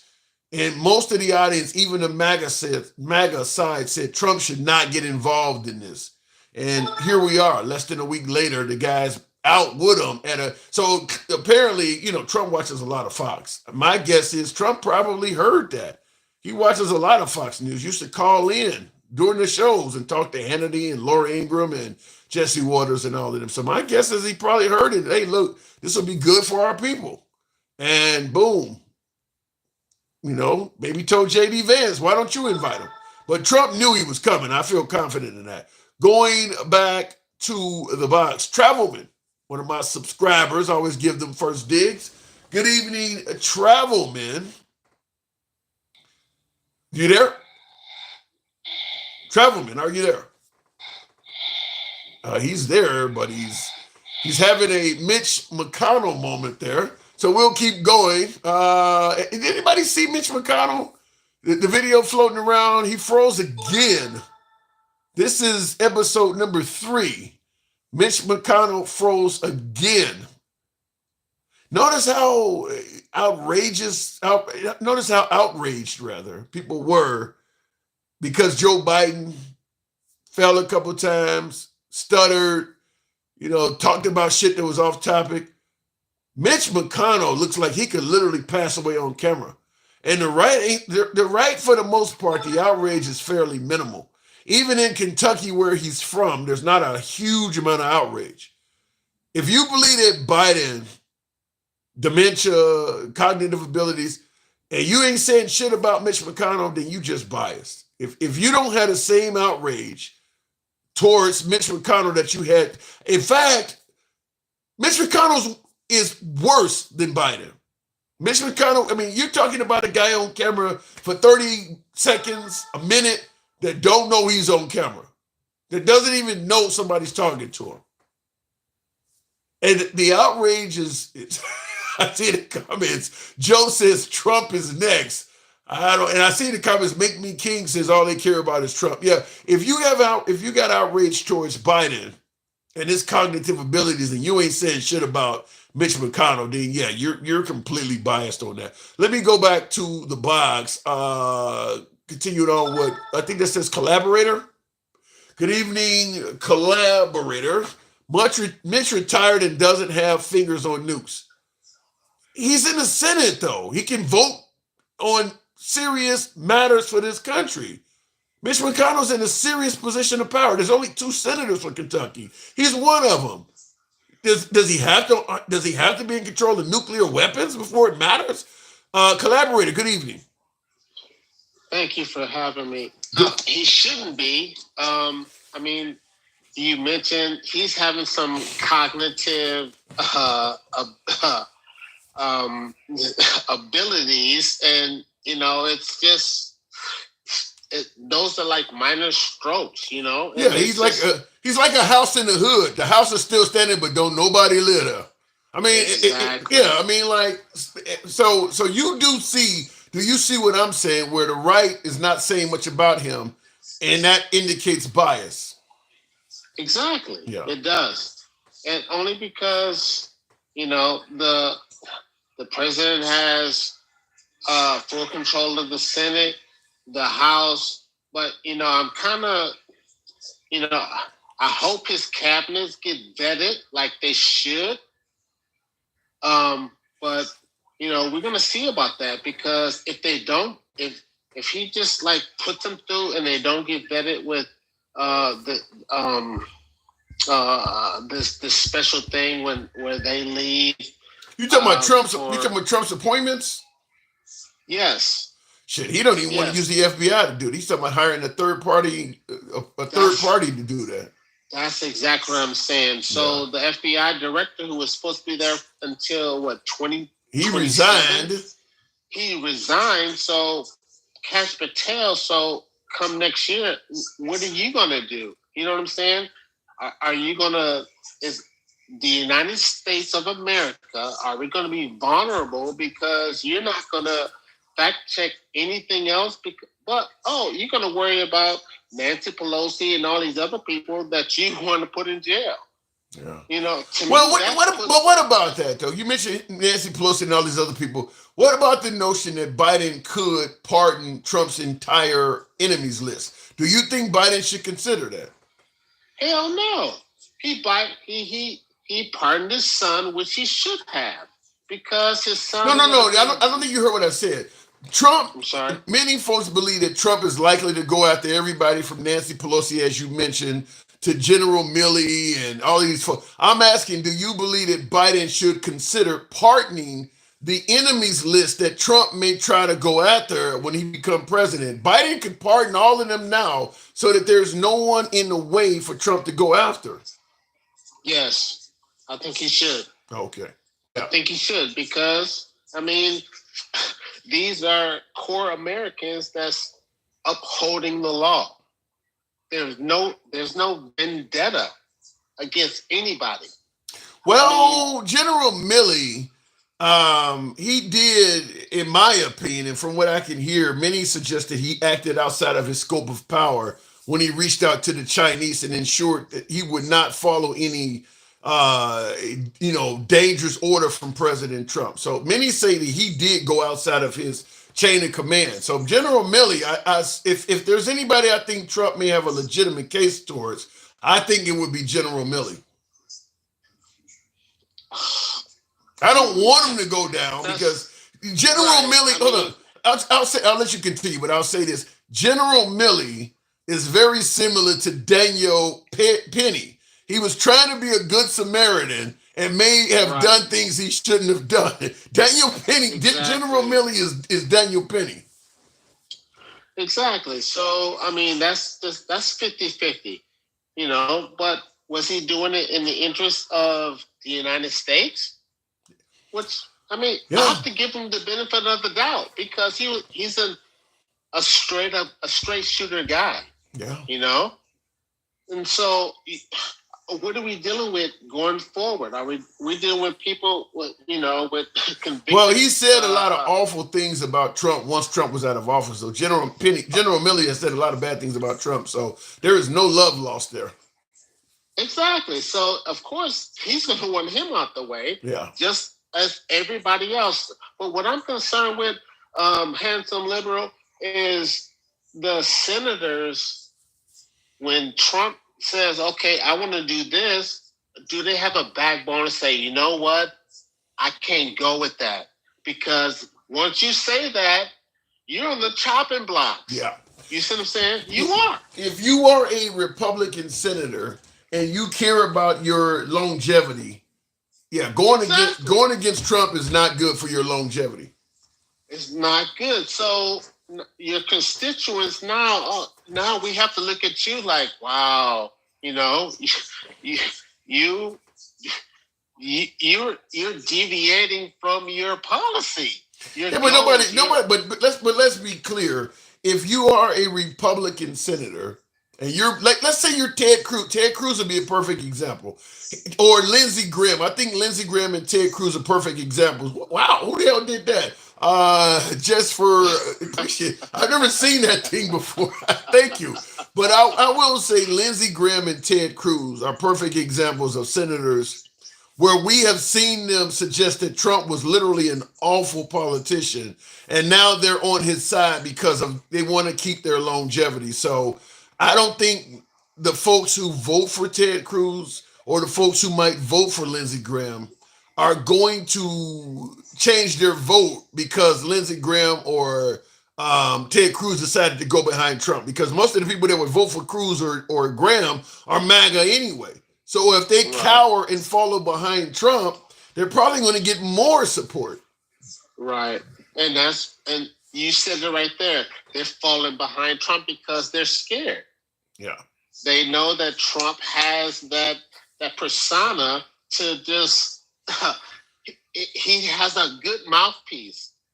Excellent mouthpiece. He is an excellent. Yeah, he has a good mouthpiece, and I mean, and we all see it. We've seen it with this Apprentice TV show and other things. So it's just, but he doesn't come through with policy. But I gotta say though, we can go back and forth about Trump, but let's just be real.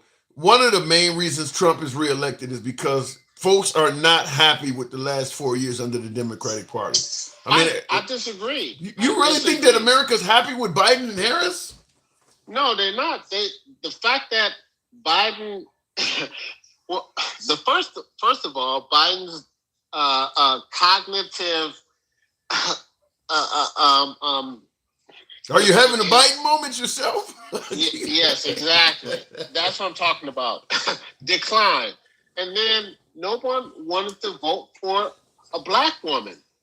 I disagree. I don't think Kamala Harris being black was her biggest detriment. I think being a woman hurt her more than it. Now I think it's even people in the black community, in the Hispanic community, that does not believe a female has the temperament for that job. I think being black didn't help her out. Let's be clear.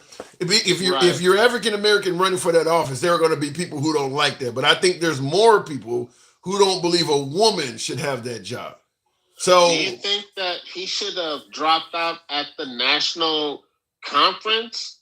I think he should have ran for one term and never tried to run for re-election at all, giving somebody else, at least a year and a half to run.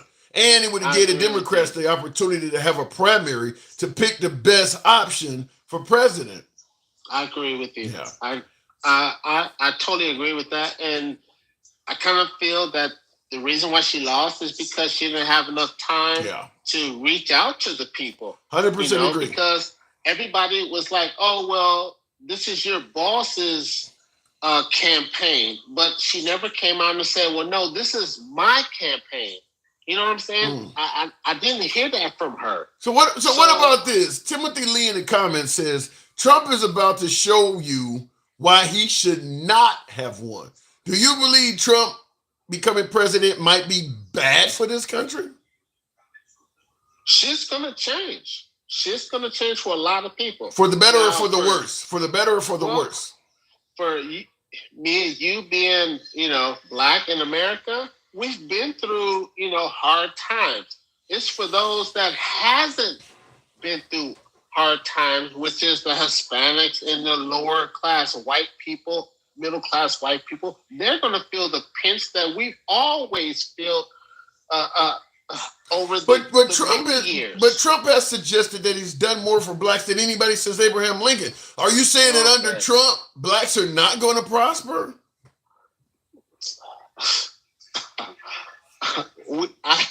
We have to see about that. I mean, okay, well, we'll see how many black businesses thrive, how many black businesses open up, but there's no black on this cabinet. So to me, that's saying, oh well, okay, well, didn't he give somebody though? He got one black guy in there. He got it's like the 1980s TV shows. They always had a one black dude in the cast. He do got one black guy on there, don't he?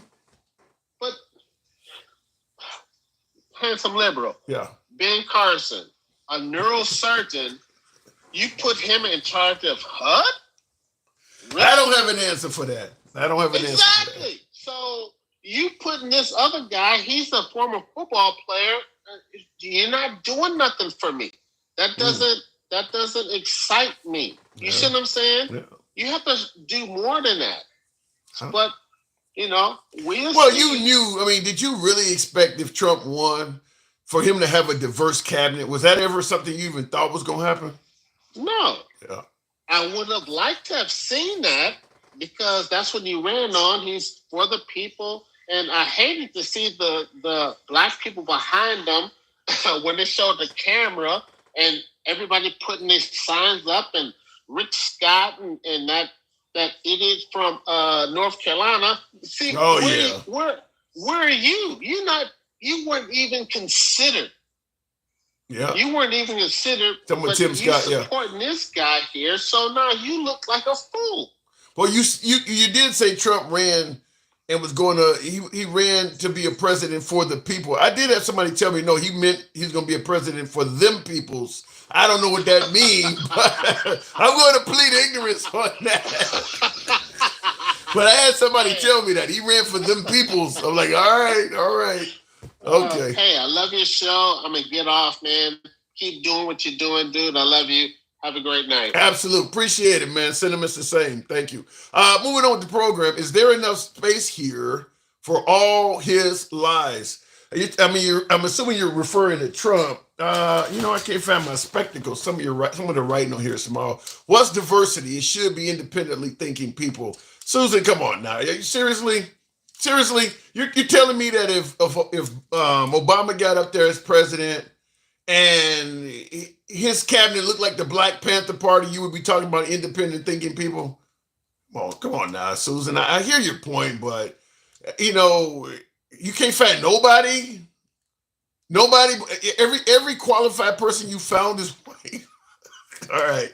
I hear it, but no. If Obama's cabinet was 100% black, looked like the riffs in the movie The Warriors, for you folks who may be old enough to remember the movie The Warriors, that you see the scene on the beach.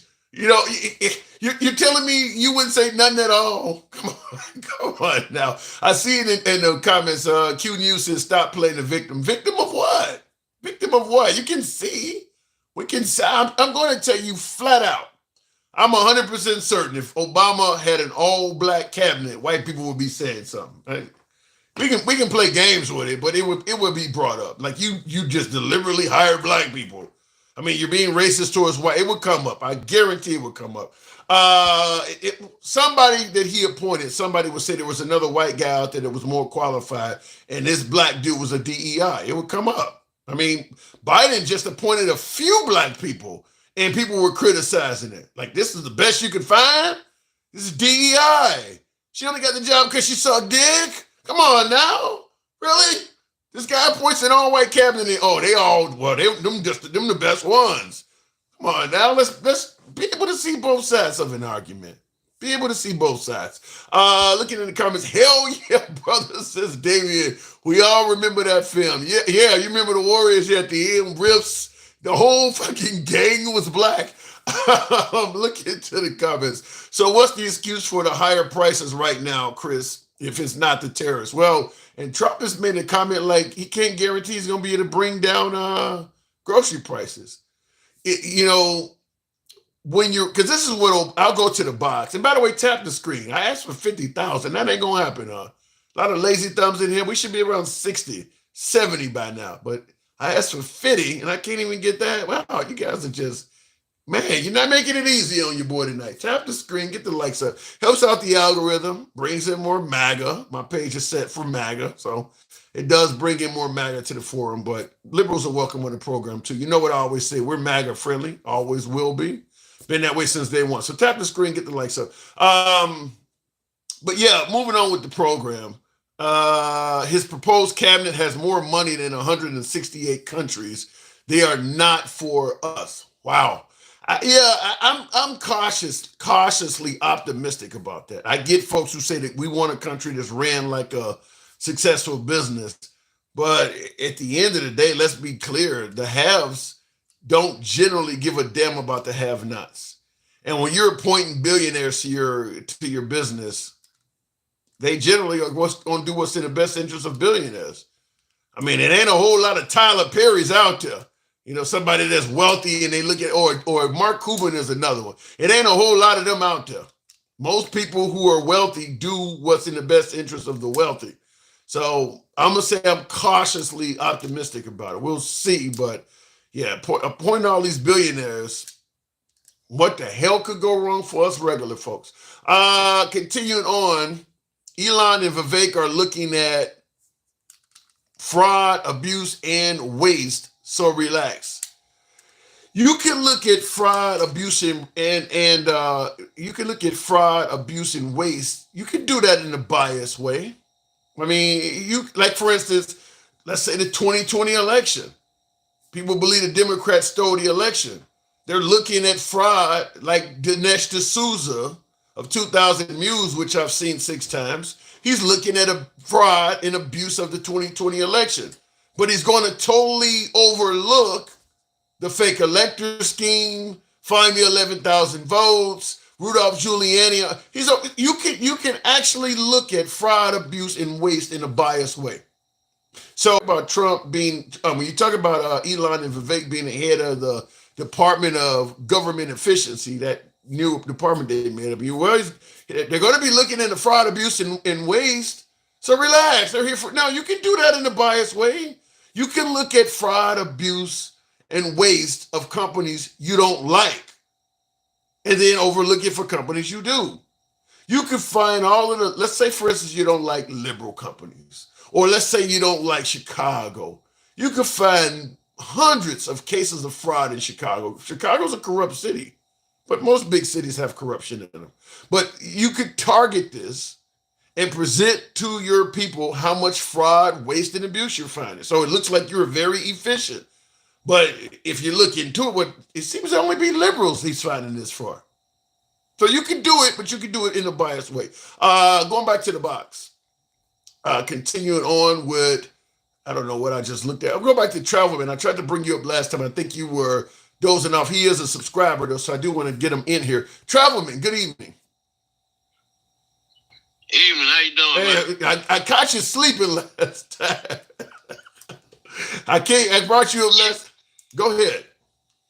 Yeah, I was actually sitting outside the movie waiting on a friend of mine, daughter, to come out from, Okay. the movie. Okay. Anyway, so we're talking about Penny. Yes. Showing up by invitation, showing up to the Army-Navy game. What say you? Oh, he's like Rittenhouse now. He's a MAGA hero. Yep. And how do you become a MAGA hero? Well, I'm not gonna say you only do it by killing somebody, but he took somebody out and he got acquitted for it, and they believed that what he did was the right thing to do. Yeah. I hate to say it, but for some, and this ain't for all, and this is going to be controversial, but I'm all about free speech, so you can criticize anybody in the comments, or you can certainly let me have it how you may, but I do believe that if you take out a violent Negro or a Negro lover. You know the term, because people who, I mean, you like Cal Rittenhouse did not take out any Negroes. He took out Negro lovers, and it was just as good. I mean, members of BLM, Yeah. members of BLM. Yeah. So Yeah. I do believe that is one path to becoming a hero. Yeah, but we talked about this yesterday, man. The stuff you see on the New York City subway, the Chicago L, the London Tube, you see people out there saying all kind of stuff and doing things all the time. And like I said, he came up behind the guy and put him in a chokehold. But would you have convicted him? Would you have given him manslaughter for that? He probably should have got, negligent manslaughter or something. He was negligent homicide up to 4 years in prison. He wouldn't have got 4 years, but he could have got, something. And once again, like we said before, the guy only weighed 140 pounds. Yeah. So if you can be a Michael Jackson impersonator or whatever, you ain't big. Yeah, you ain't rerun. You ain't doing no damage to, you're not going to do damage to somebody, I heard people you were talking about earlier comparing it to Ashley Babbitt coming through the door, two totally different situations. Yeah, but they both lost their life while being unruly. Would you think not? I mean, I'm not saying either. Let's say I know you don't believe. He lost his life having a psychological meltdown, probably. Okay, yeah, but the people on the train they're not there to diagnose your mental illness. If somebody walk up to you and tell you they want to take your life, you're not sitting there trying to diagnose whether they're mentally ill or not. You're worried about if they're going to take your life. The dude, like I said, this dude was 140 pounds, man. I get it, yeah, but still, once again, though, okay, she was coming through a barricaded door. True. That they had broke the window, and there was a mob on the other side, and you had people on the inside that are paid and trained to protect the people that work in that room. Right. You come through that door, you gonna get taken out. Simple as that. That's what happened. People, like I say, once again, they keep trying to romanticize. There's a couple of things MAGA do. They always trying to make some kind of excuse for people in January the 6th, and they tend to forget that the presidency is 4 years and not 3. So they only want to remember, they only want to talk about Trump's first 3 years. They don't want to talk about the last year, which was the pandemic. There's some truth to that. I don't disagree with that. Yeah. So that's why, the economy was good. And, I think you even said, when the unemployment was 3 point something. Yeah, but when he left office, it was 6 point something. Yeah, that's true. Because it's 4 years. That is true. And when they put his job numbers up, they're not gonna say, well, somewhere down in the paragraph it might say it, but it's not gonna just have when they compare the job numbers, they're not just gonna compare his 3 years against everybody else 4 years. Yeah. Let me ask you this, because in the comments, Tim is because you and I were talking about the pandemic, and I believe that Trump handled the pandemic dismally. He's asking the question, I'll let you tackle this. How was the pandemic controlled by Trump? He blew it. How? Okay, so this is what you have, right? So you have at the beginning of the pandemic, they were trying to downplay it and everything. It wasn't really, we had no leadership at the beginning of the pandemic. Right. And then I agree with that. No leadership turned into bad leadership. Okay, and that's when you got into the bleach and all of that. You actually had states competing against the federal government when they were trying to order PPE equipment and stuff. The states were put in for ordering. Then one of the governors said, we tried to buy this equipment, and then the feds came in and undercut us on price. So he blew it. So it's leadership. The organization would be a reflection of the leader. I agree with that 100%. I mean, like, if there's one area where I think Trump did dismally, it is the pandemic. So let me ask you this.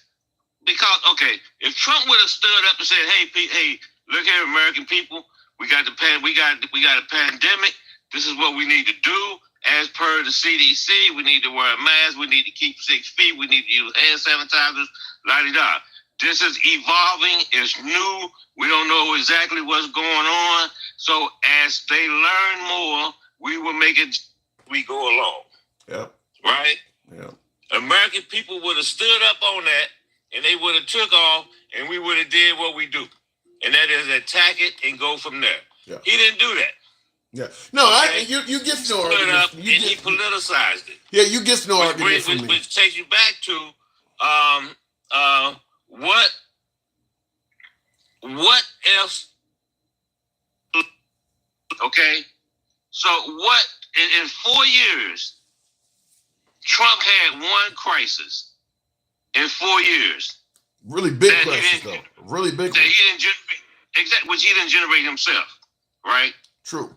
He had one, and he blew it out his anus. Well, look, I have no debate to push back with you on, because I've been saying that since it happened that Trump handled the pandemic horribly. I mean, being on TV with Dr. Fauci, and then you're at night at rallies saying he should be fired. Then the next day you back on TV with him again. If the guy don't know what he's doing, why the hell would you keep being on television with him? So you're sending mixed messages. The people who only see you on TV with Dr. Fauci think they should social distance and wear masks. But the people who are attending your rallies think otherwise. I mean, you're sending out two messages. I agree. His handling of the pandemic was terrible. It was not unified. It was not leadership quality. That is true. You know, he isn't a leader. He's always been for himself. Trump isn't a leader. Okay, he's our That's president. Just the bottom line. Then why the hell you think he got so many votes? He got so many votes. Well, remember now, I know everybody like to bring this up, but I think he only won by like 1.3% or something. He won the popular vote.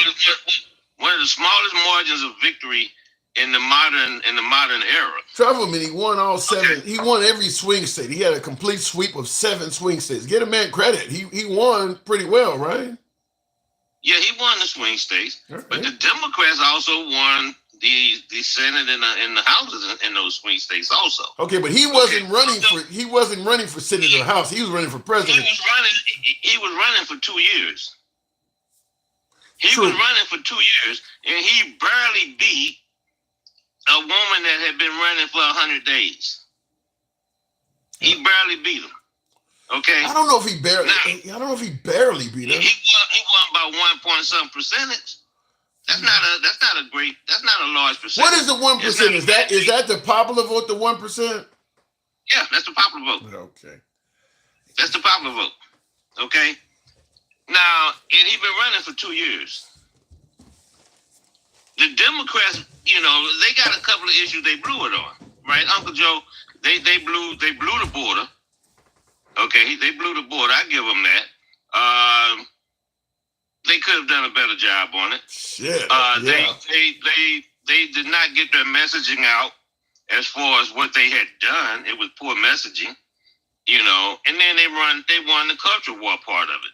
They villainized or demonized a group of people that makes up 0.1% of the population. The crazy thing is Trump stated that. He said something like, I don't really care who goes in bathrooms or whatever. That only represents a tiny percentage of the population. He just said that the other day, and people were like, oh, you say that now, huh?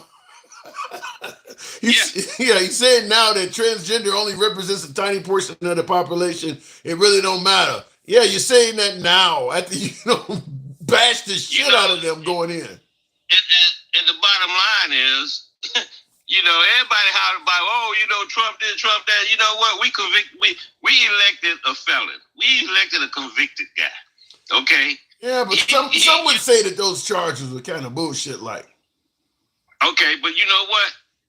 To get 34 out of 34, you can call it the BS all you want.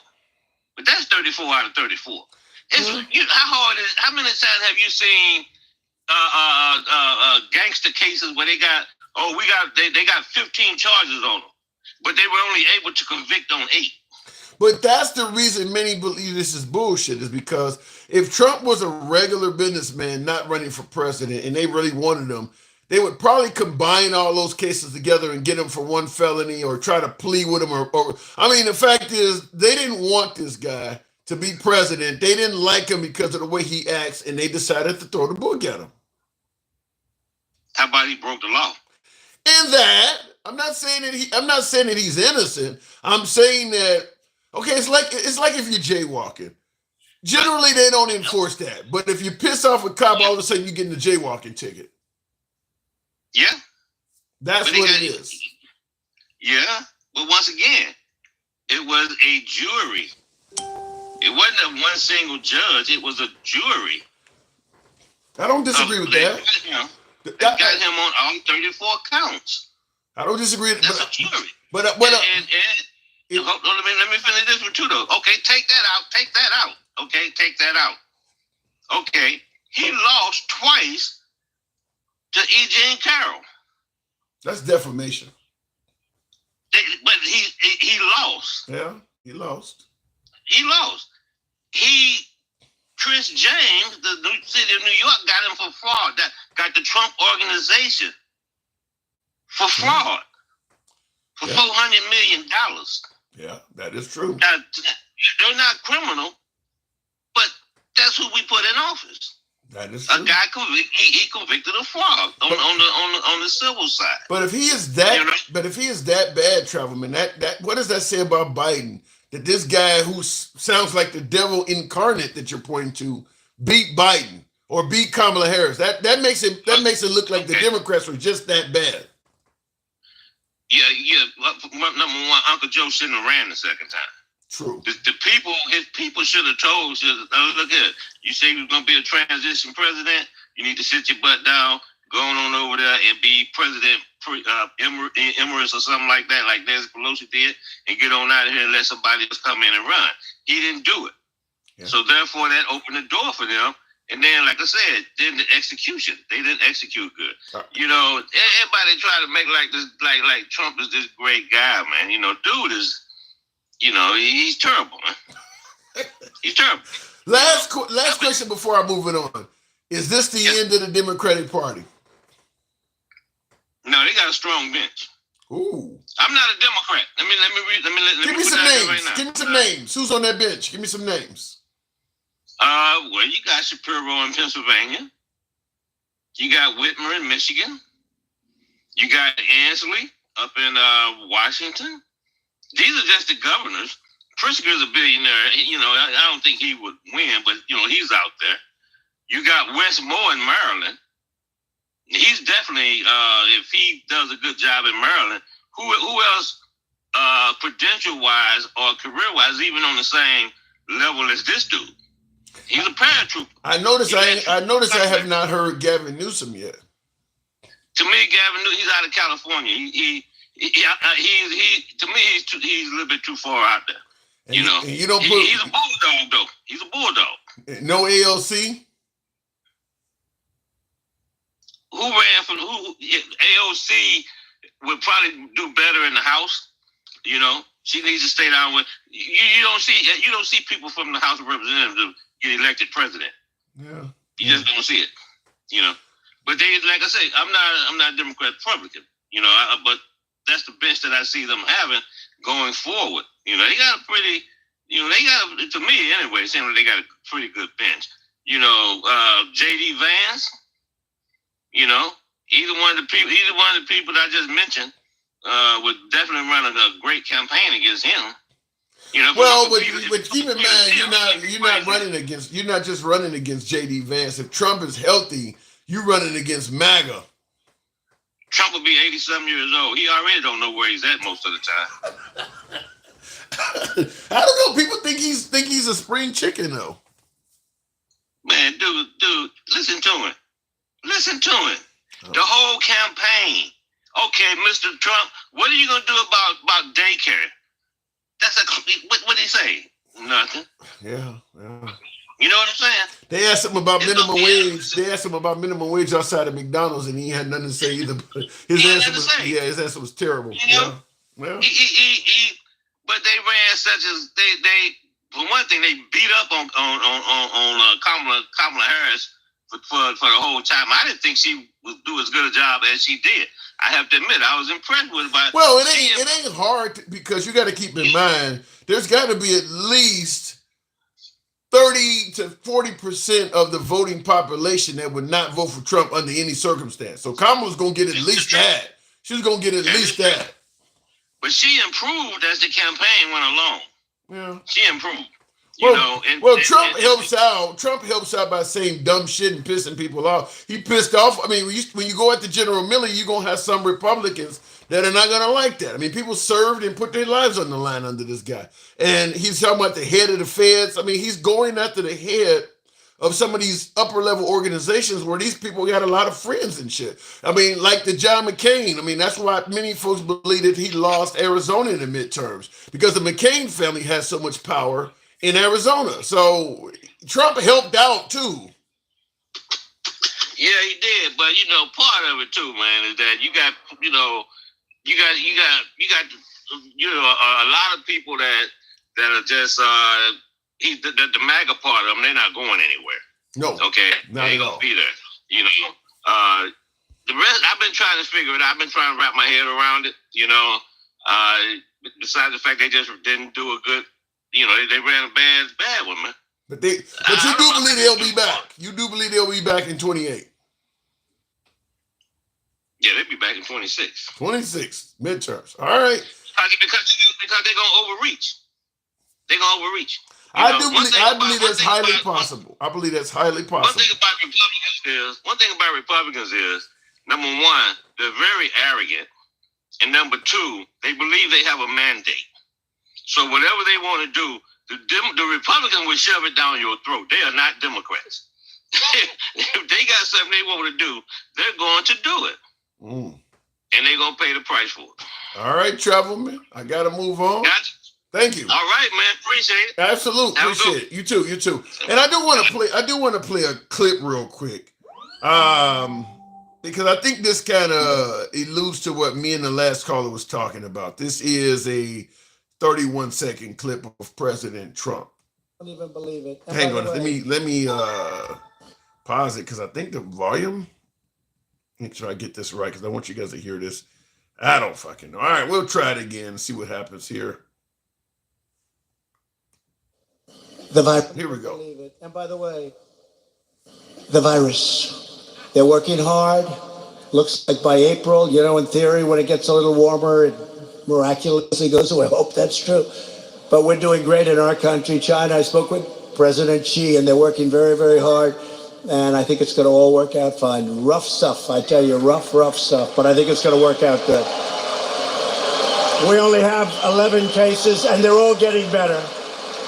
That's very early on in the coronavirus. That's why, because some folks were saying, I think Tim in the comments, well, what did Trump say that was so bad about the coronavirus? Here's an example here. This is very early on. He said it's just going to be gone by April. Talking about we only got 11 cases, and the minute it warms up, it's going to be gone. Now, talk about this. He didn't get chastised for this as much, but this aged far worse than George W. Bush. Remember, he had the mission accomplished banner behind him, and the war went on for years after that, and people were talking about how bad this comment aged terribly bad. But shout out to Trump because a lot of things he doesn't get chastised for, but this comment aged horrible. I don't even believe it. And by the way, the virus. They're working hard. Looks like by April, in theory, when it gets a little warmer, it miraculously goes away. I hope that's true. But we're doing great in our country. China, I spoke with President Xi, and they're working very, very hard. And I think it's going to all work out fine. Rough stuff, I tell you, rough stuff. But I think it's going to work out good. We only have 11 cases, and they're all getting better. probably went past 11 million cases. Had no legitimate reason at all to get on TV and say that. I mean, that was just a keep hope alive message that was based on absolutely nothing. He had no reason to go on TV and give people that false hope that turned out to be a disaster. So this is what I'm talking about when I say that he handled the pandemic very poorly. I'm just gonna go on TV and tell people something that's gonna make them applaud. This is ridiculously false, ridiculously. And I don't know if anybody ever asked him, but that would have been something I would have said if I was got lucky enough to interview somebody like Trump during that period of time. I mean, you always want to respect somebody of that stature, so you don't want to be too hostile, but sir, in the spring you suggested that the virus would be gone by April. Could you let us know, where did you get that information from? Obviously it didn't happen, sir, and I'm sure you're sorry that it hasn't happened, but what led you to say that? Did you get it from any physician or virologist? Who led you to believe that the virus would just go away by April? And I don't think he would have an answer for it, but he didn't get criticized for this. I mean, that's horribly false. We talk about Obama saying if you want your doctor, you can keep your doctor, and he didn't get hammered for this. That's a horrible, horrible thing he went on and did. Crystal Lopez says words versus actions. What were his actions? Travel ban January 31st and was called a racist. Well, I don't, what you're saying is common in regards to Trump's words versus actions. And I've said this many times on the program. Oh, and I've lived through a few presidents. I mean, I can remember I was a very young lad at the time, but I do remember when Carter lost. I certainly remember the Reagan years. I remember the George H.W. Bush years, the Clinton years, the Obama years, George W. Bush years, and Trump and Biden. Only under Trump have I ever heard people start saying what the president actually says does not matter that much. I had never heard that before. Like what my viewer here said, and Crystal, thank you for the super chat. She said words versus actions. I'm under the impression what a president says has a lot of weight too. Only when Trump came around were we suddenly being told, well, just pay attention to what he does, not what he says. Mainly because he says a lot of wild shit, like the tweets and all of that, and it was causing people not to want to vote for him. Well, don't vote based on emotion. Vote based on his policies. Don't be a snowflake, because he's saying really bad things. So to get people not to focus on what he's saying, well, don't vote based on your emotions. Don't be a snowflake. Vote based on what he's doing. I've never heard somebody say, don't pay attention to what a president of 350 million people, don't pay attention to what this leader is saying, only what he's doing. I had never heard that before. I don't buy that. I do believe that if you are a commander in chief, certainly of a nation that's the size of America, what you say matters. I don't think we talk about George H.W. Bush, read my lips, no new taxes. He was a one-term president. Many would suggest it's because of what came out of his mouth. Not what he did, what he said first. Read my lips, no new taxes. Didn't Clinton get hammered like hell for the words, I did not have sex with that woman? These are words. Remember Obama? If you want to keep your doctor, if you want your doctor, you can keep your doctor. Those are words. He got hammered for it. All of a sudden, Trump comes along and the words don't matter anymore. I don't buy into that. And then, of course, Biden stumbling over words and things like that constantly. We were hammering Biden for his words, too. I don't see how Trump should get a pass like that. I see Arch Angel says Bill Clinton did have intercourse. Yeah, funny. Like I said, 350 million people, in my opinion, what you say matters. Nobody's making him say that wild stuff. He's saying it on his own. Continuing on with the program, though. Speaking of which, we'll go to Timmy Tim. Good evening, Tim. Damien, what does it say? We need to stop. We need to take a second and look around and realize we have been lied to our entire lives. Our grandparents, our parents, we lied to their, the way our educational system is dishonest on his face. I've covered it on many lives. Timmy, good evening. Good evening, man. How you doing? I'm doing good. Now, you've heard a lot, so I'm going to ask you. I'm sure I'm wrong in some areas. The floor is yours. Oh well, I just trip out, man, that you guys ride the only president in history to ever be on Soul Train. That is not true. I've watched that clip a million times. That's not him. That's totally him. No, it's not. It's totally him. I swear to gosh, it's him. It's not him. It's not. And I don't know what. I don't. Okay, he can dance. What does that matter? Hold on. Let me say this. Right now, as we speak, I don't know how old John Travolta is. He's like 70 something. He has a Christmas commercial right now as we speak where he is walking down the street to one of the songs from the Bee Gees from Saturday Night Fever where he started in his 20s. And in that, he's dressed in a Santa Claus suit. I think some of you folks have seen it. But in that commercial, he still shows he has some dance moves. Now, you're pointing out that Trump was on Soul Train. Now, you see him up there, the YMCA, looking like he's jagging off two people at once. Does that look like somebody that's ever appeared on Soul Train at all in their entire life, dancing like that? You ain't right, checking out two different people. Seriously. You don't get that fucking bad when you get old. You gotta be kidding me. Hey, but Tim, come on, think about it. He was Jesse Jackson's bestie. Okay. He was freaking Michael Jackson's homie.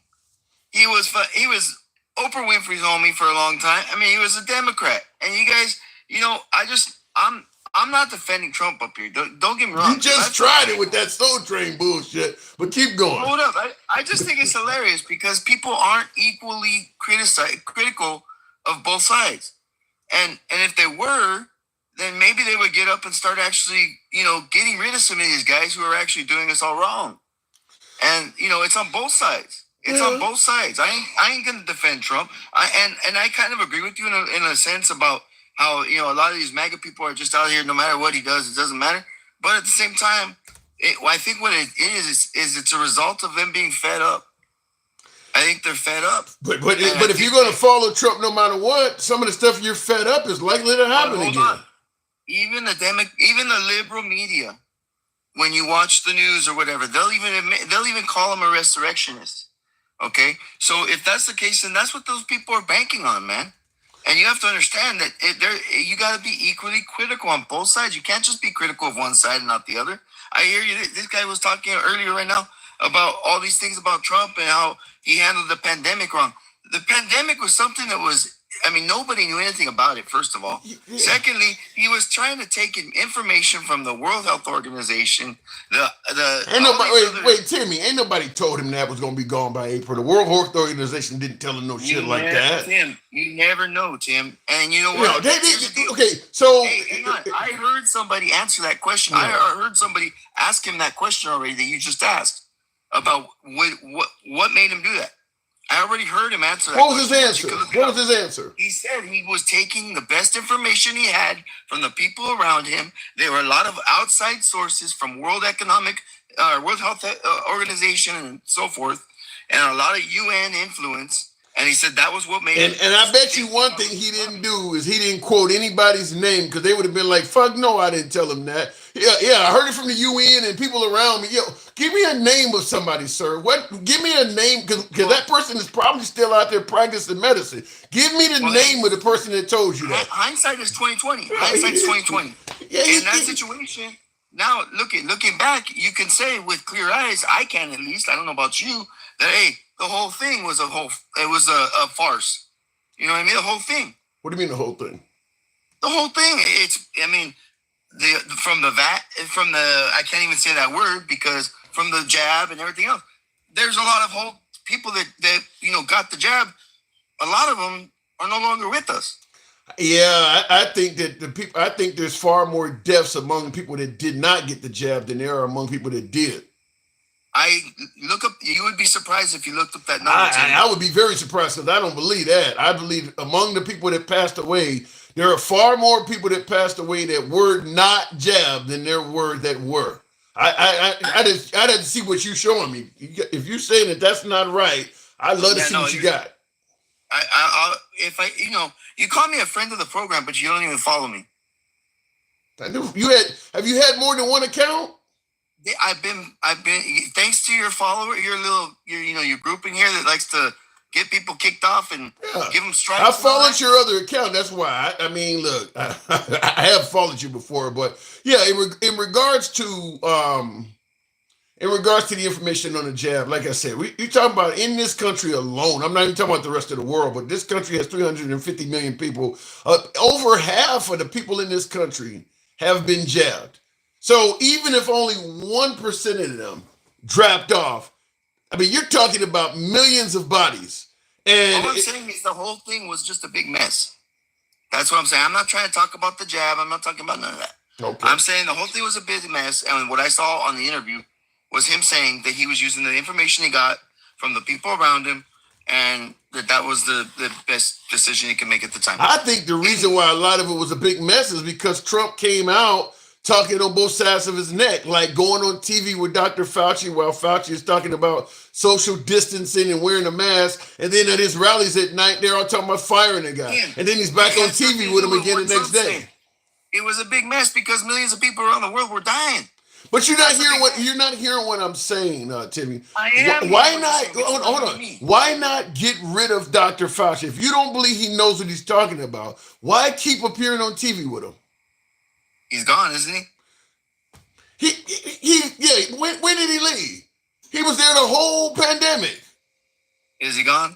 That ain't got nothing to do with what I'm asking you. Why didn't he get rid of? Hold on. Why didn't he get rid of him in the beginning when they were saying that he needs to be fired? Why did he wait so damn long to do that?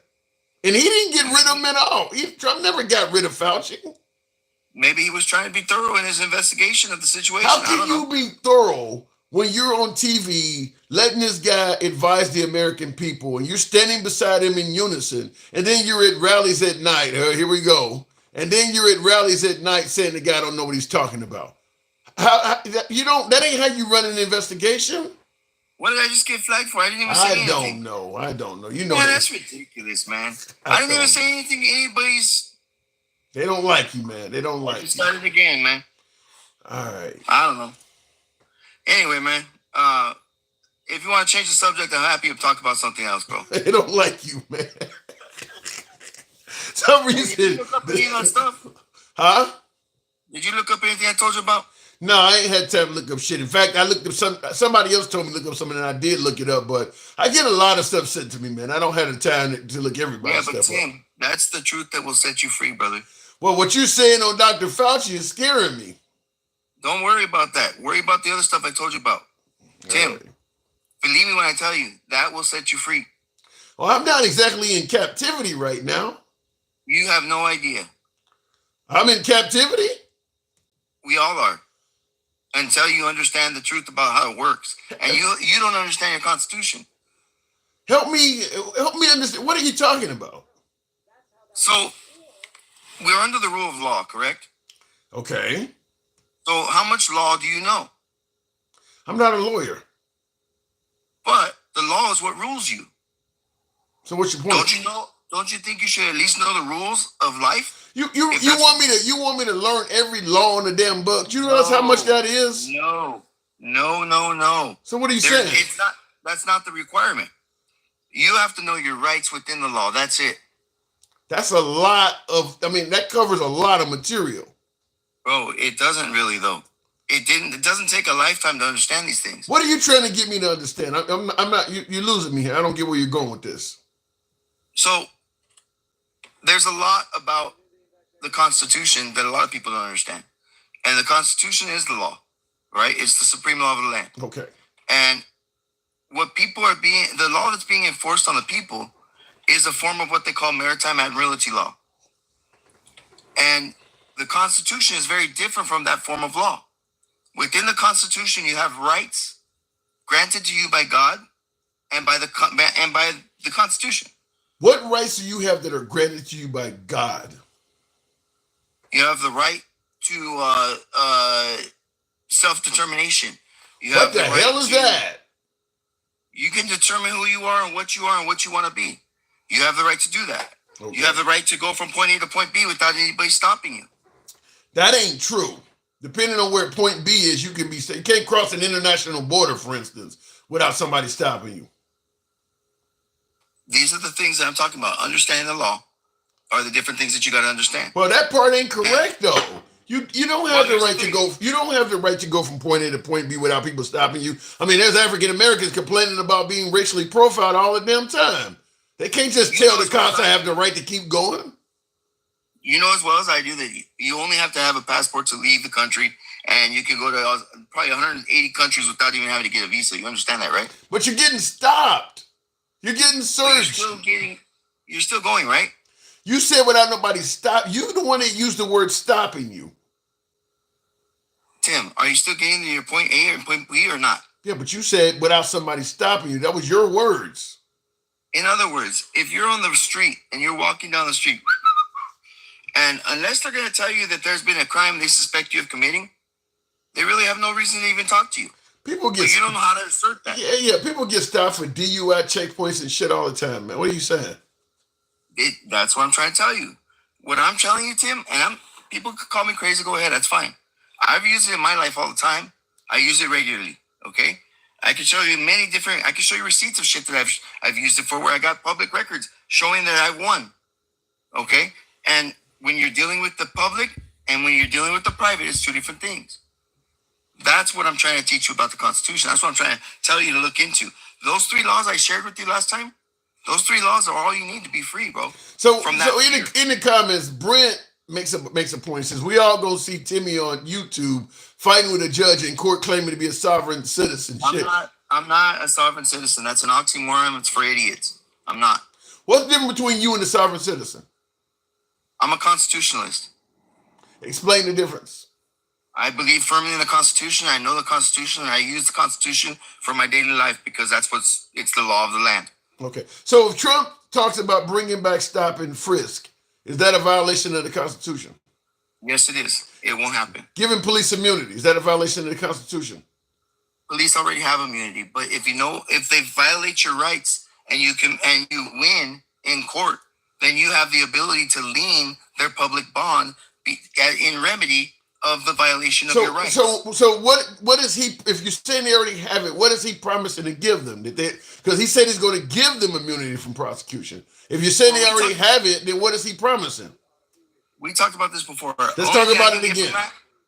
Only thing I can get from that is that he has a lot of different genres of people that he has to reach, and he's trying to give those trigger bites to, or whatever you want to call them. And I think that's what he was using. I mean, I think. So who would he be trying to trigger by promise? Huh? Liberal cops. So you believe liberal cops want to have immunity from prosecution, and that's what he was trying to get their vote? No, I think that the other side, I think that the liberal cops are going to have that to fight for, and the other cops are going to benefit from that. So it's both working against each other. I don't get that. You got to create the problem to create the solution. Okay. So, but at the end of the day, you are admitting Trump was selling wolf tickets. He's promising something while giving nothing. Oh yeah, and I'll say it again. I don't trust any of them. I don't trust any of them. They're politicians. They're not here to be honest. Anybody who thinks that they are here to be honest is a fool. And Tim, do you know the history of the Marshall Islands? No. You don't know the history of the Marshall Islands. I mean, look at the history of the Marshall Islands are in the Pacific South Coast. Okay, they're South Pacific. They tested nuclear weapons. Okay, on the that Marshall I do know. That I do know. What they made it they couldn't live there. I'm not even gonna try to say that one over again. They couldn't live there. Yet after I think it was 6 months or something like that, they had them go back there and move back in. Then after they were there and getting sick from it, they come to find out, it's still in the water. And to this day, the Marshall Islands can't be used. Yeah. Okay. So how many people did the government affect negatively there? Now, hold on. Let's be clear. I am a black man. You don't need to go to the Marshall Islands to let me know the government can't be fucking trusted. Exactly. You talking about being in Chicago. I know that. You got the St. Louis experiment. You got the Philadelphia experiment. You got the Black Wall Street situation. There's so many things that I'm sitting here listening, especially watching you and some of the people in your comments. And I'm going, how can these people even sit here and continue to support these people? These are the same people. Did you vote for Trump? I voted for self, bro. You didn't vote for Trump? I voted for self on everyone that I could write in. Damn. Who'd you vote for in 2020? I vote for self every time. Really? Why? Here's why. Have you ever read your back of your voter card? Yeah, I've never voted for self, though. Do you know what vote? When you look up vote in the legal dictionary, what it means? No, what is it? It's a vow. It's a vow of sovereignty. So when you vote for that man, you're giving him a vow of sovereignty. Ain't that a sovereign citizen that you just tried to deny? No. Every American has sovereignty. Every country has sovereignty. What is that? Explain it. Sovereignty is the ability to be sovereign over the, for instance, we the people run the government. We're sovereign to the government. So when you're sovereign to the government, what does that mean? That you have the ability as a living man and as a private person to exist without them impacting you. You sound like you're trying to deny being a sovereign citizen for sake of the debate, but you're pretty much describing yourself as a sovereign citizen. You are. Listen, sovereign citizens are confused in a lot of different ways. Okay? Sovereign citizens take sound bites and they try to elaborate on them, and then they start doing crazy things with money and other things like that. I'm not into any of that. Okay? Do you pay taxes? Do you pay taxes? No, I don't.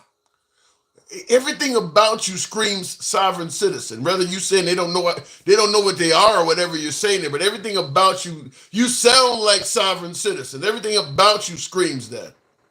I know the law, and I can tell you they do too. They say the same thing. No, they don't. No, they don't, because they're calling themselves a sovereign citizen. You can't be sovereign and be a citizen at the same time. It's impossible. All right. It's impossible. Okay? I'm not. Hey, look, you're trying to make me look like that? That's cool, but that's not what I am. I'm just telling you, I've talked to sovereign citizens before, and y'all saying the same things. Only difference is you're talking about Constitution, but other than that, you guys are. My comments on YouTube and TikTok is filled with people that hear sovereign citizen coming out of your mouth. Everybody hears it. I mean, everybody can hear it. That's great, but I'm not. Okay. I'm not. All right. I got to move it on. So you call yourself what, a constitutionalist? Yeah, I believe in the Constitution. All right. I'm more like an anarchist, basically. I don't believe in government, basically, but I don't see how you could believe that our nation is a nation of laws, and you say you believe in the Constitution, but at the same time you say I'm an anarchist and a sovereign citizen. Those things don't fit. They don't. I did not say I was a sovereign citizen, man. No. I mean, what you're saying you're saying that I'm an anarchist because anarchy is the people against hierarchies. What group of anarchists also have a constitution? The Constitution is what divides us from the government, bro. It's their contract with us. Okay. Anarchy doesn't generally have contracts. It's kind of a free-for-all. That's the way you envision anarchy, but that's not the true definition of anarchy. Okay. The true definition of anarchy is the people against hierarchies. Okay. All right. I'll leave it at that. It's in the name. Anarchy, anti-archy, hierarchy, anti-archy. Our last call was better, Timmy. I gotta go. Our last call was better. We don't regress way back. You know why? You know why? Because you don't even look up the real shit I send you, and you don't even. Hey, I tried to even tell you were a god and goddess of this country, and from the beginning, and you still didn't even go look up that guy. I gotta go. You just like being in your ignorance. That's all. Okay, I gotta admit, compared to you, I'm super ignorant. I gotta admit that because you're saying things I've never heard of, and it's frightening, man. Going back to what says by nuts says Johnny D. Price. Be nice to my guest. Tim needs his foil hat. Damn. We are a constitutional republic utilizing the democratic process. All right. It states we the people, not we the government. Fair enough. And it does say that. People get it wrong all the time. You have the right to roll out of bed. You have the right to tie your shoes. You have the right to take a dump before you go to work. You don't have the right, and your comment got cut off, Coop. I wanted to hear the rest of that. Somebody else said the caller's making no sense. You don't even need to pay taxes, but messes are too stupid. Something I can't with that. Anyway, Travelman says Timmy needs to share his gummies. Yikes. I guess I couldn't get up to 70,000 tonight on the like. So all right, whatever. Slow show. Maybe it was a topic once again. I thank some of you folks that did tap the screen. Real quick, but the people make up the government. I'm listening to Timmy. He's telling me what to look up. I would like to look it up. I just, I have a lot of other things going on. Plus, I have a day job as well. But I have heard plenty of people take the route with an unfavorable outcome of a sovereign citizen. I mean, he pretty much is saying you can't have the right to, certainly when it comes to not paying taxes. Shit. Ain't that what isn't that just what Hunter Biden, the president's son, got pardoned for? Not taking care of his taxes? You think I'm going to get away with that shit? I'm hesitant. That's all I'm going to say. I'm hesitant to believe that stuff has any validity to it. Because there's so many people, as somebody pointed out on YouTube and things like that, so many people go into court, get pulled over by police, and they start talking this sovereign citizen stuff. And he said he's not a sovereign citizen. He's a constitutionalist or whatever, but I keep saying sovereign citizen because he even described himself using words like sovereign. He sounds like a sovereign citizen to me. That's why I keep saying it. But I've seen so many folks all over social media. That doesn't work well with the police, with judges, with the feds. None of them folks. That doesn't work well. We are a republic. We elect people to do our will, but that doesn't always work out. Well, the thing is, you elect them to do your will, then they get in there and they get bought and paid for and do other stuff, or they lie. They lie to get your vote, and then when they get in there, they never had any intention of doing what you, like, for instance, I got to bring up Trump because he's our current president. Even my last caller was saying that he believes some of the things that Trump says is, at the end of the day, he got the vote, he's in there now. He's already telling you, well, actually the grocery prices may not go down. Or I really don't care about who uses what bathroom. But when he was running, he was all over making sure transgender people don't go in the wrong bathroom and promising to give you very low grocery prices. Now that he's won, he's willing to come out and admit, well, that actually might not happen, So you elect people to do the bidding of the voters, but sometimes they don't tell you the truth. Sometimes they tell you they're going to do something, then they don't do it. Like I would also, and that's a great point, Crystal. He says right words, not actions. But the words are what got him elected. Now, for instance, you said, focus on the person's actions, not their words. How could a president ever have a valid presidential campaign if you only focus on actions and not words? The whole campaign is ran only on words. You're not in office yet. So you got to take in consideration their words. The reason you're voting for Trump, not giving taxes, not putting taxes on tips, that's something Trump has never done before. That people voted for him because he promised, I'm not going to tax the tips of employees or tax the overtime. So they voted for him based on words. So it's okay to listen to his words when they're positive, but when they're negative, now you don't want to. His whole campaign, a lot of that stuff is based. I want boys, I don't want boys playing women's sports. That's all words. Now, Crystal, you says make them stick to their words. Well, true, but if their words are insulting, degrading, or somebody even say racist or whatever the case may be, you're going to hold them accountable for that too. Like, I'll give you an example. This is a clip I play on the program somewhat often. I haven't played it in a month or so, but this is one I play because people always say, well, Trump's racist. What the hell has Trump ever said that's racist? And this is one I often play because now this happened several years ago. This is Trump with Bill O'Reilly. And at the very least, it makes Trump look suspect. That way, they're in their country. I read a case where some people are sent to Minnesota. It was 10 degrees below zero. They go from Syria to Minnesota, not exactly so. There, it doesn't matter what they want. Okay, here's the point. Now, obviously that was an immigration talk, but this is where I want you to hear, because this is when people always say, well, what has Trump ever said? Or did? I bring this up often. I play it about once a month or once every other month or something like that, because I get a rotating amount of guests. And by the way, folks, understand the program is always based on free speech. MAGA are my preferred guests. I do take liberals. Liberals are welcome.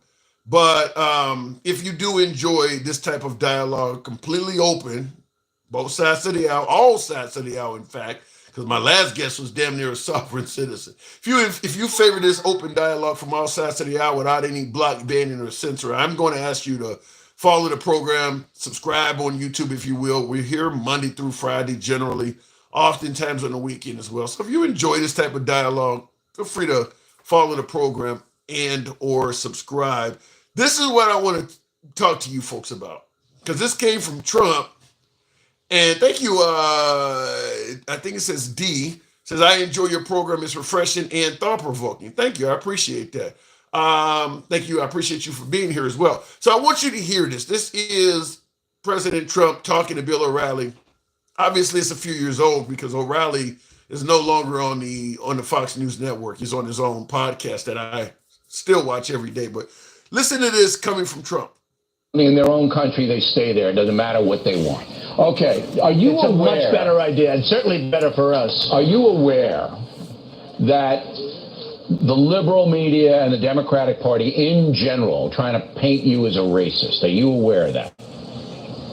I think so, but I think people know better than that. I'm right. probably the least racist person on earth. Well, I've known you I think a long people time, know better than that. I never saw any racism from you. However, when you tweet out a thing, and this bothered me, I got to tell you, you tweeted out that whites killed by blacks, these were statistics you picked up from somewhere, at a rate of 81%.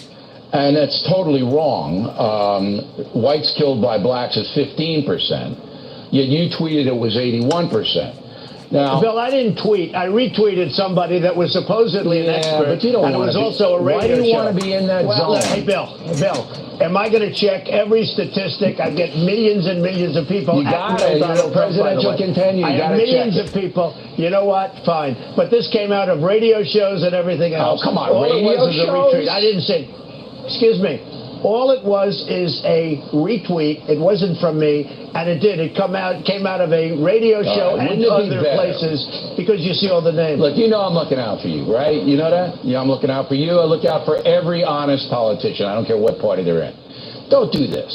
Don't put your name on stuff like this, because it makes the other side, it gives them stuff to tell the ill-informed voter that you're a racist. I mean, you just handed them the platter. This was a retweet. I'm sure you're looking out for me. Everybody is, right? Yeah. This was a retweet. This was a retweet. All right, whatever it is. And it I came told from you sources shouldn't tweet that are ever. very credible. You shouldn't. Okay, I want to talk about this because, like I said, this is one where I personally believe this is racist, in my opinion. I'm just going to tell you flat out the bat. You know, we can talk about other things where people may have taken Trump out of context. This is racist for a number of. First of all, why send this out? There's no legitimate reason for a presidential contender to get on the internet and tweet out something suggesting that blacks are killing white people wholesale. There's no reason for him to do this at all. Now, in addition to him having really no reason to do this, I still don't know. You know, it's been years now. He still hasn't stated. Why did you do this? Why did you just get on the internet and tell white people that blacks are killing them wholesale? Because he stated, as you heard Bill O'Reilly say, 81% of white homicides are committed by blacks, and in reality, the FBI corrected it and said no, it's 15%. People tend to kill, homicides are committed against people that you have something in connection with, or you live in the same neighborhood. You tend to kill people you're around, or people you know, or you got something, a drug dealer kills a rival. You don't just go in another neighborhood and just start taking out random people. So that's the first thing. You told the public it's 81% and it's only 15%.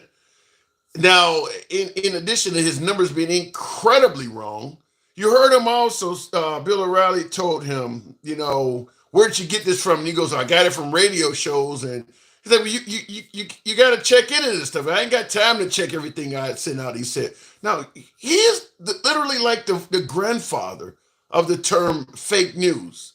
Yet he is admitting, well, I just send out things and I don't even have time to check and see if it's true. Now, he is telling everybody else, the fake news media and everything else. A lot of folks need to realize when you're talking about the fake news media, the president is media. CNN tell you some bullshit. Fox News may tell you some bullshit. The president is just in that same category. The president can tell you some bullshit too. At any given time, he can call up the news networks and they'll put him on television, State of the Union or whatever. He is media as well. Millions of people hear what he says just like they hear what CNN or Fox News says. He is the media. And here he is admitting, I don't even fact check what I sent out. But the problem that I see it as being racist, first of all, is why? Why would you, what would be the purpose of going on the internet and saying this or retweeting it as he says? Now, there's a whole lot more to unpack on this. Now, and I will say this, if I'm white, I say this all the time, if I'm white, I don't have any black friends, I don't have any black associates or anything like that. If I'm white and I'm walking down the street, I believe what the president has said, that if I'm killed, there's an 81% chance a black person is going to do it. I'm walking down the street and I see some black people coming towards me. I'm either crossing over to the other side or I'm putting my hand on my gun. There is no way to describe this other than saying this makes black people look awful, like straight fucking murderers. There's no explanation other than that. 81% chance if you're white and you're a victim of a homicide, a black person did it. That's what he just said here. How is that any worse than Jussie Smollett or Susan Smith? Or even the Duke rape case where the stripper blamed the Duke rape players, the lacrosse players for, I mean, you're just making up shit. This is literally just completely fabricated. And like I stated, he didn't give any reason at all for why he sent this out. I don't think you could come up with a legitimate reason for why you sent this out. In addition to that, below, you can't really see it because there's a red line going across the screen showing how much time the video has. But below it says the source is the Crime Statistics Bureau, San Francisco.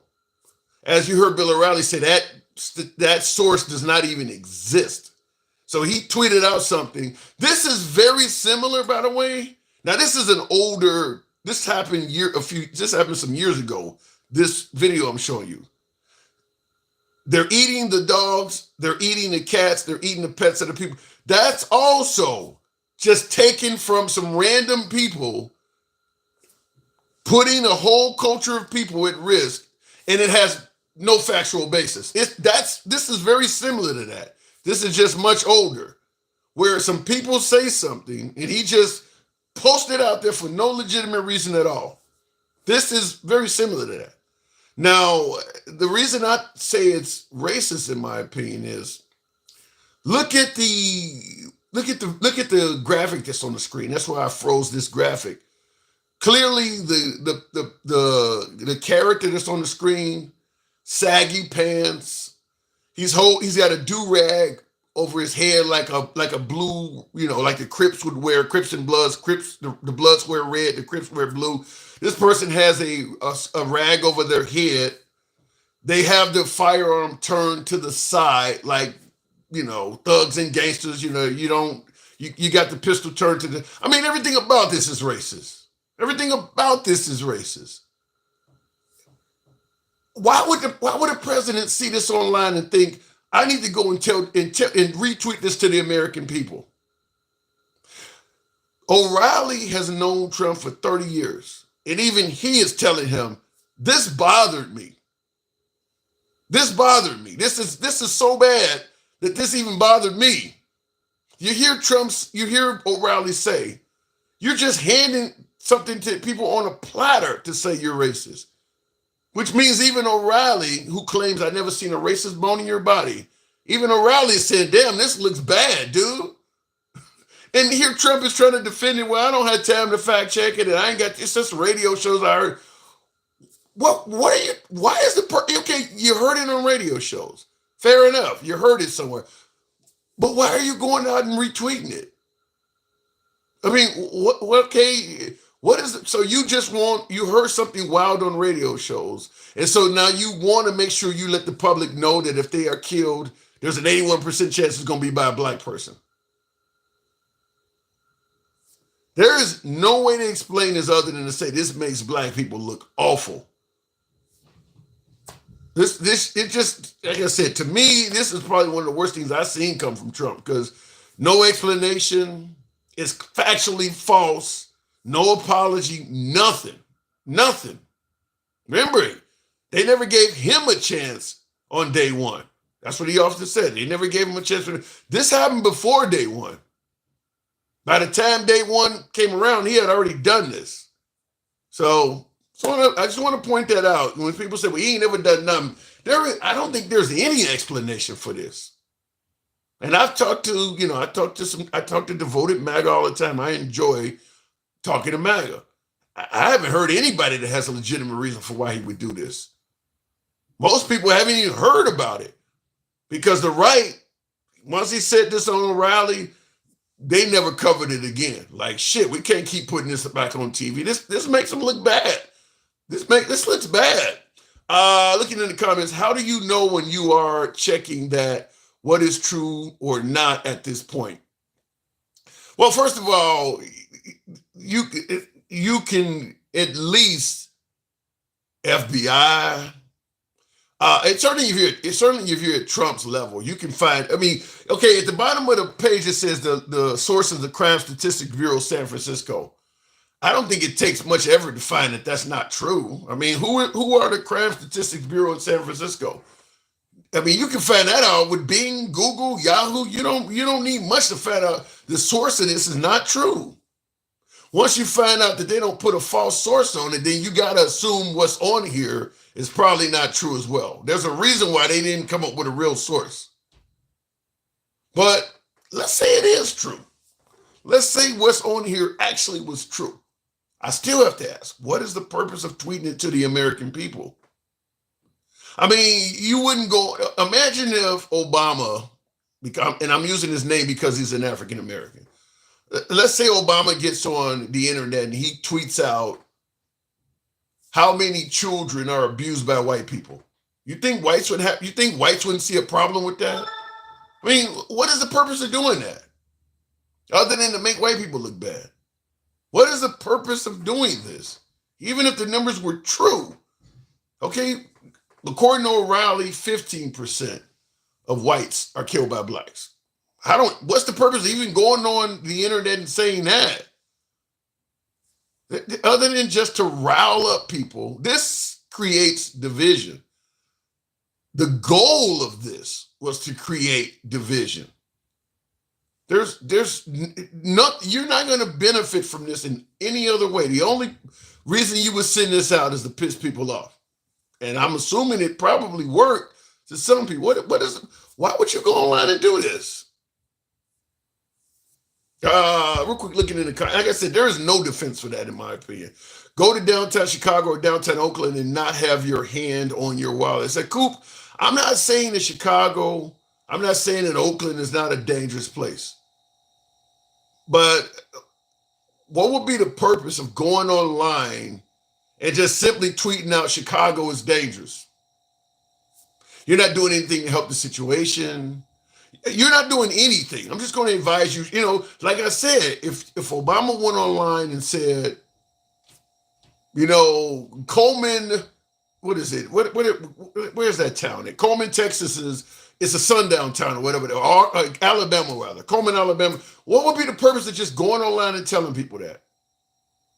Coleman, Alabama is intolerant of any African-American visitors. He just went online and tweeted that out, no reason, and just said that. You think people wouldn't be mad about that? There's no reason for this shit, other than just to piss people off. That's the only reason for it. Like I said, so when people say, well, he ain't never said or did nothing, okay, we can talk about him loaning money to Jesse Jackson or all of that. But that don't explain this. None of that explains this away. Vitor, Texas. Yeah, that's another one. Vitor, Texas. People say it's a sundown time. My bad. I see how they add up now. Yeah, you must read and study a bunch. Some days it's hours. So I just said, for a presidential contender to send out something that is inflammatory as this and then openly admit he didn't even check it. I just heard it on the radio show. So anything that a shock jock might say on a radio show, you have the possibility of retweeting it to millions of people. Even if you want to defend him and say he's not intolerant, you got to at least admit that was incredibly irresponsible. You just heard something on the radio show and you went online and repeated it. You're admitting you didn't check and see if it was true. You realize how much shit they say on radio shows for just to get listeners and shit? I mean, incredibly irresponsible. And I assume a lot of Trump supporters probably believe that African Americans shouldn't feel no kind of way about this. It makes African Americans look really fucking bad. Like I said, wholesale murderers.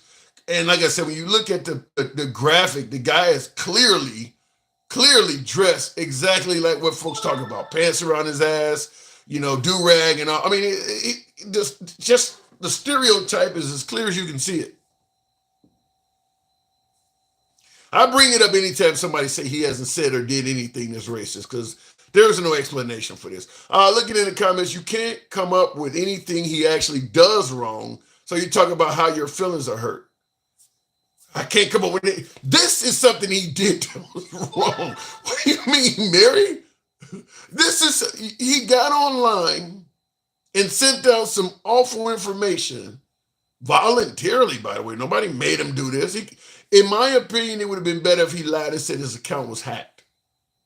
Or my assistant did it, and I have since fired the assistant. What you talking about? I can't find nothing he did wrong. He did this. Jesus Christ. You actually said that. Mary Wren says, you can't come up with anything he actually does wrong, so you talk about how your feelings are hurt. He did this. Jesus. That's hilarious. That is hilarious. Oh my God. Anything he feels will help his campaign. It could be that, Archangel. Could be that. I mean, this may have helped his campaign. But the obvious question is, with who? Who would see this and want to vote for you more? Just think of it that way. Think of it that way. You mean he practiced freedom of speech? How dare him? Yeah, he practiced freedom of speech. You do realize freedom of speech, which I am 100% with freedom of speech. I say it all the time. You can be critical of anybody in the comment section. You can be critical of the host. I don't block, ban, or censor any damn body for freedom of speech. 100% with you there. But freedom of speech does not mean freedom of consequence. You want to get up there and say black people are murdering white people wholesale? Yeah, you got the right to say that. But then when it's time to vote, well, vote on what he says, not on what he does. No, you don't get to escape consequences for that shit, though. Biden calls MAGA, what did he call? Well, Clinton called them deplorables. He called them garbage. I didn't hear MAGA talking about they were exercising freedom of speech. All of a sudden, Trump does it. It suddenly goes back to the First Amendment. Look, you can be critical. I just ask that you see both sides of an argument. I've not heard one person that supports Trump that says when Biden referred to MAGA as garbage, it was freedom of speech. They all thought it was wrong. Now, all of a sudden, I show you this and, well, freedom of speech all of a sudden. This is what I'm talking about when I say sometimes it's not about principles, it's just about supporting Trump. Perfect example right there. How does Trump get Time magazine when two people lost their lives on January 6th?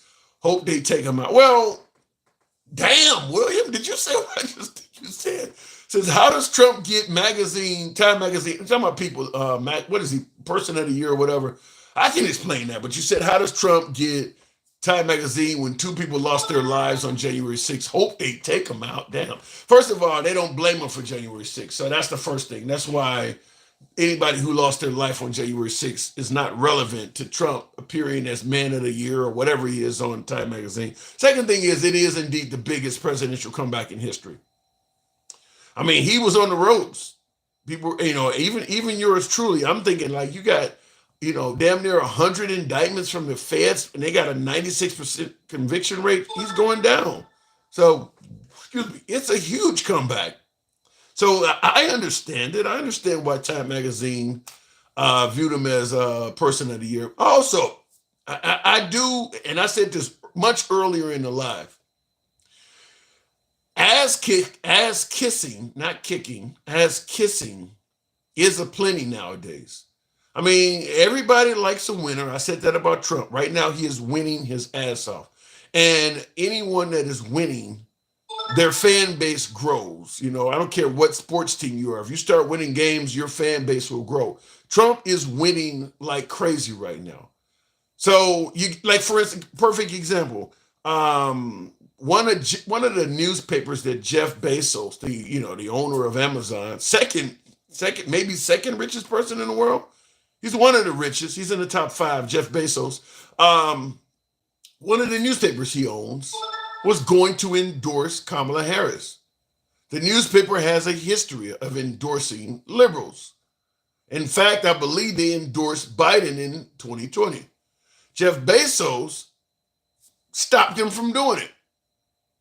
Jeff Bezos has now been meeting with Trump. So I do be Time Magazine. It wouldn't surprise me if some of the leaders of that magazine is meeting with Trump. Some folks realize that it's better to be on the favorable end of Trump than the critical end of Trump, because there is just an endless parade of people, companies, entities that were critical of Trump, and they have since disappeared, failed, went bankrupt, lost their jobs, et cetera, et cetera. Trump doesn't like the media. He's always talking about, fake news media thing. It wouldn't surprise me at all if Time Magazine tried to get ahead of it and give him something that gives Trump something to really, really celebrate and shit like that, because there may be some serious benefits on the back end.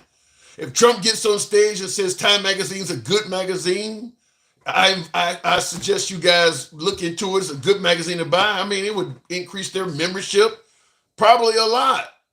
So it wouldn't surprise me if that Person of the Year award they gave Trump has something to do with that. I'm not saying it does. I mean, because I think he did have a really big comeback. But there are people that are going to be kissing Trump's ass that probably would not have favored. Let's say Trump lost and Kamala Harris won. I believe there's a lot of politicians and companies that are favoring Trump that wouldn't want shit to do with him if he had a loss. But now that he's won, he has a ton of power. They're all of a sudden coming over to him. I definitely don't think Ted Cruz or Lindsey Graham are true Trump supporters. But without him, they're not going to be in power. If they go against Trump, they're out. I don't believe Ted Cruz and Lindsey Graham really like Trump. But, he is the guy. I don't think Mitch McConnell, whenever he can speak, is a big Trump fan. But he knows if he says something against them, he's going to be like Liz Cheney and some of the other ones. So they are on the bandwagon. And it wouldn't surprise me. I'm not totally convicting Time for what they did, but it wouldn't surprise me if the owner of that magazine, look, we can get in his good graces, because even CNN and some of those networks are starting to go to the right. MSNBC is really the only straight up left-wing network on cable news now, and they're damn near at bankruptcy. CNN has started going to the right. News Nation, which I love, is center right. Obviously, Fox News has went far right. They won't say nothing critical of Trump at all. Fox News has went, they don't even have a fair and balanced moniker on the screen anymore. They've really went to the right. So, I mean, you often hear, well, all the media leans left. That ain't happening no more. There's a lot of media that leans right out there now. That ain't happening as much anymore. Looking in the comments, Trump was absolutely linked to January 6th. I said they don't believe it, though.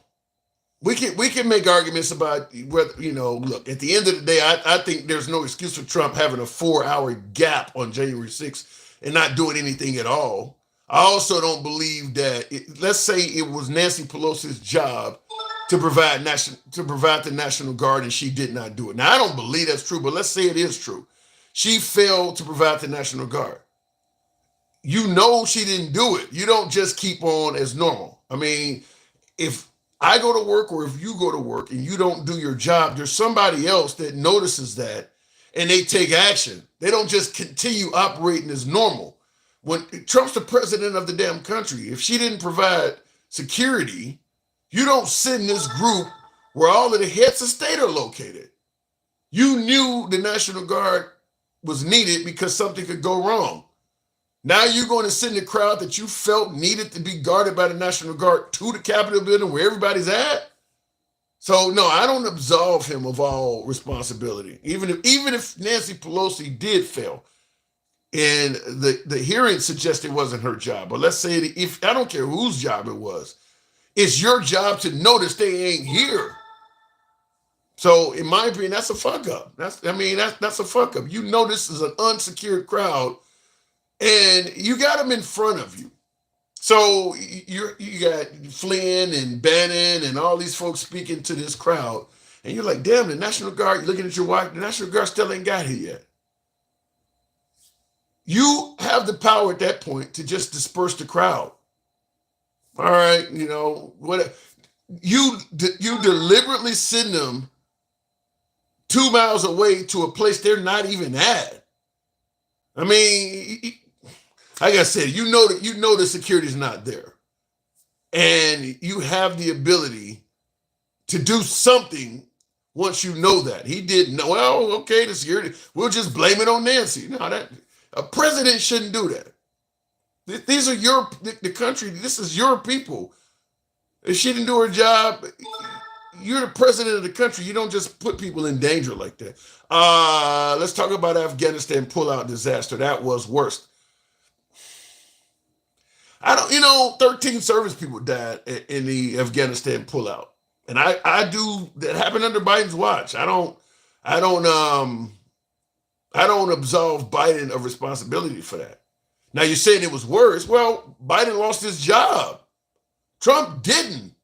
So if you want to say that the Afghanistan withdrawal was worse, okay, well, he didn't get reelected. And I do agree that I'm going to put that on Biden. It happened under his watch. But January 6th happened under Trump's watch. Biden was held accountable. Trump was not. Many people died, billions of dollars of weapons left behind. Yeah, like I said, I'm not absolving Biden of the Afghanistan withdrawal. I'm not saying he's innocent at all. I think if we had Trump and Biden like the CEO, wait a minute. I think if we had Trump and Biden like the CEO healthcare guy, life would be beautiful. So you say you think if we had Trump as president and somebody took out Biden like they did Brian Thomas, the CEO guy that lost his life. So you think if Biden he's out. He's lost. You don't need to assassinate him. He's lost already. It's not like Biden is not going to be Trump. Once Biden leaves office in January, he's gone. He's not going to be on the sidelines trolling like Trump was doing. So there's no need to wish that he's gone. He is gone. He don't need to be. I mean, if him stepping down is not enough, you want to see him murdered? Is that what you're trying to tell me? He's gone. He's not going to be around trolling and holding rallies and talking shit and saying, he's going to be gone. He might get an interview or two, but he'll be just like Bush, just like Obama. For the most part, he'll be gone. Now, he's old enough that you may not even see him at the next DNC or anything like that, but you're not going to see a lot of Biden in the off season like Trump. Biden is going to be a president just like all the rest of them were. He once he's out of office, he steps out of the way. Trump is the only one that likes being in the limelight. News report came out that news bias is 48 for Republican and 47 for Democrat. Only took 1 whole percentage point for Democrats to start screeching because their echo chambers isn't perfect. I don't think anybody's echo chambers are perfect. You mean not trolling like Obama? Obama didn't troll. Obama's out there surfing and shit. Obama wasn't trolling. Obama wasn't holding rallies and shit when he was. Trump was holding rallies. Trump never stopped holding rallies. Trump trolls like no other. That's probably the reason why he got elected. People like that trolling and shit. They just don't like when it starts to not work for him. Then all of a sudden, well, don't listen to what he says, pay attention to what he does. But when it's working, then you want people to listen. Tim, what you say about RFK wanting to ban the polio vax? That's terrible. Terrible. We've pretty much eradicated polio in this country. Why would you want to end the vax?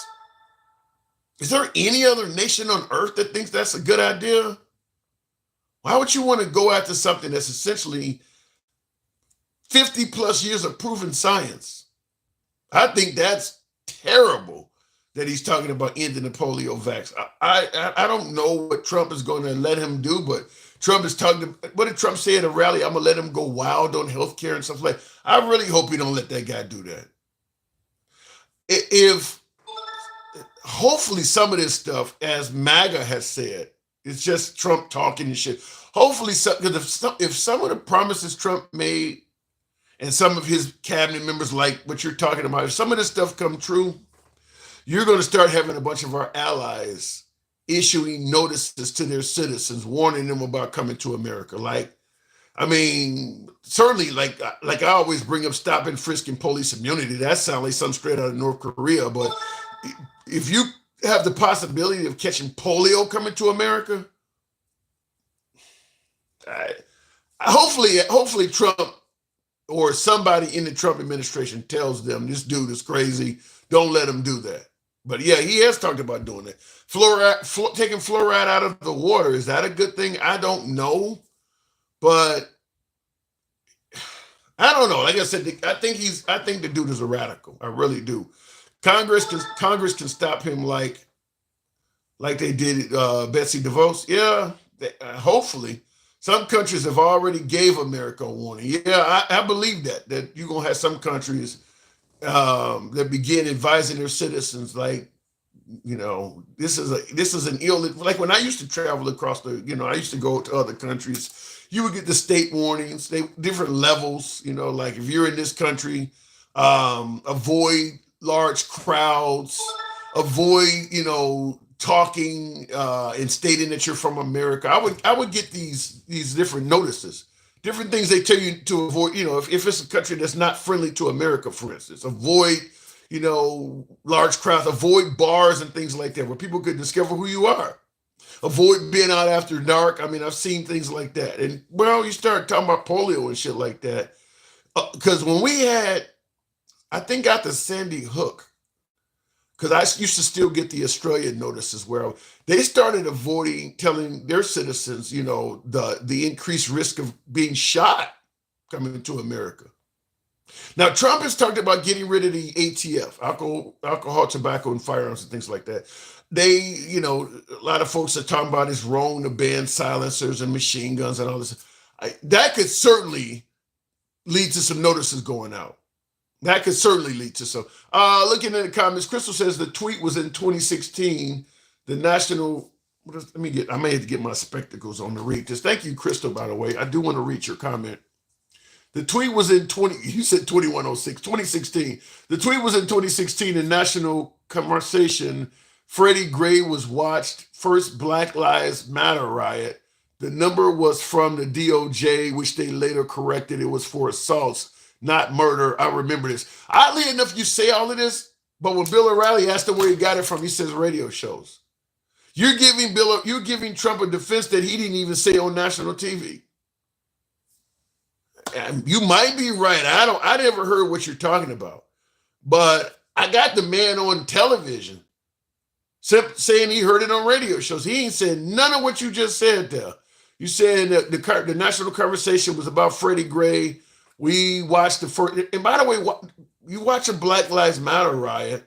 Okay, they're burning down. I think Freddie Gray was Baltimore, or was he Ferguson? One or the other. But you watch Black Lives Matter burn a town down, and you get on TV and tweet this as a result. People don't get murdered during Black Lives Matter riots. That does not happen very often. You don't hear about people really dying. That ain't got nothing to do with this. So even if what you're saying is true, I don't see what would lead you to go on TV or go on Twitter, rather, as he did, and tweet out. And by the way, your comment says the number was from the Department of Justice, which they later correct. Then why would he tweet out something that says a Crime Statistics Bureau of San Francisco? His tweet don't even, nothing about what he did, said, or posted that I'm showing here on this matches what you're saying. I mean, the source is not DOJ. He's not talking about any of what you're saying don't match what happened. Radio shows were reporting this DOJ number. Then why not tweet out something that has DOJ on it? I said, we can make excuses for it. Once you found out it's not true, how about at least an apology? Is that too much to ask? Let's say everything you're saying is true. Radio shows, DOJ said it, all of that. Once you find out it's not true, is it wrong for it to suggest that, well, you need to clear this up with the black community? You noticed in the video, he didn't clear it up at all. He didn't apologize for it at all. Well, I got it from over here. He didn't say nothing. I like to get my word out. So I appreciate you defending him, but I don't. That don't hold water to me. Once you know your shit is wrong, at least correct it. And by the way, if you got it from the DOJ and you're talking about that ain't got nothing to do with the graphic that's on here with the guy with the gun to the side and he's wearing a do-rag and all of that. Yeah. All right. And I do agree with you, Crystal. Trump don't apologize. Okay. You don't like to apologize, then people gonna hold you accountable. If you say some wild shit, like I said, I'm 100% for free speech.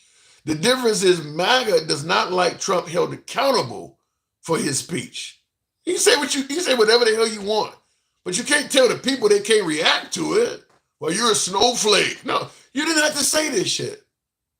You didn't have to say it. Nobody made you say this. You wanted to say it. Okay, well, this person wants to be critical of you for it. Real quick in the comments, he was a little more stubborn back then. Shit, he's stubborn now. Has he? What has Trump apologized for even in recent times? I mean, I saw him come close to an apology when he met Biden. You ever had somebody that's real tough in your family, and or somebody your friend, that somebody who don't really apologize or don't say they're sorry for shit. But maybe they show up and, hey, I bought a 6-pack for you. You just show up to your house all of a sudden with a 6-pack. I thought we should hang out today. They mean they sorry, but they can't utter those words, so they do something else. And that they kind of making it clear they cool with you. Trump sat down next to Biden and he said something like, politics can be real nasty sometimes, but it's not today.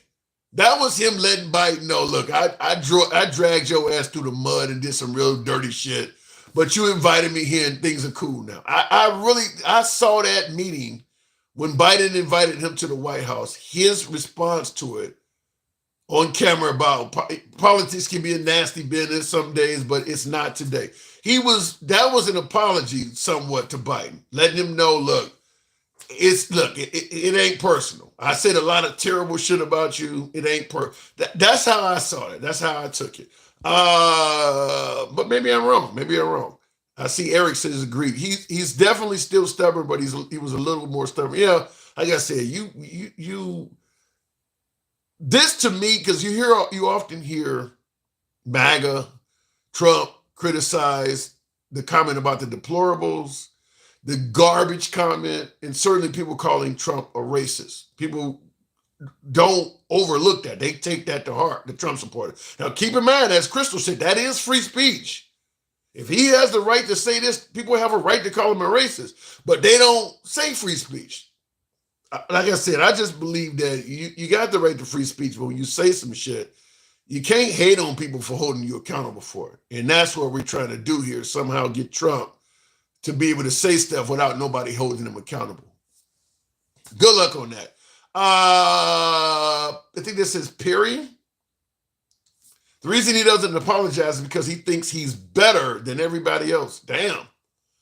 Is that the case, Blue? I think Don Jr., I think it was.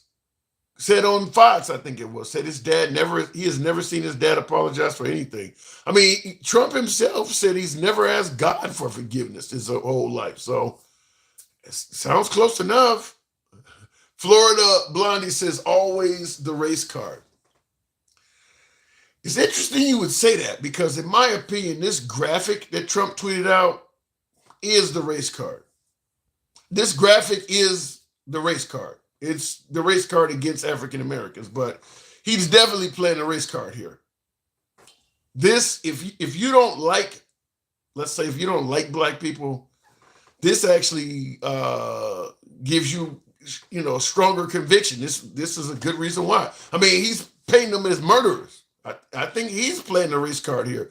Eric says he should not have tweeted it. Yeah, he shouldn't have. 100% he should not have. And I want to show you another one. Since I got a quick, since I got a few of you folks still tuned in, and I meant to play that clip for the show. Let me stop that. That'll end up being a different show. But I want you to hear this one as well, because once again, I don't know what makes him go online and do this stuff, but as Crystal rightfully said, you do have First Amendment rights to free speech. So he does have a right to free speech. The only thing is I disagree with the notion that that he should be able to say stuff and not be held accountable. Here is another one. This, once again, came straight from Trump's Twitter account. You'll know right off the bat what this is. Where's your white hood? Where's your white hood? Racist. White power. Yes, there you go. White power. You hear that? Now that guy, obviously, this is down in Florida somewhere. Guys yelling white power on camera. Now, they're Trump supporters, and there's some anti-Trump supporters, I guess, yelling at him or whatever. I don't know what about politics made the guy yell out white power, but for some strange reason, Trump tweeted this video out. That's the only reason why I have it. This came from Trump's Twitter account. Once again, just like the last video I showed you, I have no idea why he would take to the internet and tweet this out. No idea whatsoever. And he never explained it. This was so bad that South Carolina Senator Tim Scott told him to take it down. Now, obviously, Tim Scott is a Republican. The guy, I love you, man, Tim Scott, big Trump supporter, Tim Scott. Even he said, you need to take this down. Trump claims he never heard the guy say white power in the video. Says he never heard it, which leads to the obvious question. Okay, what was the purpose of sending this out? Okay, you said you didn't hear it. Okay, you didn't. Then why is this on your Twitter account? You're getting online and you got to go through the steps to send out a tweet. What made you send this out? What was the purpose of this? Now, like I said, this video is only 16 seconds long, but I'll play it again because he said he didn't hear the guy saying white power. Where's your white hood? Where's your white hood? Racist. White power. Yes, there you go. White power. You hear that? How could you say you didn't hear that? If it got so bad, even Twitter, Mr. Java, that is correct. He said it got so bad from Trump that even Twitter removed him. That is where Elon Musk came. You're right. Twitter did take Trump down because he was doing this stuff.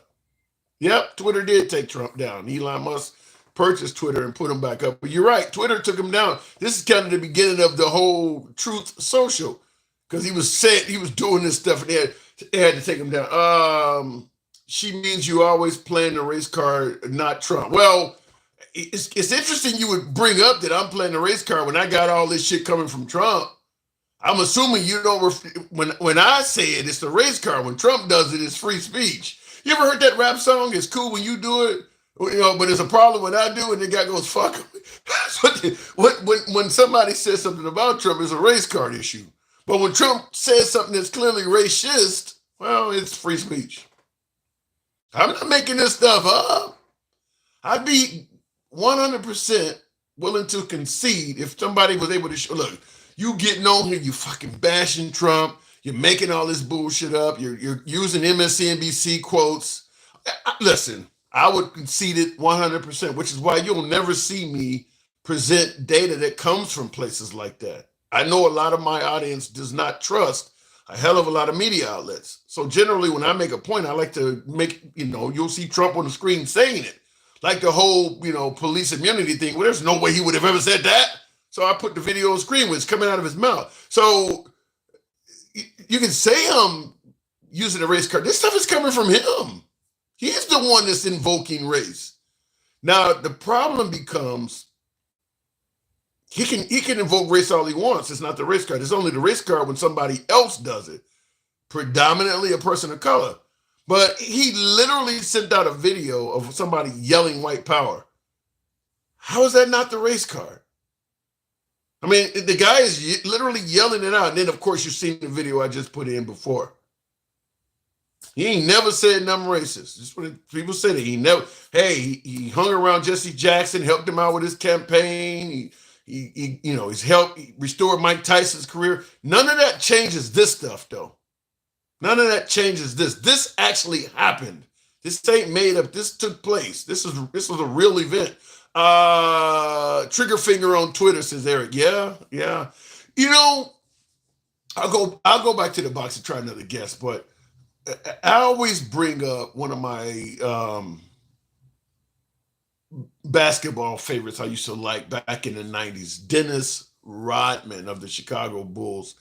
Party animal, used to do wild shit. I always use him as an example because years later, one of his security guards, one of his bodyguards or whatever that hung around him, did an interview. I think he wrote a book or somewhere I came in contact with it, but he stated that he used to, he hangs around Dennis Rodman and, the guy be at a casino trying to put chips into a woman's chest or put them down her ass or whatever as a tip. You playing blackjack or whatever. You pick up $100 coin and he want a $100 token rather. He wants to slide it into the, to the waitress's butt or whatever.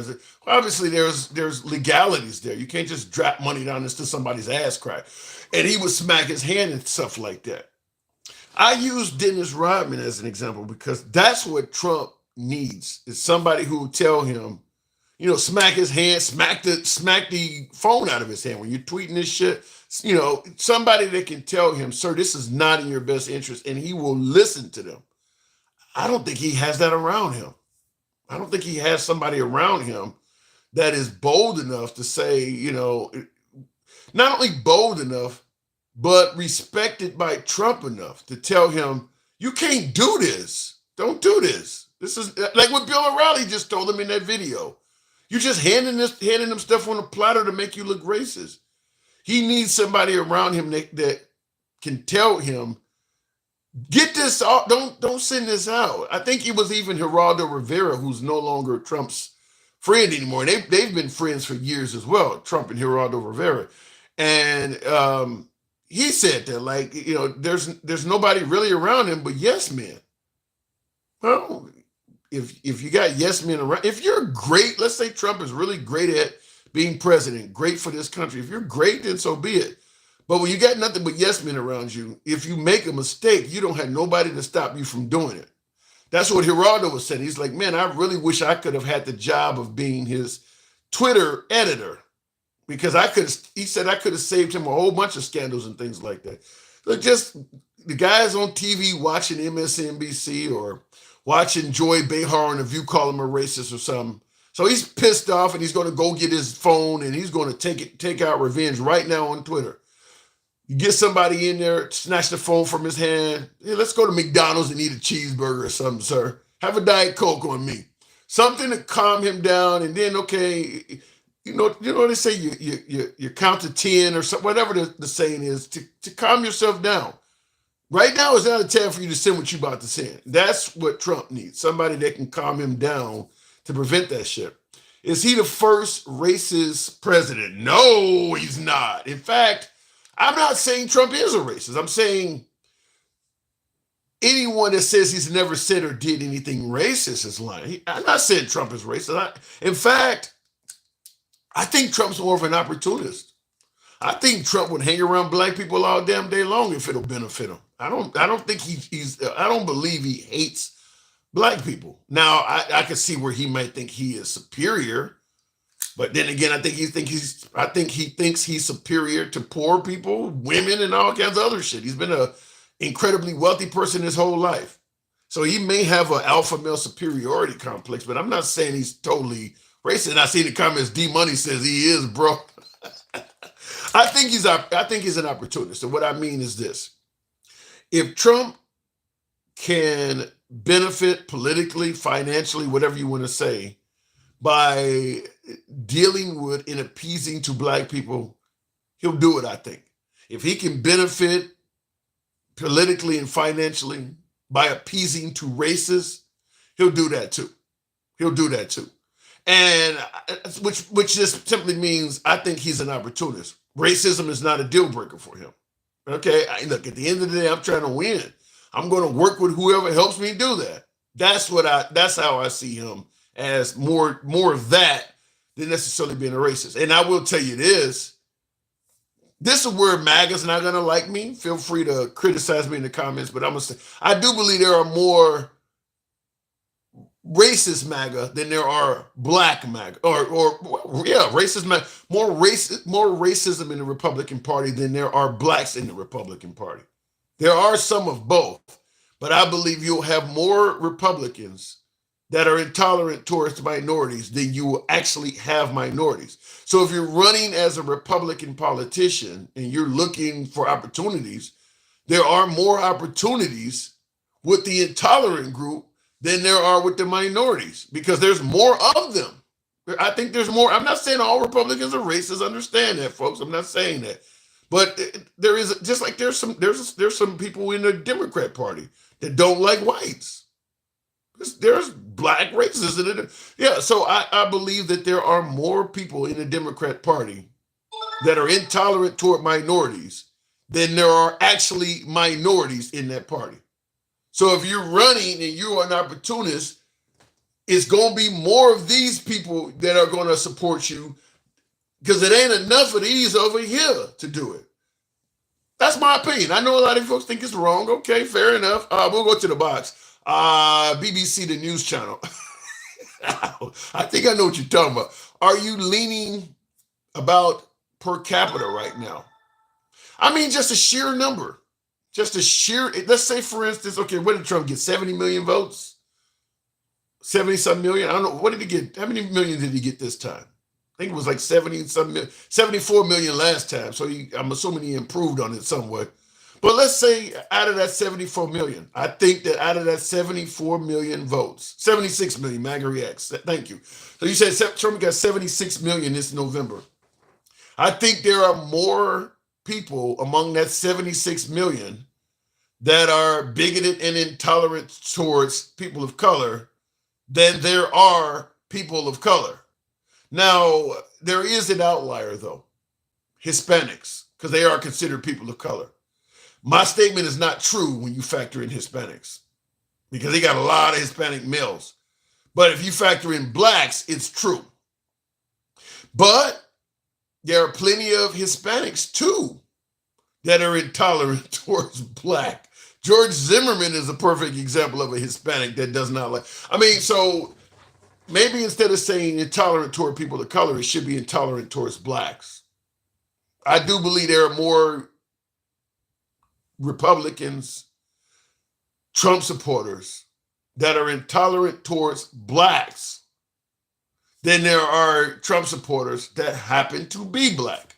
Out of that 70, whatever, now you went up to 77.2 million, actually. Okay, so you said Trump got 77.2 million. Yeah, there are more of them that are intolerant towards black people than there are of them that are black people. So if you're running as an opportunist, there's more room to work with the intolerant crew than with the blacks that vote. That's what I'm saying. What is this? Why can't everybody love everybody like I do, says Sandra K. Ward? Because that's not how the United States was founded. We were founded on hate. I mean, it sounds terrible, but I don't think there's anybody that would deny that. We were founded on hate. So, I mean, that's our original sin we've been constantly trying to correct. And this isn't 1950, this isn't 1700s. We are much better than what we used to be. But old habits do die hard. We were founded on hate. There's no denying that. So I'm with you. I want everybody to love each other, but we weren't founded that way. I think it's a traditional Christian thing makes some people bigots. Could be. You said Trump would deny we were founded on hate. I mean, the evidence is outrageous. What do you think we founded on love? Whoever would say that, yeah, you just lying for the sake of lying. The evidence is overwhelming that we were founded on hate. Rooster. And Mr. Jarvis says, no, we were not founded on hate. Anybody that would suggest we were not founded on hate, my first question would be, what is your definition of hate? Because that's where the problem must be. If you don't believe America was founded on hate, your definition of hate must be different.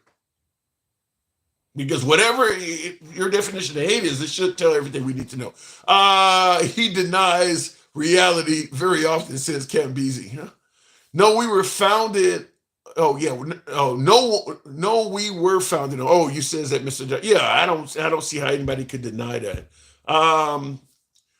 The outcasts from England and the British hated other British and English people. The Revolutionary War. Yeah. Well, when we came here, we didn't treat the Native Americans they were hospitable towards us. We were dominating towards them. And once we got a foothold, we just got worse and worse with them.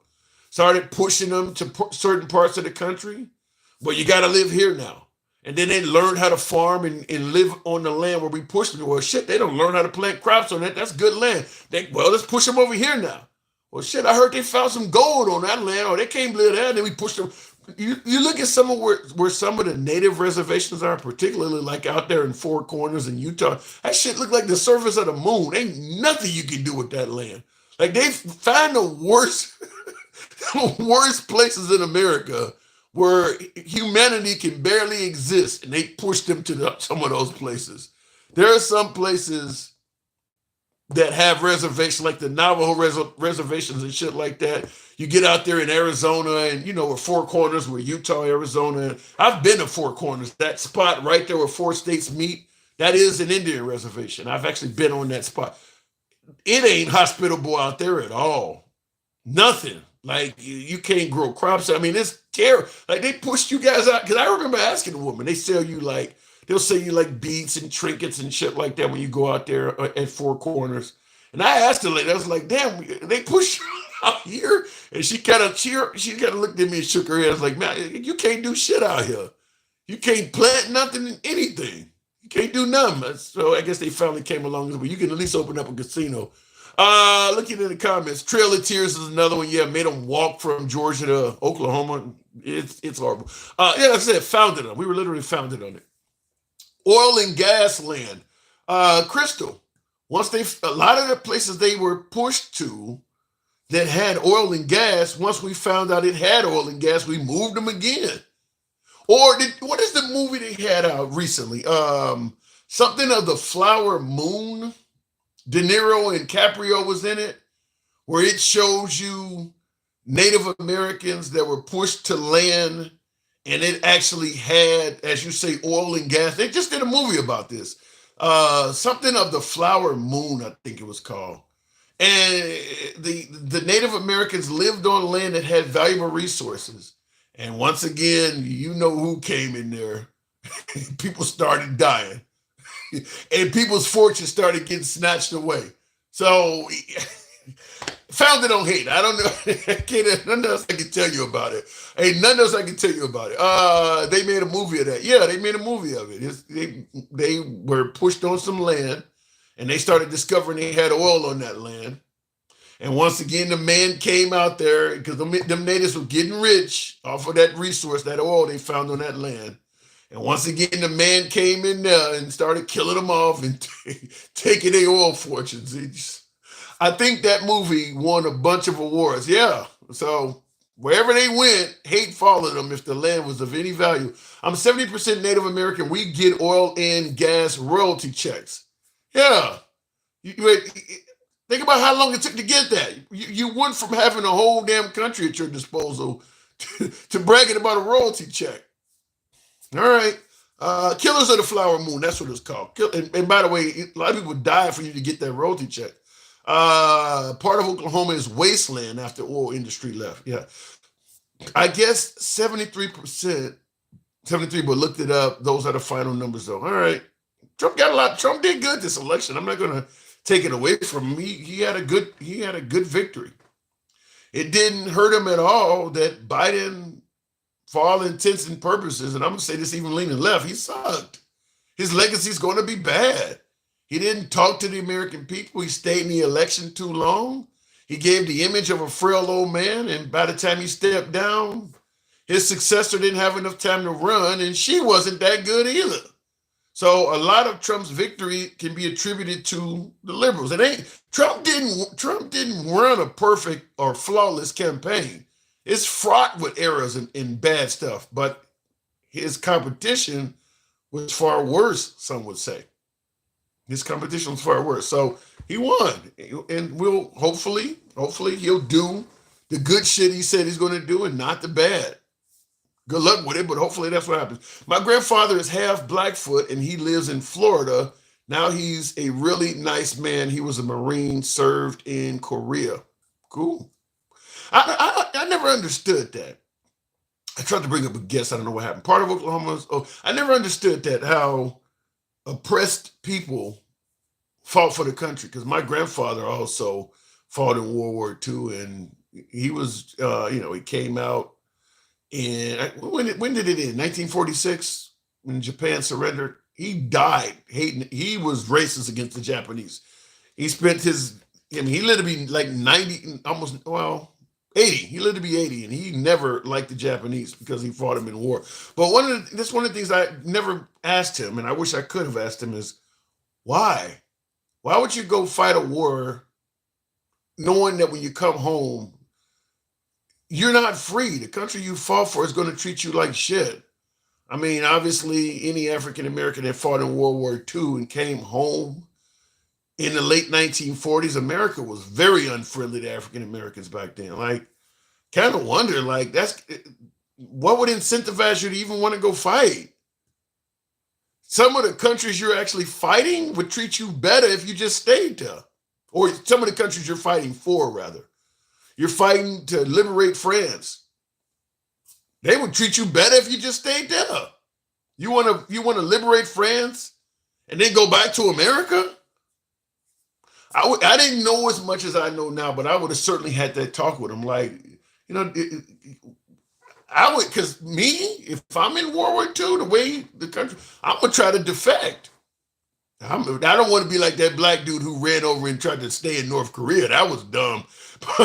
But France, yeah, I mean, a lot of black GIs, for instance, fell in love with a French girl or whatever. You can't marry her and bring her back to the United States. They don't allow interracial marriage. So some of those folks stayed in Europe. Like I said, I don't know why the African Americans really even fought in that war. Like, you're fighting for a country that's going to treat you like shit. Looking in the comments, during the Korean War, the North Koreans dropped pamphlets around black regiments that made them question why they were fighting for a racist country. And that's in the Korean War. So now we're in the 50s. Germany did the same thing. Germany also was using that as propaganda, telling blacks, like, we wouldn't treat you this. I think the Germans were lying about it, but they would say, well, you ain't going to treat you this bad. I mean, yeah, I don't understand it. I don't understand why a lot of African Americans did not try to defect and not come back. They fought with the hope it would get better. Wow. That could be why African Americans are fighting on behalf of the war. Just like some of the immigrants right now join the U.S. military in hopes that they'll get citizenship or whatever. So could be. But if you're an African American or a person of color and you're fighting and they won't even give you promotions in the military, what makes you think when this is over, things are going to get better? You're fighting and saving their lives right now. This is as worse as it's going to get. Once you get back home and all things are equal, you think then they're going to reward you? They won't even promote you now. So I don't know why they would have believed that. You can't, there's whole ranks that you will never get, whole missions you cannot participate in, vehicles you cannot drive, schools you cannot attend. This is right now where they need you the most, where they need you in Foxhole. You really think when they get back, they gonna treat you equal? All right, good luck with that. Why don't you hang around Versailles with me a little bit, or let's go chill in Milan. Some nice looking chicks over there. You don't have to go back, you know. Look at it in the comments. It's usual. It's the usual gaslighting, Malcolm. Same old, same old. What's the gaslighting part? The 54th Massachusetts Infantry Regiment, one of the most powerful African American regiments in the U. You know, there's a movie coming on Netflix, featuring some African American females that had to do mail or something like that. I can't think of the woman, but it's supposed to be on Netflix. Big movie coming out. It might be out this weekend, next weekend. I don't know. Anyhow, looking in the comments, why is that gaslighting? I'd like to know that. Tell me how that's gaslighting. Lovely. This is why it might be the end of the Democrat Party. They have not learned a thing. I'd like to know, MAGA, where you at? Where you at, MAGA Reacts? That's my boy there. Correct me on that. End of the Democrat Party. What say you? I was talking with someone named Lovely. She was saying how, the usual, that Harris lost because of racism. You heard me. And I'm like, no, it's not that. Yeah, you heard me. I've said clearly, I don't think her being black I don't think that was definitely near the top of why she lost. Now, her being black didn't help her, but I don't think it was why she lost. Yeah, there's a long list, and the Democrats refuse to see that, and that's why I don't think any Democrat would have won. I mean, maybe one would be slick enough, if had Obama doing it, he might have been slick enough and speak good enough to persuade people to give Democrats one more chance. But, I kind of agree with you. I think any Democrat would have had an uphill battle because Biden stayed in so damn long. Once Biden stayed in all the way till August, yeah, it would have been hard for any Democrat to win. I can't think of any Democrat because Obama can't run again. Well, Michelle Obama would have beat him. I think Michelle Obama would have beat him. Yeah, Michelle could have done it. Yeah, she would have beat him. Although, it's one of those things where you never met your hero. She never actually ran, so we think she's going to be so good until she actually ran. But good point. Again, some people like that, a short election period might be better for them because you don't get time to see their bad side. Harris started out really strong. Her first month, she was unbeatable. We all thought Trump was doomed. But over time, we saw how bad of a debater she was. Not debater, but how bad she was in interviews and how she avoided the press like the plague. Yeah. And see, I will say that if Biden had to step down and the Democrats let's say the Democrats had a primary and Kamala Harris won, if she has a year and a half to run, those interviews, the answers she get to questions, that stuff would get better. She would learn. Just like Trump said something crazy, and I get on here and say this, and people can point to, well, he corrected that later on. She didn't have time to correct shit. Like Trump's statement about giving police immunity that I keep bringing up. That's a horrible thing, but people can point, well, on another interview, he corrected it and actually clarified it. She didn't have time for all that. So if she says something stupid, she's held accountable to it. Because she avoided press. If she would have done more events and more things, by the time that would have became news, she could have had it overwritten by something else. Yeah, she did one event a day, where he was doing 5 a day. Yeah, but you're still talking about 100 days. Like Lovey says, the person you were talking to says, if I ran for 4 years, I could probably win too. I don't know about that, but Trump has been running for office since he came down the escalator in 2015. Once he became president, he continued holding rallies even during his presidency. Once he lost, he continued holding rallies, and he's been holding them ever since. So you got 100 days to go up against that?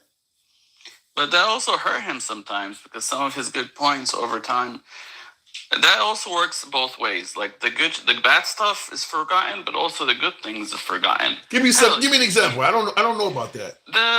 When he got pewed in the ear, within a month that was forgotten, and it wasn't really, it wasn't on the news helping him like it should have. Well, getting shot shouldn't help you. Getting shot is getting shot. He was a big-time hero after that, getting up and staying fight, and how patriotic he looked, and but that was a crazy moment. And then not even a month later, somebody attempts it again, and anybody else, that would have been an automatic win. Everybody thought it was an automatic win when it happened. Yeah, they did. You're right. People were like, I know he's going to win now. And people did think that. That should have been over right there, but they reset the board by switching to Harris. And, over time, people saw how bad she was. I think less time would have helped her. It's crazy how many folks think that assassination attempt was staged. Yeah, it's crazy how it just became nothing. Like, there's so much going on that it became nothing after a month. Well, I can see that though, Marguerite. The fact is, Trump floods the zone with so many wild and controversial comments. You don't have time to focus that long on one of them because another one comes out. I mean, the Haitian migrants comment that I often bring up. Within 2 weeks, we was on to something else because he had said something else wild. He says a lot of crazy shit. She could have done the same and only done good things, but he outworked her. That is She true. could have been out there saying one thing after another, doing one interview after another. She's younger. She's healthier. She's supposed to be Well, he smarter. said he looks better than her, though. Okay, that's what he thinks, but what do the people think? The media blew her up big time, but instead of keeping the momentum going, she iced it by avoiding media for 30 days, which I believe she had to because she just sucks.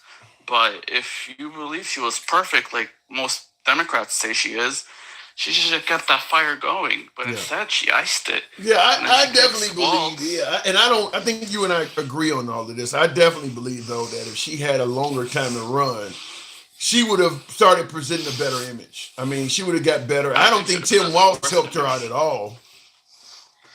I think she would present the worst image, and she didn't use the time she had correctly. What makes you think more time would have been used correctly? Because she would have been handlers and things like that would have been correcting her. Is why I say that. No, those handlers were all Biden people. They were sabotaging her, from what I see, and helping her. You think that's what was happening? You think the liberals were deliberately sabotaging her to get Trump? Not deliberately. It's just their way of thinking. It's the same reason I don't think that's why I think the Democratic Party's over. It's just their way of thinking is not adapting to the new world. And you think that promising to give police immunity and some of these abortion men, you think that's adapting to the new world, putting Bibles in schools? You think the right is doing that? No, those are mistakes. But like the Bible, you're convoluting two things. The Bible in school thing, I think, is a mistake. But the police thing, I mean, you're making a way bigger point of it than even Trump did. I mean, he kind of said it to show that he's for cops, but it wasn't something that he kept repeating all the time. What he did repeat all the time is he's going to be tough on crime. I don't recall the Democrats. Wait. You said it's something he said to appeal to cops, but he didn't keep saying it all the time. I don't recall the Democrats constantly repeating defund the police at all either. But you kept You made a big fuss. I don't think Biden has ever stated. Obama has never stated. Kamala Harris. I don't ever hear them running on defunding the police. Well, in 19 and 20, that's all they spoke about. I don't know about 24. I didn't hear it. I heard Trump. I heard liberal detractors quoting Black Lives Matter protesters walking down the street, but actual politicians, I didn't hear nobody talking about defunding the police. But they also didn't counter it by saying they support the police in any way, which Trump countered it by saying he'll give them immunity and he's pro-police. They didn't do anything to counter it either. What if you immunity means I'm not going to hold you accountable for bad actions? How is that supporting the police? What do you mean? It's not hurting the police. It shows that you're on their side. Yeah, right. Even if they do wrong, I'm on your side. I got your back. It just shows that they're on it. Again, I don't want to go this down a black hole with you because every time you bring it up, because that black hole is deep. That was deep. I know, but even Trump didn't make a big deal out of it like this. He just said he's going to be tough on crime, which I said earlier. He cares more about security than anything. Most of his issues have always been security, including. I don't know what being tough on crime has to do with immunity, though. To be honest with you. Well, you just gotta show your support for police. Like if the police feel like they're not gonna get in trouble for doing their job, they could do their job without being scared. But then that's and what that gives more safety for everybody. Right, and you already know what I'm going to ask you next, which is what can they? Let's just not go down this hole. Yeah, because I want to know what can they not do now that he wants to give them immunity to be able to do, and he never explained that. Let's assume it's nothing. It just shows that he's on their side. It's enough for them to do their job with confidence. And you think that folks like me should just totally ignore it then? Well, unless wait until there's actually some injustice happening, and then we could actually discuss it. No. Wait, Margaret. If I'm concerned about it, I don't wait. I avoid voting for him. I don't. If I'm concerned that you're doing something wrong, I don't wait until you're in office and hope it ain't as bad as I think. I vote away from you. But aren't you concerned for your safety? Don't you want the world to be safer by having cops doing their job instead of being scared to do their job? But then that's why I keep asking you, what about a policeman's job can they not do now that they need immunity to do? I mean, even simple things like what that Danny did on the subway. If a cop did that, he would be on trial for it too. Hell, Danny probably got off because he wasn't a cop. If he was a cop, it would have been probably worse off for him. Well, if a cop did what happened to what was his name? Jordan, was it Jordan Neely? Yeah. If a cop, I would think the cop should be punished for that, because I mean people are already saying that Daniel Penny was trained, but the cop really should know. 6 minutes. Well, there you go. Why would a cop do his job if he have to be worry about going to court every time he does his job? I think that if a cop screws up, or if we think a cop screws up, why not allow people to investigate it? I don't think you should just give them immunity, because to me that might incentivize some cops. So I'm gonna choke this motherfucker out. I'm gonna teach him. This is the same guy that jumped the turnstile last weekend, and he was on here spitting. I'm about to choke this motherfucker out. I ain't got nothing to worry about. That's why I don't favor that.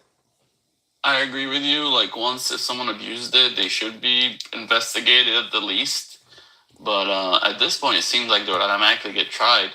They should definitely be investigated, but you don't want them to feel like they're definitely investigated, even if they do their job properly. And that's what they feel. To me, the minute you start talking about, and then of course, in addition to talking about giving them immunity, he says specifically. But again, we're supposed to be talking about. I'm trying, but you said I would, but you on some bullshit. I would normally go to that, but when you start talking about doing it in liberal cities, he didn't say he wanted to give police immunity to do their jobs. He said in liberal cities. So if you live in rural Alabama, your cops ain't gonna have immunity. Now I'm hearing people of color written all over that. So what else did you want to talk about? It's always just the Democrats are not going to learn, because they're repeating all the same stuff that doesn't seem that they have learned anything from this election. I ain't repeating nothing but what Trump is saying.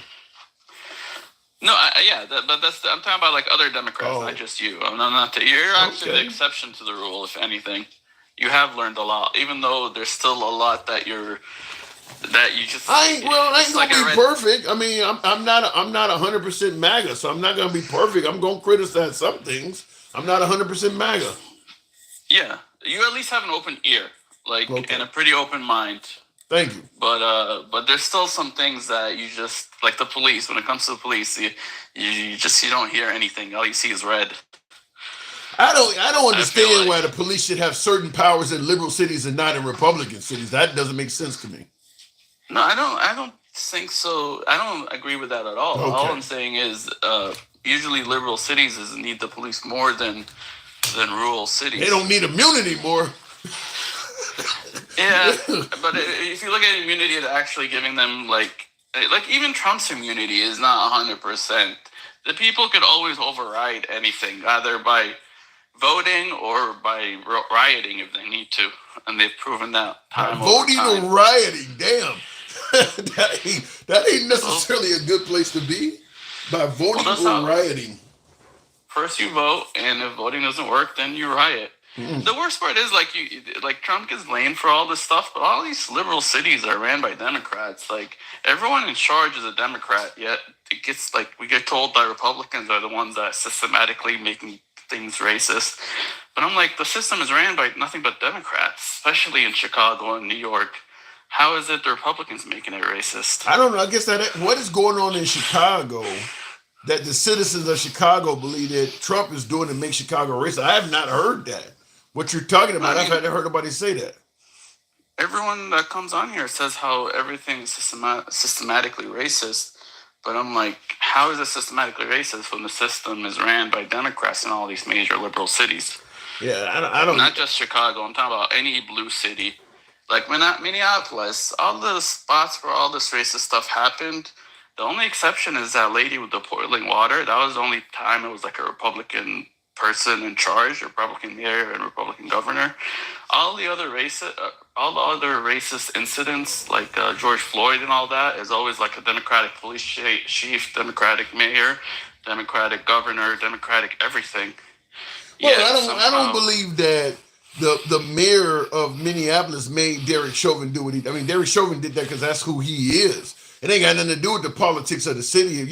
Every city has conservative and liberal cops. So Derek Chauvin is, he's his own entity. I don't care how liberal the mayor is. If some of those cops are going to be right, some of them going to lean left. No, but what a lot of black debaters that come on here say is the system is systematically racist, but the system at this point has been run by Democrats for at least a decade or two. Well, it depends on what part of the system. It depends on what part of the system. Like I bring up my own example of how I used to own property, and all of a sudden I was part of a class action suit because they were giving higher interest rates to black people than whites. That happened to me personally, and I was living in Chicago when it happened, but it was Fifth Third Bank. So Chicago ain't got nothing to do with that. The mayor of Chicago ain't got nothing to do with that. That was the bank. I don't know where Fifth Third was based at the time, but the bank did it. So if you are an African American owning property in Chicago, you have a higher mortgage than white people buying properties in Chicago. That was, like I said, that happened to me. So you can have. Who sets the rules? Huh? Who sets the rules? The bank. The bank. I believe is a Democrat. No. Yeah, but they still have to follow the rules of the land. No, they don't. And I bet even that bank is probably owned and ran by liberals. No, well, I don't know. I don't know who owns the bank or whatever. That's you think the bank is. I don't know where to go with that, but I'm simply saying. Oh, you never know, but from the feeling, from the vibes I'm getting, most of these big corporations are very liberal right now. Tell that to Elon Musk and Jeff Bezos. They're both very liberal. They just were in the Senate. Elon Musk is to liberals as Trump, because Trump used to run as a Democrat as well. These people ain't liberal no more, MAGA. Elon Musk ain't nothing liberal about him anymore. He's gone. Look, even I'm very liberal. Just the line moved. We're still the same. The line fucking moved. I don't know how many times I can repeat that. What is your definition of liberal? Just someone that pro-choice, that wants people have their freedom, wants people to be whoever they want to be, but they don't want to be controlled by a fascist left, just the same way we don't want to be controlled by a fascist right.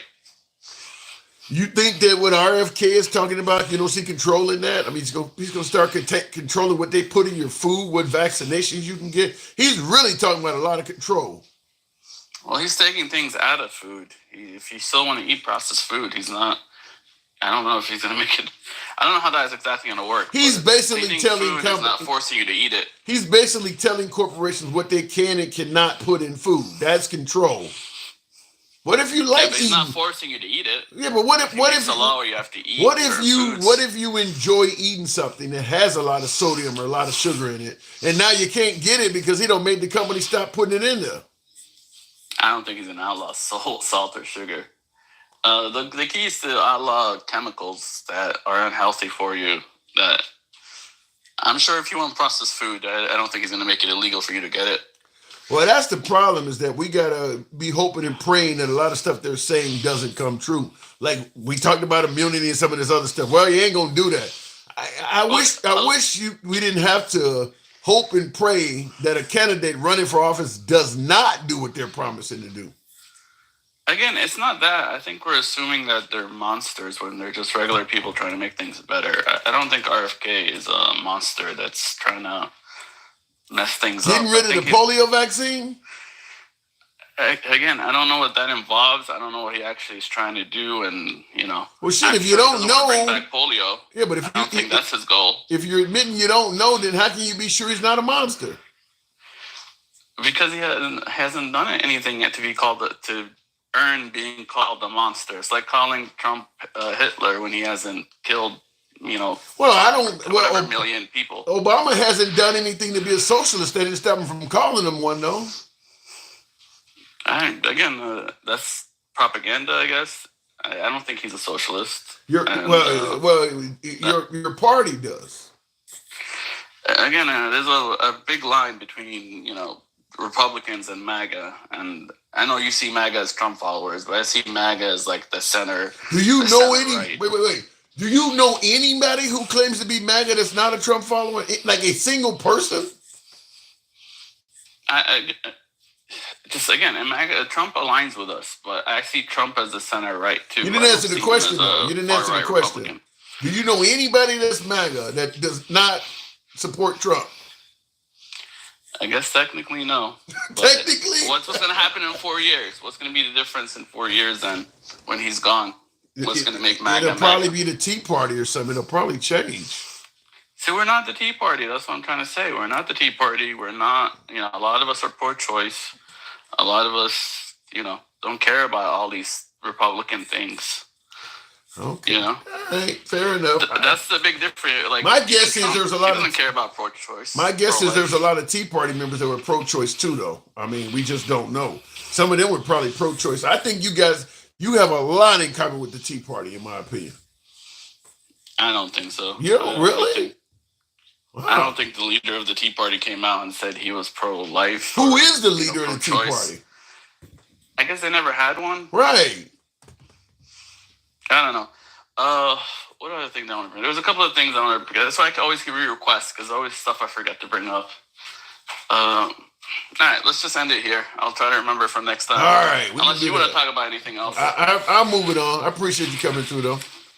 Thanks. Also, that tweet that you keep bringing up, it was the radio station that tweeted it, and he just retweeted the radio station. And again, I think I had this argument with you before that tweet with the percentage of people killed by police and by black people. Right. That was more to show that police did not only kill black people by 1%. It wasn't really just to show that black people killed white people. That wasn't highlighted. The part that was highlighted is police only kill black people like 1%. I don't. Again, to support cops. It's not to be racist. Well, the thing about it is that when you look at the graphic that's on there with the guy with the gun turned to the side and shit, it's hard to say this ain't meant to be racist. It looks racist as hell. I mean, just the graphic itself. I mean, now that you found out the information is incorrect, you don't apologize for it or anything. I mean, there's really no solid explanation for why it came out. This makes black people look terrible. I mean, there's no denying that. Would you not agree with that? No, I agree with that part, but I think his purpose was to show that, like, at the time, again, police are being picked on for not for George Floyd, but the first one, somebody else, I'm sure. So the whole message of that is they don't really kill a lot of black people. That was supposed to be the goal. Then just put that up there. You didn't have to put on here how many white people. I mean, he went way beyond that. I know. Again, he's not a graphics editor. And a lot of these lessons we learned over the years, some more than others. You got to be. He still has his. Anyway, as you can see, it clearly highlights the part where should he apologize by police 1%. Should he apologize? He never apologizes. Another big. But should he? He should. He definitely should. That's all I'm saying. You send some awful shit out like this. You don't apologize, and then you don't want nobody to hold you accountable for doing it. Yeah, no, I'm with you. And what you saw with him with Bill O'Reilly, his first reflex is to be defensive, and then figure out what to do later, which he wasn't. I have a doctor that I work with the same way. I could give him any suggestion. Yes, he's going to be defensive at first, and I got to wait for him to stop being defensive. Then I could give him suggestions of how to fix things. Yeah, well, so he's got the same issue with at the end of the day, like I said, to me, this is a legitimate reason to have a dislike of Trump. I mean, this paints us out as looking like murderers. This is terrible. I'm with you. Like, he's an old dog stuck in his ways. Let me ask you this before moving on. What about the white power video? I think those two white people trolling each other. Like, the first guy was like, where's your what's it called? The first guy that was protesting. That ain't what I'm asking you. Where's your, why is Trump tweeting that out? Oh, he just saw people that support him and he retweeted it. He always likes to be praised. He probably didn't even listen to the thing. He just How did you not hear it? Dude, you literally yelled it out. How many videos you watch without listening? With reading subtitles or just looking at it? President of the United States tweeting out videos that he didn't even listen to. Really? I'm sure he does it. I do it all the time. You making him sound incredibly irresponsible, man. I'm judging him by how I would act, and I retweet a bunch of stuff without actually listening to it, assuming things. You're telling me if you were in his position, you would send out things without listening to it? Well, after getting in trouble a few times, I would stop, but I'm sure this was early on before he learned his lesson the hard way. But the video itself is just two old people trolling each other. One's like, where's your hoodie? The other one's like, hoodie? Oh, yeah, white power. Like, he was just playing into the stereotype that the guy was throwing at him. None of that explains why a president would get out and send this to the people. You're admitting that they're yelling racism shit, and he gets online. Well, I'm gonna send this to the American public. Like the first guy was calling the guy in the golf cart racist for supporting Trump. I'm not arguing with any of that. I'm not arguing with any of that. I'm simply saying, okay, if two people are yelling racist shit at each other and they actually are trolling, why the hell would a president clip that and say, let me go ahead and send this to the people? I don't think he heard that. I think he just saw a lot of people supporting him in golf carts in Florida, and he was like, old people support me, yay.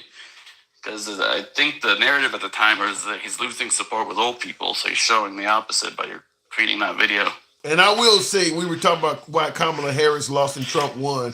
I think some of our conversation shows it is because there are some people who will forgive Trump for anything. And what you're talking about, I don't think the Democrats would have ever forgave, particularly people of color. If Kamala Harris sent something like this out, ain't no way in the hell they're going to be wet. She probably didn't hear it, or they were trolling. They would hold her accountable for this. I mean, the problem is there have been so many false flags with Trump that he gets a lot more leeway. Well, there's a lot of false flags with Trump because he does a lot of bad shit. Yeah, but there's a lot of shit that's not bad that gets translated to be bad. Okay. And this is definitely a great, like both of those things. Great? I explained them away. Look, there's so much more evidence to the opposite because he puts out so much shit. So if 90% of his shit is not racist and there's 10% that's maybe racist, if you look at it in the wrong light, you're going to give him the benefit of the doubt. President Trump is only 10% racist. Why do you have to be any percent? Why is 10% of your shit racist? I said it seems racist because you're seeing it. Dude, this is not a seems. When you're sending out stuff that's saying black people are killing whites by 81% and you're not apologizing, and you're sending out white power videos and not apologizing, ain't no seam about it. That's racist. And you're not even trying to clear it up.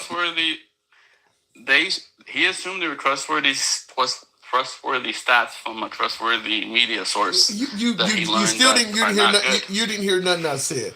Once you send this stuff I get out, your point. I'm just giving you the other side. Your side of it too. No, I can. Once you send this stuff out and you find out it's inaccurate and you don't clear it up, it doesn't matter what you found out or what mistake you made. Nobody's stopping you from clearing it up. Okay, you made a mistake. A radio show told you something that was not true. I get it. But the fact that you refuse to clear it up, that's on you. The problem is no one gets the correction. Everyone gets the mistake and no one ever gets the correction. So why even bother? How many times are the corrections actually? There's still people today that have not gotten a lot of the corrections when it comes to Trump and other people too. No one sees the correction. When Biden called Trump supporters garbage, not only did he try to correct it, but also Kamala Harris corrected it. We all heard the correction. If Trump apologized for this, it would get out.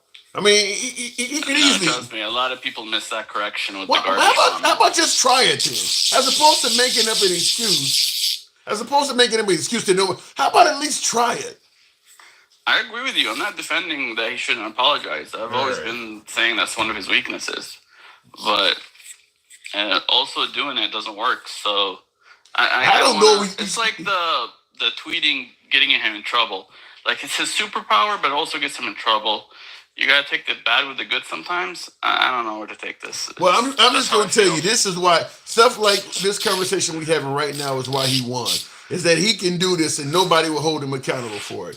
Biden knew after he called Trump garbage and all, he knew it hurt his party, because even some Democrats was like, that's wrong. Trump supporters don't give a damn about this stuff. I mean, so that's an advantage that Trump would have over Kamala or anybody else he ran against, because he can say stuff and just people come up with excuses for why it wasn't that bad and why he don't need to apologize. And when a liberal said, they're all over it. That's another reason the Democrats might not win again, because they're gonna try to copy Trump, and that's how they're gonna see things, which is not the right way. Trump gets away with it because he's earned it. He's worked hard to put out so much shit. You had me. I was 100% with you when you said the Democrats would never win trying to copy Trump. But then when you said he earned it, oh my God. Earned what? How? By talking so much shit and putting out so much stuff that all the shit like erases each other. Like, he's earned it. Like, he's done so many fucking interviews. He's done so much crazy shit that erases each other. So you agree with me that he's done a lot of crazy shit. It all erases each other. No Democrat's going to be able to copy that. They're going to say, oh, we can get away with crazy shit now. Yeah, but that ain't come out as crazy. I agree with everything you just said, except that ain't earning it, though. He put out the crazy shit erases each other. I got to move it on. That's funny, though. Is that not correct? There's so much shit out there that kind of erases the good, but it also erases the bad. Yeah. You're actually right, though. He floods the zone with controversial shit. As you say, the shit cancels out the other shit. And it even cancels out the Democrats. They couldn't put anything out because all the crazy shit that doesn't hurt Trump, you know, if they talk about it, all they're doing is not talking about the good shit that they could be doing. Oh, my God. All right, I got to go. So maybe there's some craziness in his madness. There's strategy in his madness. I don't know. I can't tell him not to tweet when it's worked for him this far. No, I agree with that, but you can't tell people that it's wrong for them to react to it either, or pay attention to what he does, not what he says. That's bullshit. I agree with you. It's working for him, but you can't blame, free speech has consequences. No, I don't. There's always people that, no matter what, Trump's not the guy for you. Like, a friend of mine, he was a legal immigrant. We rode motorcycles together. He's a legal immigrant here, and he kept committing crime, and he was about to be deported, and I'm like, you know what? In your situation, Trump's not the guy for you no matter what, because, there's certain people that no matter what, Trump's just not the guy for you. It's never going to be the guy for everybody. All right. I'm out. Appreciate it. Take care, man. Have a good night. You too. And speaking of that, folks, I got to answer a call of nature, so it is about that time. I appreciate you folks tuning in. I will catch you tomorrow. Thank you. And same on